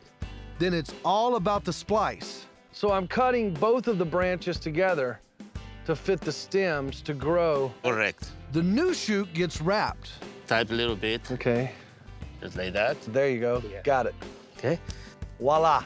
And the final step, an application of grafting sealer to retain water and help the new tree grow. So now we have a finished product here. Where does this particular tree go? This will go back in the nursery for about a year to grow out to a larger size, leaf out, make sure everything's good.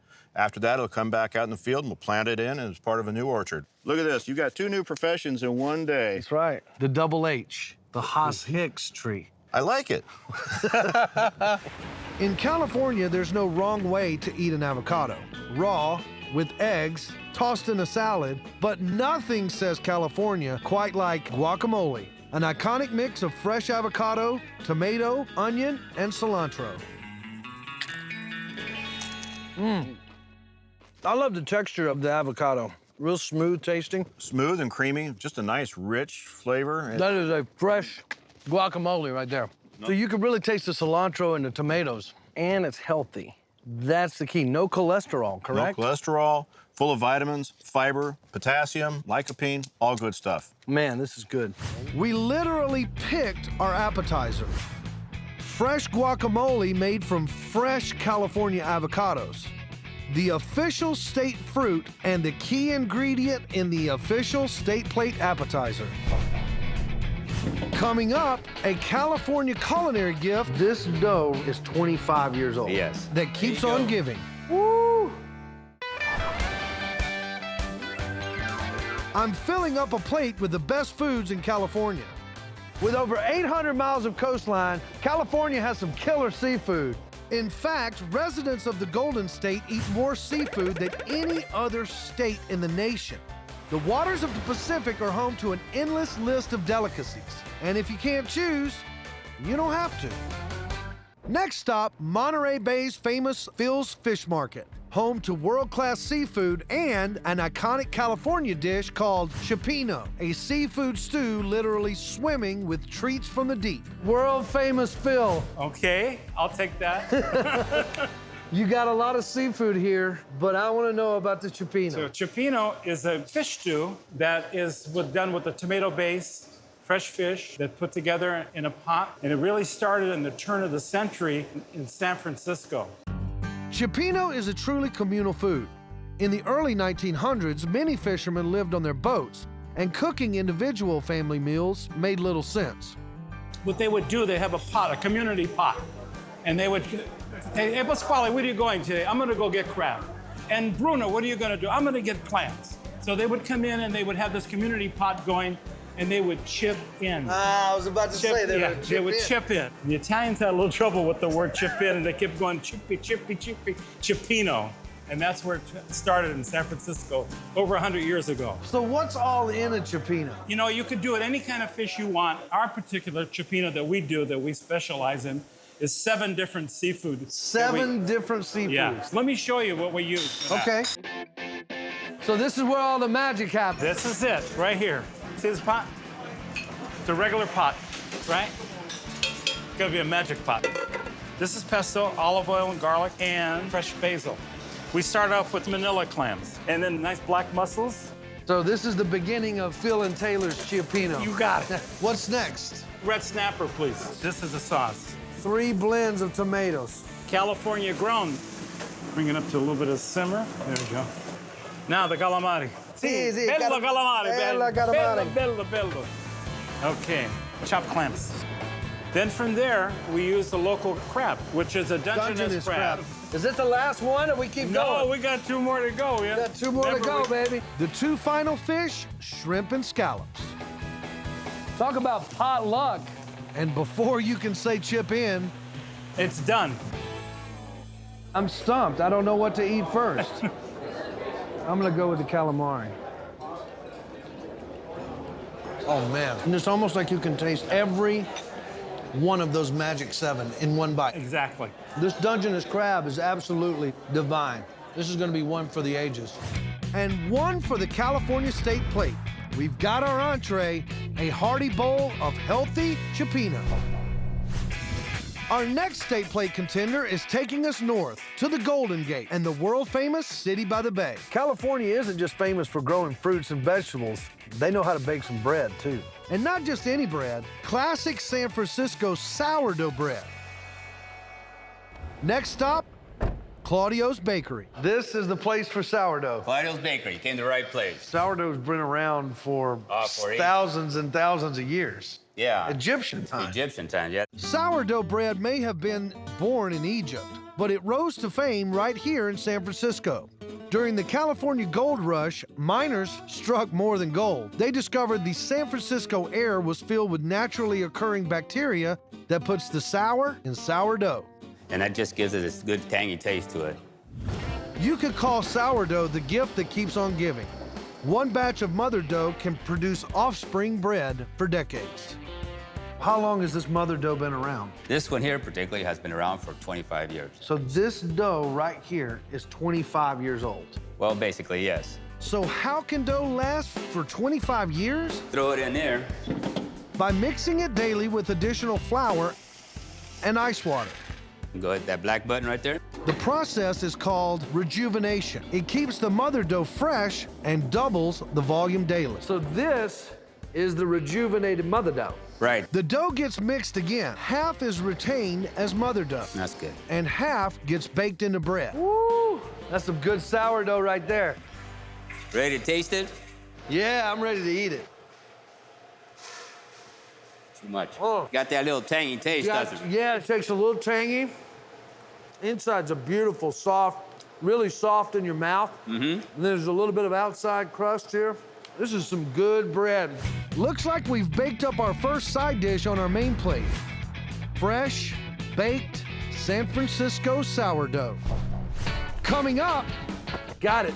I've got our next stay plate contender in the bag. I think that's the Taylor Hicks method. I've never seen that one before. Our California state plate is filling up. Let's see what else is growing around here. It's no surprise California is called the salad bowl of the world. On a mere 4% of the nation's farmland, the Golden State produced more than 400 fruits and vegetables, including 90% of the nation's grapes, walnuts, peaches, pomegranates, dates, figs, kiwis, you get the picture. But there's one crop so iconically California, it's literally not grown in any other state. Welcome to Castroville, California, a tiny farming town with a big claim to fame. The artichoke capital of the world. You made it. Nearly 100% of artichokes are grown in California. 99% of them right here in Castroville. It's a year-round crop worth an estimated $58 million per year. So why is Castroville the artichoke capital of the world? Well, it really revolves around climate. So we're located here in the centralmost point of the Monterey Bay. So here we have this coastal, foggy influence. Cool daytime temperatures is just essential to producing that quality artichoke. What you're seeing here on the artichoke plant is actually an immature flower bud. So this cool coastal climate is essential to keeping that flower bud nice and tight. If we subject this bud or artichoke to a warmer climate, it would want to flower. So the artichoke is actually a flower? It is. It's a member of the thistle family. We're just eating it in an immature state before it flowers. So a lot of people don't realize the beautiful thing about this plant is that they are all harvested by hand, hand-picked. That's exactly right. And we've got a lot of work today. Are you ready? Ready as I'll ever be. This bag is called a canasta. Canasta. Correct. And so we'll put this on our back, just like a backpack. And so you just flip it over your shoulder there, other hand through. Then we're gonna need a pair of gloves. Right. And the next thing is going to be a knife. This is a fruit knife. And this will slide right underneath the artichoke stem, and then it'll fall into your hand, and we'll toss it over the shoulder. My first day of artichoke school. Let's do this. So we're gonna hold the knife in our hand just like this.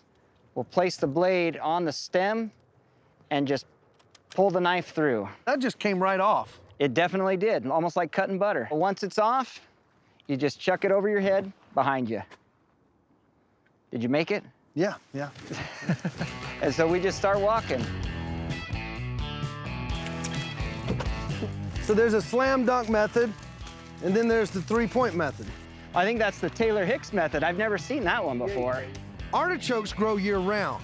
The harvest begins in late July. Picking one row isn't too tough. The hardest part's getting into the basket, but the knife just slides right through. But all 100 acres might get a bit rough. Once these bags get full, and these bags can weigh up to about 100 pounds. You're looking like a professional. Got it. Now we can eat them, right? Definitely. In these parts, the only way to eat an artichoke is steamed. We've got a little pesto with some mayonnaise dip there. So you can see all of the meaty ends right there that just... Yeah, you can eat from, about this point down. Dip it in and just pull that all the way through your teeth. These things are so meaty. That's what I love about them. They're just at the end of the leaf. They're meaty, and then obviously with the dip. But to be honest with you, I just like them how they are. But the real treat lies past the leaves. So this is the artichoke heart. You see that fuzzy texture on the inside. So we don't want to eat that. That's just like getting a lot of hair in your mouth. So we just trim it out of there, and we'll just pop it out. And so there we have the artichoke heart. So that is the best eating part. You can really taste the nuttiness at the end of it. Yeah. There is nothing like this in the whole world. There is no flavor or no taste like an artichoke heart. This stuff's gold. We found our second side dish. On our main plate, a meaty California artichoke, fresh from the artichoke center of the world. Coming up, another California crop that literally rains from the sky. Our California state plate is filling up. Our next contender takes us back to the farmlands of the fertile Central Valley. You can go anywhere in the world and eat an almond. But chances are it was grown right here in California. The Golden State produces over 80% of the world's almonds. It's no secret how California cracked the almond industry. Every year, local farmers shake up nearly 2 billion pounds of this beloved nut, worth an estimated $2.5 billion. A lot of shaking going on. Welcome to the California almond harvest. Let's talk about almonds. How big is the farm? Our farm is 350 acres. We have about 35,000 trees, and we produce about 500,000 pounds of nuts. I moved here from Switzerland because I fell in love with the almonds. Almonds are extremely healthy for you, and we can grow it in harmony of nature. Like the owner himself, the almond is a transplant from overseas. It thrives in California thanks to the Mediterranean climate. What place in the Mediterranean is very similar to this climate? Spain and part of Italy. The almonds originally, they came through the missionaries to California because every mission had almond trees, because the padres, they had times where they needed to feast, they couldn't eat. And that's how they could survive. Have you ever seen a thin padre? No. Even when they feasted, they're like that. That's well, the I'm not story. going to be a thin padre when we get done with these almonds. Yes, we have a lot of nuts here. We used to take them off by hand, and now we can just take them off in a matter of seconds. We have now a mechanical shaker where we can shake 1,000 to 2,000 trees a day. 2,000 trees a day. I've done a lot of shaking in my time, but not like this. Sounds good. You ready to roll? Almond trees are dormant from mid-November to February. But August through October, the fields come alive. And all across the Central Valley, California almonds literally rain down from the trees. Look at our good work down here. And let's open up what you've got harvested here. We've got the hull, we have the inner shell, and then we have the actual almond kernel itself. Congratulations. Yeah. So the flavor is very mild and sweet and very, very rich. Nationwide, the most popular almond dessert is the cookie. But in true California style, folks here eat them closer to their natural form, roasted and lightly sprinkled with cinnamon and sugar. You can taste the mild but very sweet, nutty flavor in the almond. California almond, the sweetness, and it's so phenomenal how the nuttiness is still there. And that's the secret of that soil, of the sun. The trees are happy. Only in California. On our dessert plate, a healthy heaping of sugar-roasted almonds, nutty and sweet, kind of like the Golden State itself. Our California state plate is the perfect nod to genuine California cuisine. On our appetizer plate, fresh guacamole and chips, a Golden State staple made from the official state fruit. That is a fresh guacamole right there. On our main plate, a simmering bowl of cioppino straight from the sea, a classic side of San Francisco-inspired sourdough bread, and a homegrown artichoke. This is some good bread. And for dessert, sugar-roasted almonds shaken straight from the source. You can taste the mild but very sweet, nutty flavor in the almond. As they say in California, that's a wrap.